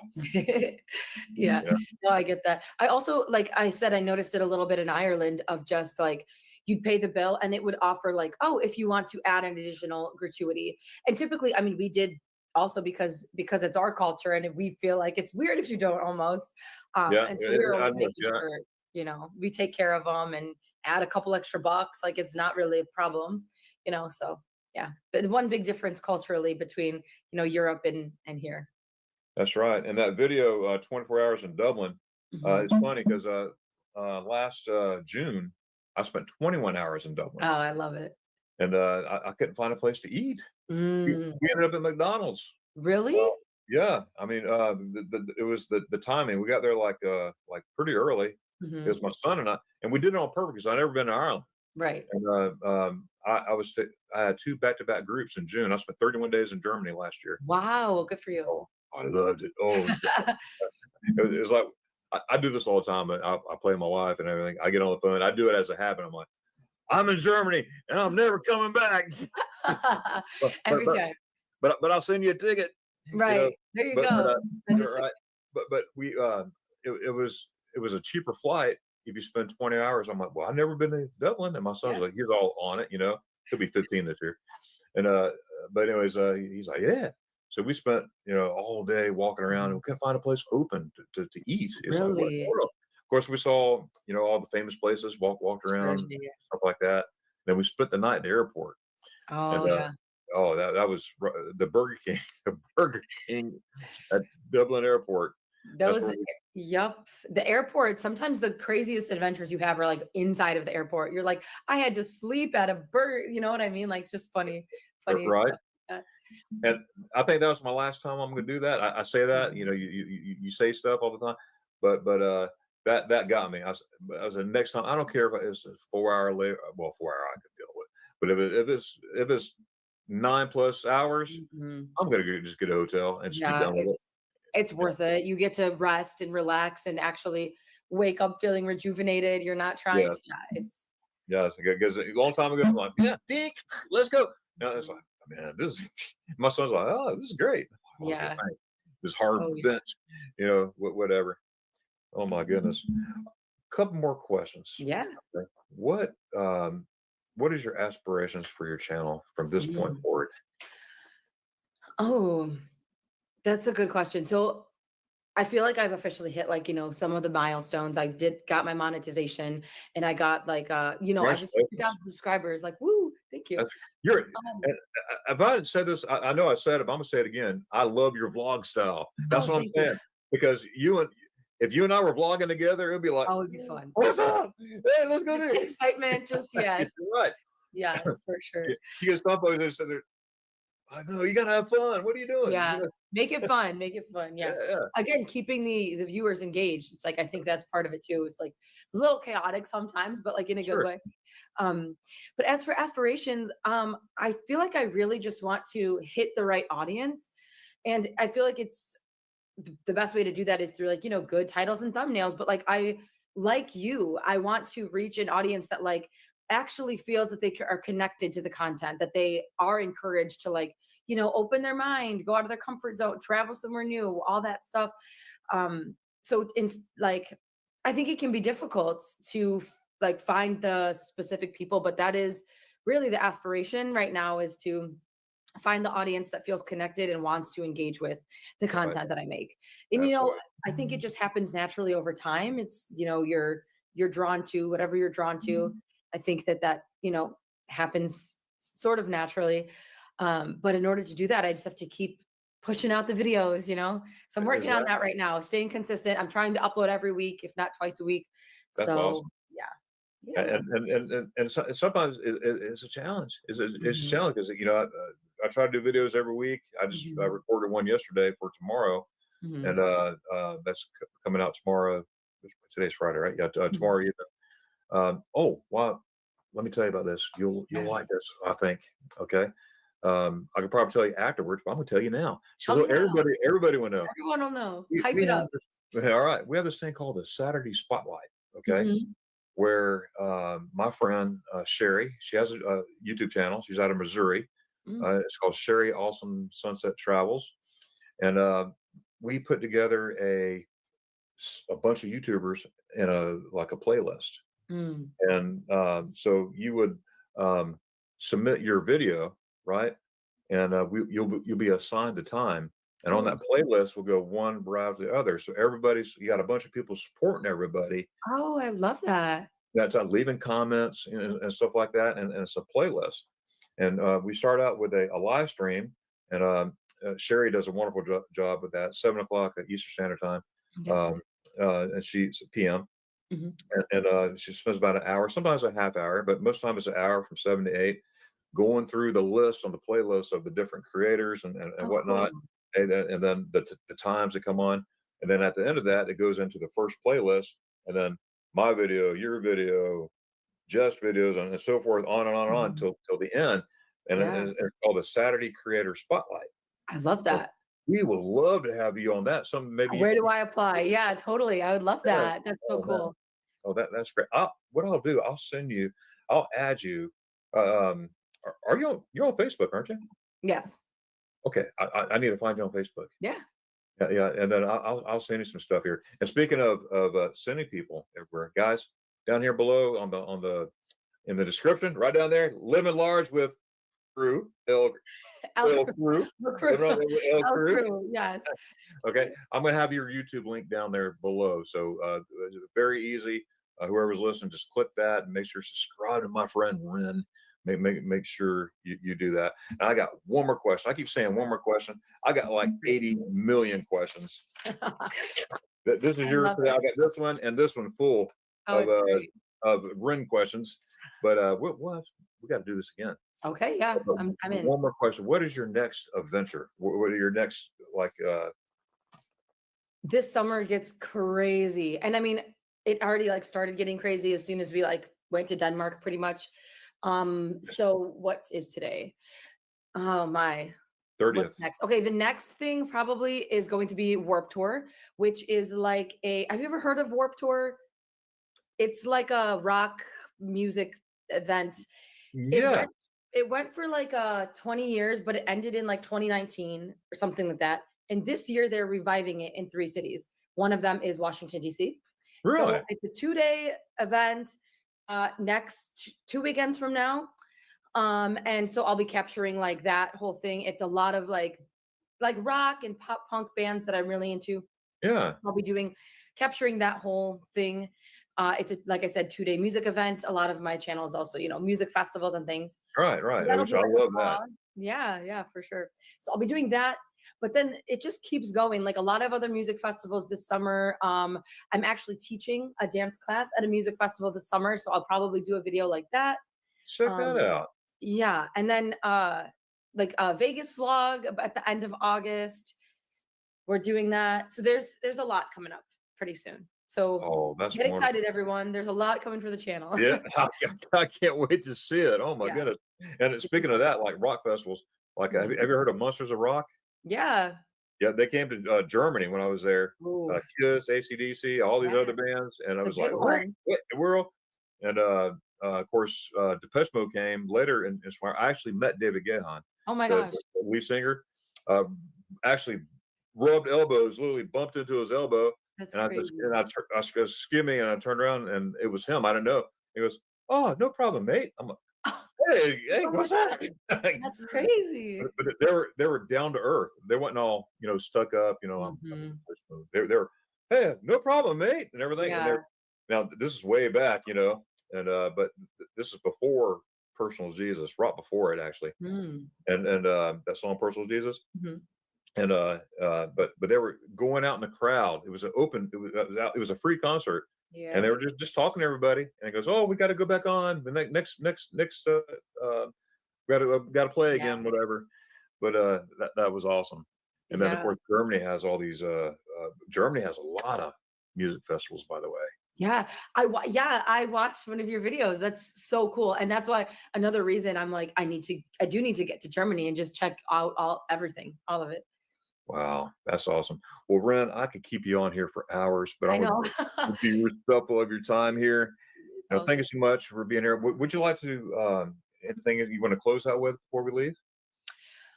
Just everyone obviously subscribe and all that, but keep exploring. The world is very big, whether it's Germany or, down the street, a new restaurant you never tried.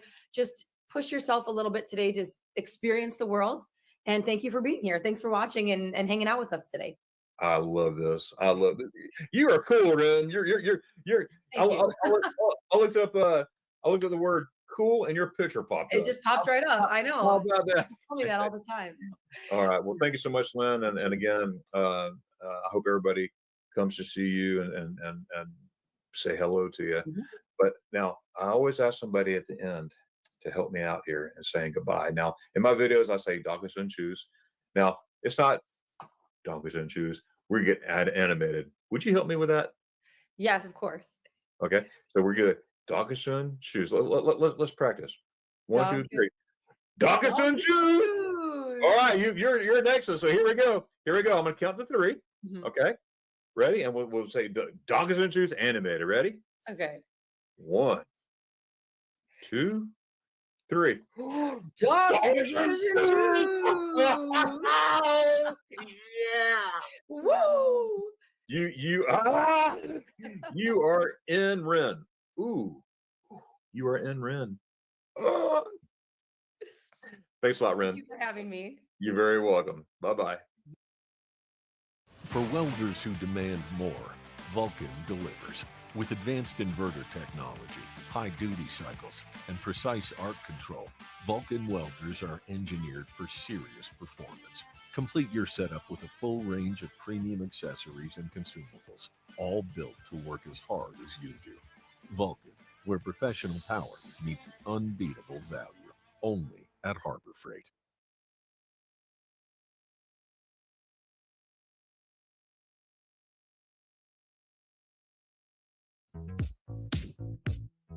I can't help but feel good. I can't help but feel fine.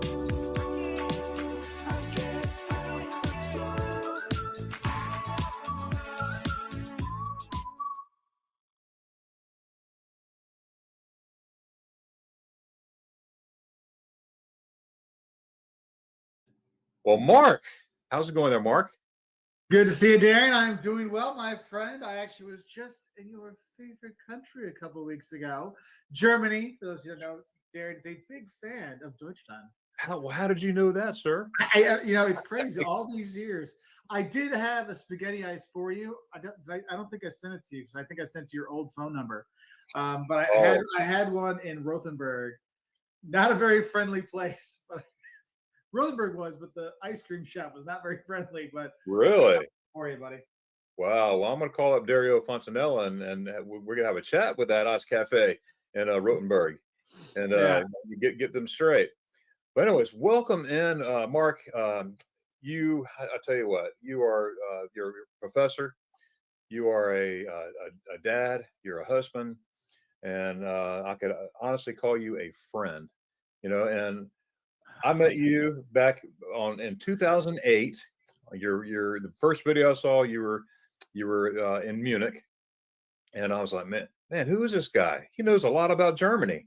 And I just got back from Germany. That was my second trip back. It took me 19 years to get back. You know that story. Oh yeah. But it took me 90 years to get back and everything. I didn't even know what YouTube was.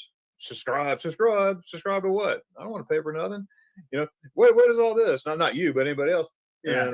But you're the first one that I ever subscribed to in YouTube. Oh. Yeah. And I think you maybe had like 20,000 subscribers in 2008.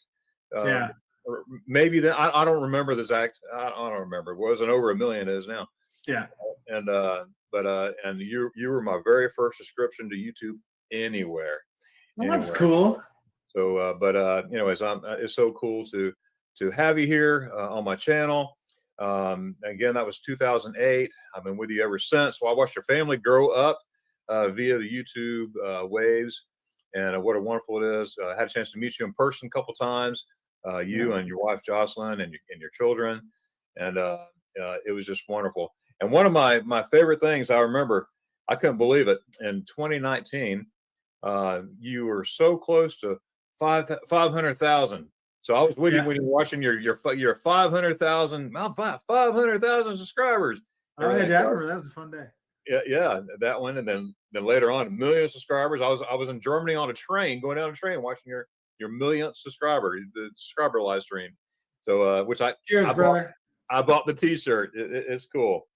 But Mark, I tell you what. First of all, I'm gonna appreciate your time because, like, where I'm getting at, you're a busy man. You got your professional life and you got your YouTube professional life because you do a phenomenal job, and you're family man and all that stuff. And but thanks for being here. Glad to help out, buddy. Hey, that's awesome. I know there's a lot. I watch your videos. I've been watching, like I said, watching your videos for years, and I'm trying not to be redundant in questions. But if I do, fill my memory up again. But not a problem, my friend. Not a problem. hey, that's cool. That's cool. Well, Mark, tell us, okay, the general audience out there, whoever's watching, whomever that may be, what made you start doing a YouTube channel? Say, you know what, I'm gonna make a YouTube channel. What was your first? So my first YouTube experience. Yeah. So I think when I first started making videos, I had a different channel before Walter's World. It was Best Economics Faculty, and I made videos for my students. I was teaching in Portugal, and I was basically making summary videos for them for the exam because not all of them spoke like super great English. So I wanted to have so they could like slow it down and watch it again. And hey, make sure you know these topics for the exam. Like there was that, and then I was making videos for Jocelyn, my wife. She was my fiance at the time. She was going to move to Portugal, and so it's like, well, you're moving to Portugal, move to Lisbon. I'm going to teach you some like Portuguese vocabulary and teach you some Portuguese, but in Lisbon. So like going to the grocery store, buy our apartment. So like, here's the grocery store you're going to go to, and here's the word. So started doing that. And then after a while, we started making like language videos, but I was like, I didn't know. I was like, oh, everybody wants to learn languages. So I was making like in German, Italian, Spanish, Portuguese, English, like for all these different languages. Only the Germans wanted to learn other languages. No one else did. So it's like, okay. It's like our original first big audience was actually Germany. Really? Right now they're like 1%, but at one time they're like 60% of our audience because I was making all these like learn English for Germans, learn Spanish for Germans, and Portuguese for Germans a long time ago.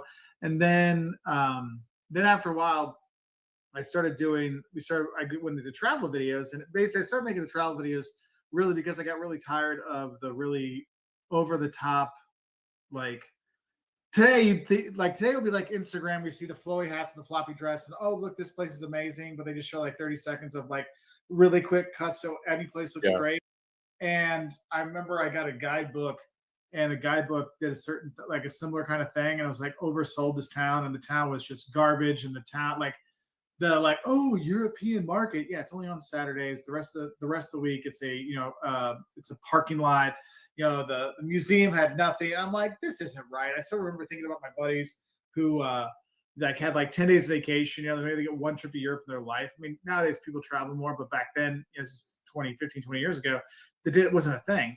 And so I was like thinking of like my aunt who went to Europe once in her life. And if she would have like read this one guidebook or gone to this blog that oversold a place, they'd waste 30% of their vacation.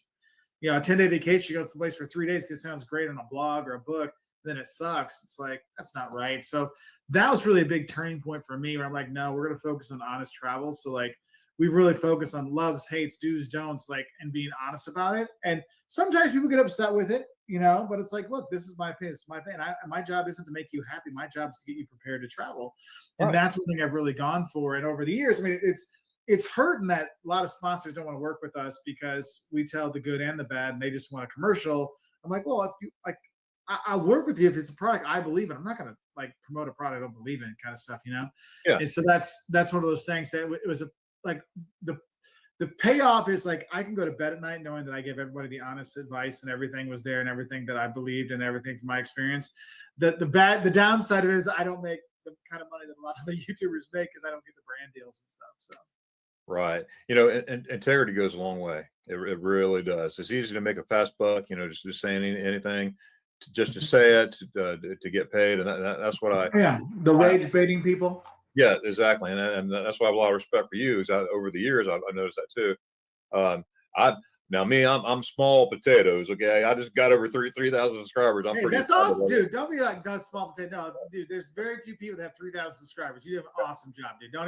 Don't sell yourself short, man. Don't sell yourself. That's awesome. I appreciate that. I'm having a lot of fun, and it's growing on me and everything. Yeah. So things have changed. Because I remember when you only had like 5 or 6 followers when I was joined up and everything. Exactly. And I started out with 0. So that's right. We all started at 0, man. That's right. And I have some folks that I haven't got any lately because I always turn them down because I don't want to say something that's not true. I don't want to something to make my channel sell if I don't believe in it. And exactly. I heard you say that over the years, about sponsorships like that, and I sort of adopted that same thing, on my channel. Same was about being honest. you can tell I've been watching the video. Honest travel. I don't want to tell everybody, yeah, this place is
shoveling it like, cavallo's good. Horse, nice. I like this.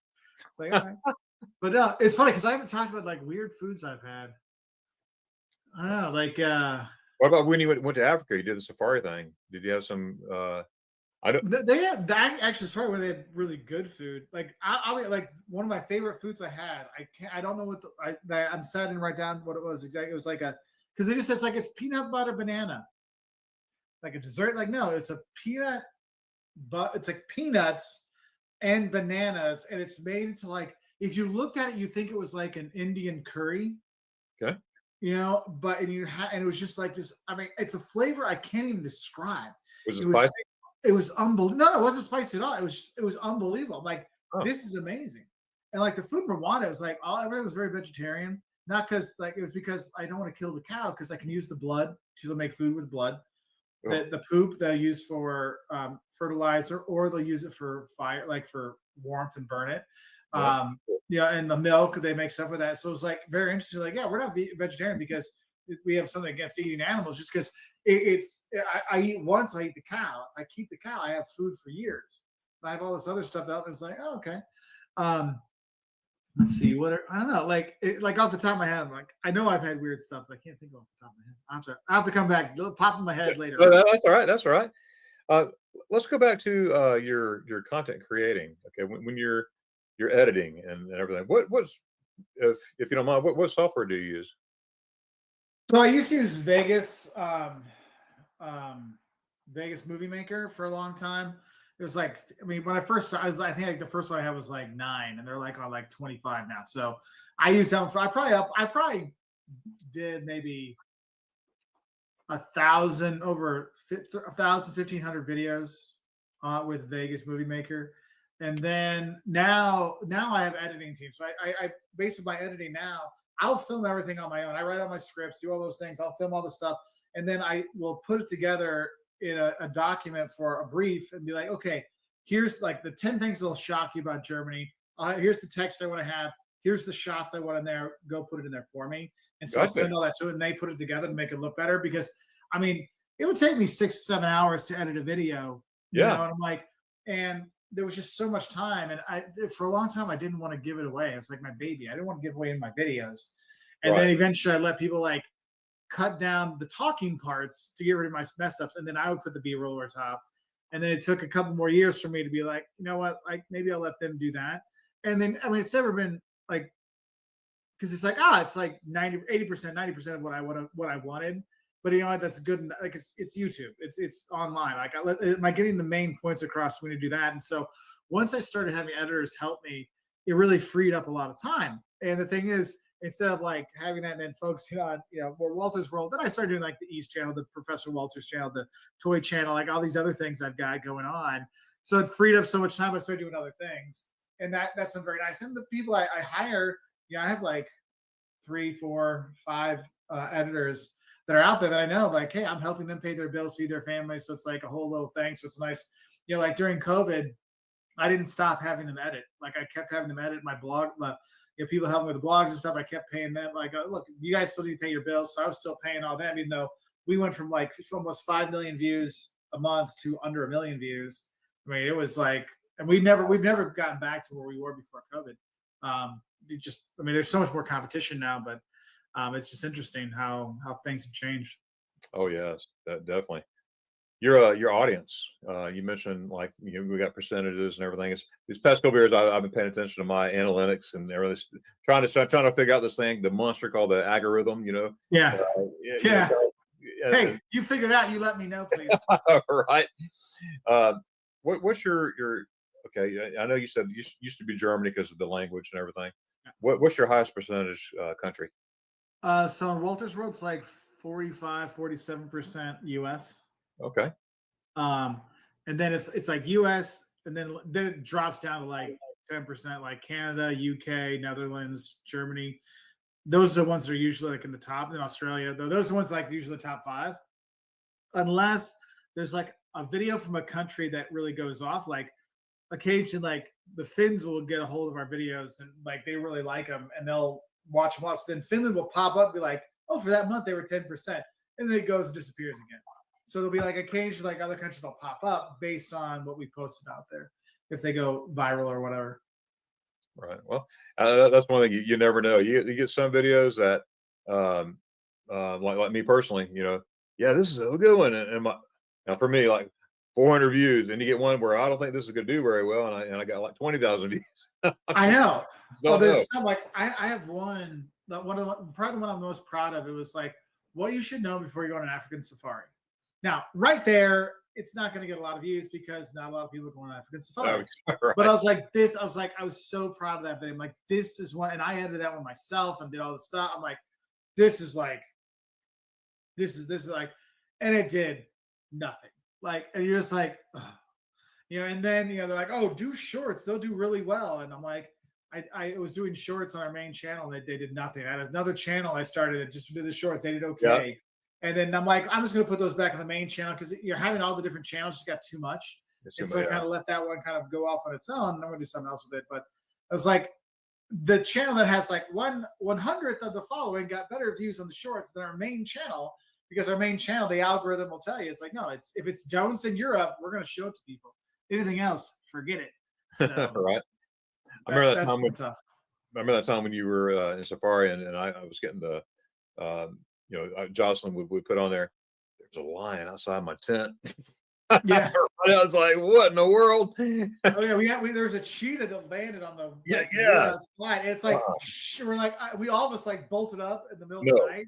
Liam slept through the whole thing, and we're like, oh my god! So like the guys came and scared it off and stuff. I mean, it was when the Cape Buffalo are like walking by and it's like that you see their like horns like moving the tent like that, and they're like, yeah, those are the real dangerous ones. Like, yeah. And they just like to scratch on it. So you're like, okay. Yeah, I remember that was in real time. And I was like, oh my gosh, Colleen, look at this. Oh yeah. Then I remember I was at breakfast with Liam, and Jocelyn and Caleb were still at the camp. And apparently Caleb's like, Mom, there's a giraffe outside. She's like, what? She loves giraffes. She's like, whatever. She's like, no, Mom, there's a giraffe outside of our. And so like literally there's a giraffe right outside, like there. Wow. She's like, oh my gosh. That's pretty cool. One of the times she was okay getting her picture taken with her hair not done. I was like, oh, it's all wet and whatever. Right. She's having a good time dancing too with the locals. Oh yeah. No, we had a great time. Like, we're gonna go back. So this summer we're doing Southeast Europe, and then next, like we're talking about next summer now. And next summer we're gonna be going to Ethiopia and Egypt. Like we're gonna hit like North Africa and kind of like northish, and then East Africa again, like some other stuff we missed. So we're looking to go there. So, I mean, so that's the plan for next video coming out. Walk like an Egyptian. That's why, because when you go to, you're gonna have to get a picture. You get in trouble. I cracked myself up. Hey, Bengals, they're great. Oh yeah. Susanna Hoff, yeah, she's beautiful. Oh, but my wife and I, we just not to get off topic, but to get off topic for a second, we just saw Pat Benatar live in concert a couple weeks ago. How was she? Outstanding. So I was supposed. So I saw the Who years. I've seen the Who a few times, but there's the Who, and Pat Benatar was supposed to open up for her, and then Roger Daltrey, the Who, like got like strep throat or something, so they had to cancel it, and so they came back a year later to Chicago, and instead of Pat Benatar, they had this Australian lady who literally all of her songs were like the most depressing. Like you're just sitting like, oh my god. Oh no. You're like, it's like every song was about how life is worthless and all this stuff, and they're like, dude, like you're killing the bus. Yeah, I can't do it. I can't do it. It was so I was so pumped. I love Pat Benatar. Back in the day. So when she pops on, Sirius XM, I'm like, yeah. And so I was like, good, I can see her too. And then I'm like, who's this? And it was just crushing, because like literally soul crushing, because that musician, her music was so depressing. Wow. It was like I went from like Pat Benatar, love is a battlefield, to like, oh, very good. Yeah, nothing is worth anything. It was like bad poetry reading. It's like a bad poetry reading. That's good. So what is your choice of music?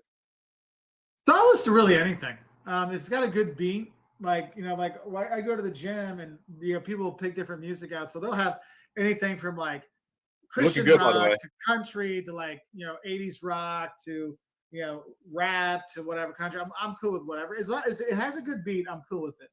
Right. But like if I put music on, like if you like on my Sirius XM I'm not sponsored by them.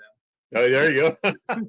But if you like, because there's every car, like, oh, the wife gets the first set, and then the second set the wife and the kids get, and then if you're lucky, you might get the third. So I got the third set. My third set, so I've got like 80s on 8, so 80s. Then I've got it's a classic rewind, so it's like more 80s cassette era, and then I've got there's one, it's like Red, White, and Blues. It's like Red, White, and Booze. So it's like country and rock together. There's The Message, which is like Christian rock kind of stuff. Sports, I got Fox Sports on there because I like Colin Cowherd and those guys. And then there's one more. What is it? Is it Lithium? It's like a grungy rock channel, so like 90s. So I guess it's more like 80s, 90s rock is like my more go-to kind of stuff. That's awesome. I like the same stuff. My series that I'm not paid either is I got the Depeche Mode channel, which I love. Yeah, the Depeche Mode. Saw them 9 times. I want to make it 10, so I'm trying to. You're a true German because they worship Depeche Mode in Germany. They love Depeche Mode, and my first. I saw Depeche Mode in Germany 2000. When they did their comeback. It was not Violet. It's after that. But they came back and their opening thing was in Berlin, and people were crazy for them. I got the CD. So it was like insane. Yeah, it was the DM tour. Well, it's titled DM, just DM. I got that whole CD set. Oh yeah. But you were there. Yeah, we were in Berlin. It was awesome. Wow, that is awesome. My first time I saw them. Was in 1988. They had a thing called Music Convoy. I was stationed in Schweinfurt, Germany, when I lived there 2 years, and they give a free concert in town, and that's my only time that I'm sitting there. They had like a horseshoe bar type thing outside. This is the Marienplatz, right in the city center, Marienplatz, Munich, the city center in Schweinfurt, and anyways, I turned around. I literally bumped into David Gahan, and that I mean, just for a second, I said, "Oh, excuse me, I didn't know it was him." It was, "Oh, that's okay, mate." I'm like, "Oh, hey, man, you're awesome," and I goes, "Oh, thanks, mate." And they went around. They were out there talking to everybody, and this is 1988. They were just talking to everybody, and then it goes, "Oh, it's time to go back on," type thing, and they went back and played. And I mean, that was really cool. So, and they were still, I mean, they were big in '88. You had Violator, exactly. That was they were like that was their first time they were super big. And I just can't get enough.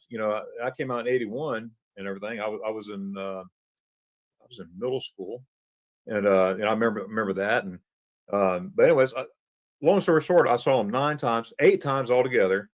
9 times. The other one, the last time was in Atlanta, about October would be 2 years ago.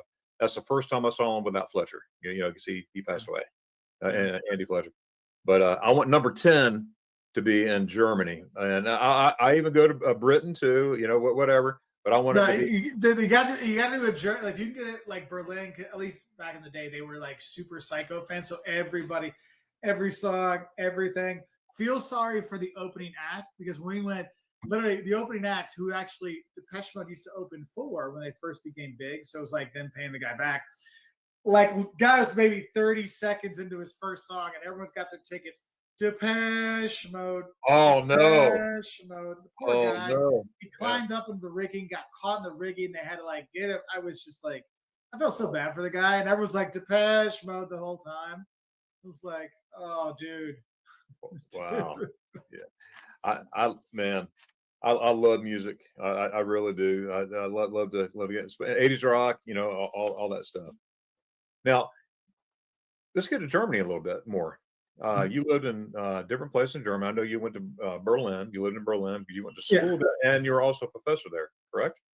No. In Germany, what I've done in Germany, because I'll teach abroad for my university here, so we're in different places. So we've actually been in an official professor, visiting lecturer is in Vienna at the Wirtschaft Wien. So I've taught there, I think 3 summers with students there. I taught classes in Munich, but that was like through my university. So I don't know how you really consider that. There's that one for that. Yeah, I lived in school in Berlin. And then I travel a lot because I go a lot of times. Like, I mean, literally, I was back this, a couple weeks ago, and I'm like, hey, when wasn't I there? I'm like, oh yeah, 20 and 21 because of the, the C one. And I'm like, oh yeah, because I was like, literally, the first time I went was 96, Christmas of 96. And I went every single year, then lived there, then every single year until 2020. And my wife isn't a big Germany fan because she doesn't like the food. And so it would be like, oh, hey, I'm going to do a filming trip. I'm going to pop into Germany. So this last time I was with my parents, we're in France and Germany. Because I'm like, well, my mom likes Germany. She'll be happy to go. Right. So like my mom's been my German partner the last 3 or 4 trips because Jocelyn's like, I'm good. I'll go for the Christmas markets eventually. So if I get to get her back, it'll be for the Christmas markets. It's fun to watch. All y'all, everybody, but you and your mom was in Bamberg recently. Last Christmas market. Yep. Yeah, watching those and everything, those videos and years past. I love Bamberg. Totally untouched from World War II. And it's just a nice place to go. I love taking people there. And it's so few international tourists go there, but there's lots of German tourists that go there. So it's a very different vibe than going to like Nuremberg or Munich or Berlin. Right. Yeah, absolutely. Did you spend? I think I asked you this before. I don't remember the answer. Did you ever spend any time in Schweinfurt at all? I did not. Because I know you've been there. We talked about this years ago, but I have not been. Like we've been to a few of the bases because we had friends that were stationed there. It's Klagenfurt. Is there one there? Klagenfurt? No. Klagenfurt. There's one that sounds like a W, like it's not. I mean, Wiesbaden. Wiesbaden. Yeah. Okay. So I've been through there. Because Bamberg used to have a base by there. That's how I like met some people there. And then now at Citi's 4th of July event, get up to 40% off doorbusters, plus 7% off store-wide or 36 months no interest. Citi Furniture, designed for love. You worked hard to cross that finish line. Now it's time to celebrate those memories. At Michael's, we help you preserve your keepsakes. There's one we actually got to go into the base and stay on the base because our friend was based there and his family was based there, so we stayed with them. But that was I can't remember what that was. It's been a few years. I have to think about it. I'll have to look at my notes. Right. Because I used to have so when I lived in Germany and afterwards I had this big, the big huge map of Germany. And I put like little like marks in all the cities. I like circle all the little towns everywhere I went. And it was like eventually because then I'd highlight and it was like the entire thing was highlight because I literally would go to every little town I could. And I went to Woltersdorf because my name, I gotta go there.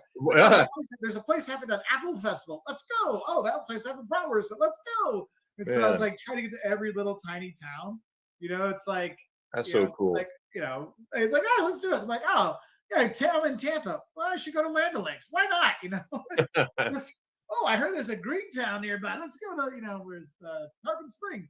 And so I would go to every little town I could when I was there. And especially like my last semester there, I didn't have any classes. I was just writing my thesis. And so I'm like, all right, I'm going to go someplace. So let's go. Wow. That's so awesome. And I love the little towns and, and the festivals in East Town. Yeah.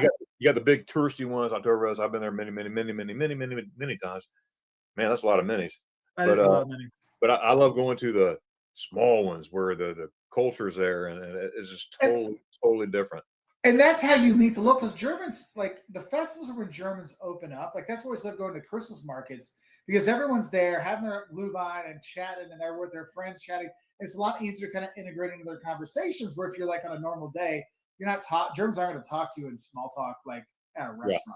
But you're outside at a festival, yes. And I've got a lot of information when I talk to people like, oh yeah, and I make travel videos, and there's always something like, yeah, I thought that was you. And then they'll be like, hey, and then they share a lot more information. We get to meet people like that. When I was with my mom in Bamberg, like my dad was, we take him back, let him stay at the hotel, and then here and I'd go out. And like while we're trying the ones, I'm like talking to the lady that's selling the Glühwein, and we're going, she's like, whoa, I'm like, how many different ones do you have? She's like, oh, we have like 8. I'm like, I'm gonna make a video about all the different ones. And so we're asking, which one do you like best? And so like we got to meet people when we were filming all this kind of stuff. So like it was really cool to like meet the locals, but it's because it was a smaller one, Sure, that's why like even here, like even in the US, if you go to like the local small town festivals, the Apple and Pork Festival. They have one near here in this little town by where we live. And we go there, and it's like you meet the local people. It's like a fun way to do things, and that you're right, it's great because it's like if you go to Oktoberfest, it's like going to Disney World. Like everyone's got their own agenda. Everyone's there stressed out. Everyone's like, I got to drink the beer. I got this, and so like I'm with my friends. I don't have time for that. Whereas the smaller ones, like you go to enjoy it. So it's a big difference. It really is. I finally bought my my Lederhosen a few years back, and I've seen it. Very sexy. Right, and I was and like my knees. And, that's right. Now I got a problem. I don't know how Colleen Holy how does she hold herself back? Right. That's why I asked myself that. But I lost 93 pounds since. So I wore them. I have my YouTube meetups in Helen, Georgia. Yeah, that's a Disney World for Germans. Take a German to Helen, Georgia. It's like Disney World. This is like Disney World. Is it March 7th next year? 6th, 7th, and 8th. Okay. Yeah, because you keep scheduling because it's always when we have spring break. And so it's like that is one of those times that we go for like a week long to do the filming. So I'm like, damn it. So it's like, it's gonna be the 7th one. It'll be the 6th annual. 6th, okay. So because it was like 5, because there was like the first one I could have gone to, we didn't get to it. Then it was like everything else. I'm like, we're gone, we're here, because that was always because it's like that's when the kids have off and I have off at the same time. So when I think this one I might be able to get to because it's the weekend after that we have spring break this year. That would be stellar. So that's one. So it's set up the 6th, I think. Yeah, 6th, 7th, and 8th of March in Helen, Georgia. And let me put it in my thing. That is awesome. Not only March. Oh, look, I even have it on my phone. 6th, 7th, 8th, Helen, Georgia. Oh, and you get to celebrate on Sunday with daylight savings time. That's right. That is so cool. They also have spaghetti ice there. And so do people come in on Thursday or do they come in Friday? You get some people coming in on Thursday, some people coming in Monday. They love it so much. It's grown over the years. I had 101 people show up just for the dinner one time. Oh, wow. And it would have been more last year, but there were people on cruises and stuff like that. But we had like 90 something show up just for the dinner. People pop in throughout the week. Hey, whatever, which is cool. But what we do Friday, we meet for spaghetti ice at 2:00. They close down the restaurant for the ice cafe for us. That's cool. Yeah, she's German and he's American, and they close it down everything for us. And then I don't schedule anything. Do this every hour. I'm not going to do that. Yeah. That many people? God, no. No way. So enjoy yourself. There's all kinds of things to do around there. The falls and all that, Annie Ruby Falls and everything there. But at 6:00 we meet at the Hofbräu House, not the one in Munich, but the one in Helen. And the owner of the Hofbräu House, Brent, he closes down the restaurant for us. So it's just you guys? Just us, yep. And he closes it down, and because so many people are starting to come, but it's different every year, But the last 2 years, we're going to shut it down. We're just going to have your group. They did have an outside patio only for people coming in, but it was only outside only, not coming in. But but it's not. They're not in any way affiliated with the Hofbräu House in München. But they got the sign out there and stuff like that, and it's their own entity, not sponsored by Hofbräu House. I got you. Because there's like one. Because there's like one in Chicago. There's one in it's like across from St. Louis. So. I didn't know that. There's one in Chicago. Yeah, it's by the Rosemont. It's like honestly, when you come out of the O'Hare, there's like a concert venue, and it's in that area, like literally like the exit I take to go into O'Hare. If I take a left to go to O'Hare, I go right. There's the Hofbräu House right there. Wow. Too bad. My next trip to Germany, we got only a 45-minute layover in O'Hare, so I won't be able to. No, with O'Hare, no, you don't know. That'd be kind of hard. Oh my goodness. Well, Mark, I could talk to you forever and a day. about anything and everything. But I just want to say thank you so much for being my guest here on this podcast. Well, hold on. We can't finish yet. We got to talk more. We haven't been on for an hour yet. I'm trying to book the ticket so I can say I'm going to be there. So give me a sec. We will. Absolutely. Well, I tell you what advice would you give? Okay, I just need to take my seed really quick. So my stomach is like. I have my travel vial. No, perfect. Can I have one? You can have one. Just gonna pop my Somebody in a travel YouTuber for their channel. What advice would you give them? Either a brand new one or just starting up, or that's here now. So what I would say is really find your niche, your voice, because the thing is, like, people do like top 10 lists or what to eat. I mean, it's the same kind of food. It's traditional food, these kind of things. It's very much a traditional kind of thing. It's going to be the same stuff everywhere. You have to have your own view on it. So you can go to the same place, but people want to see your perspective. They want to see you.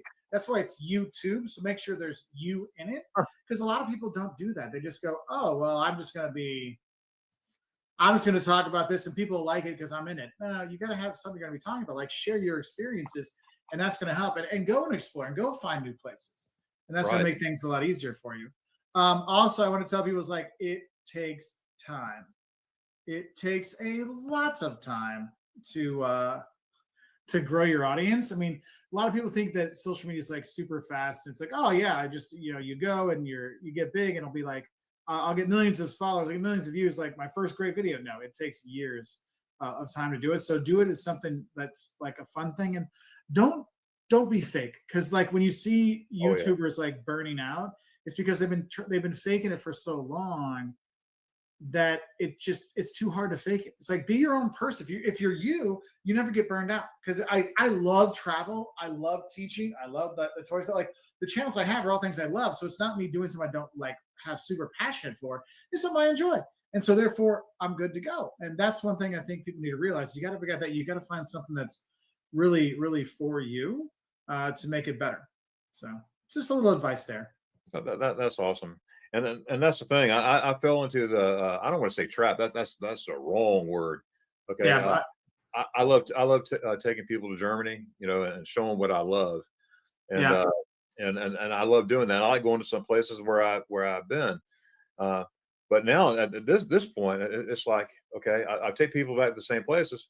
I want to venture out more, myself, so and that's where I'm at now, like North Germany. I would like to go to the Baltics, all Hey, I used to live down there. I can give you all kinds of advice. Wow, that is really cool. I thought of you, every time I go to Germany, but especially in Berlin, because I was there during the Euro 24 last year, all over the place.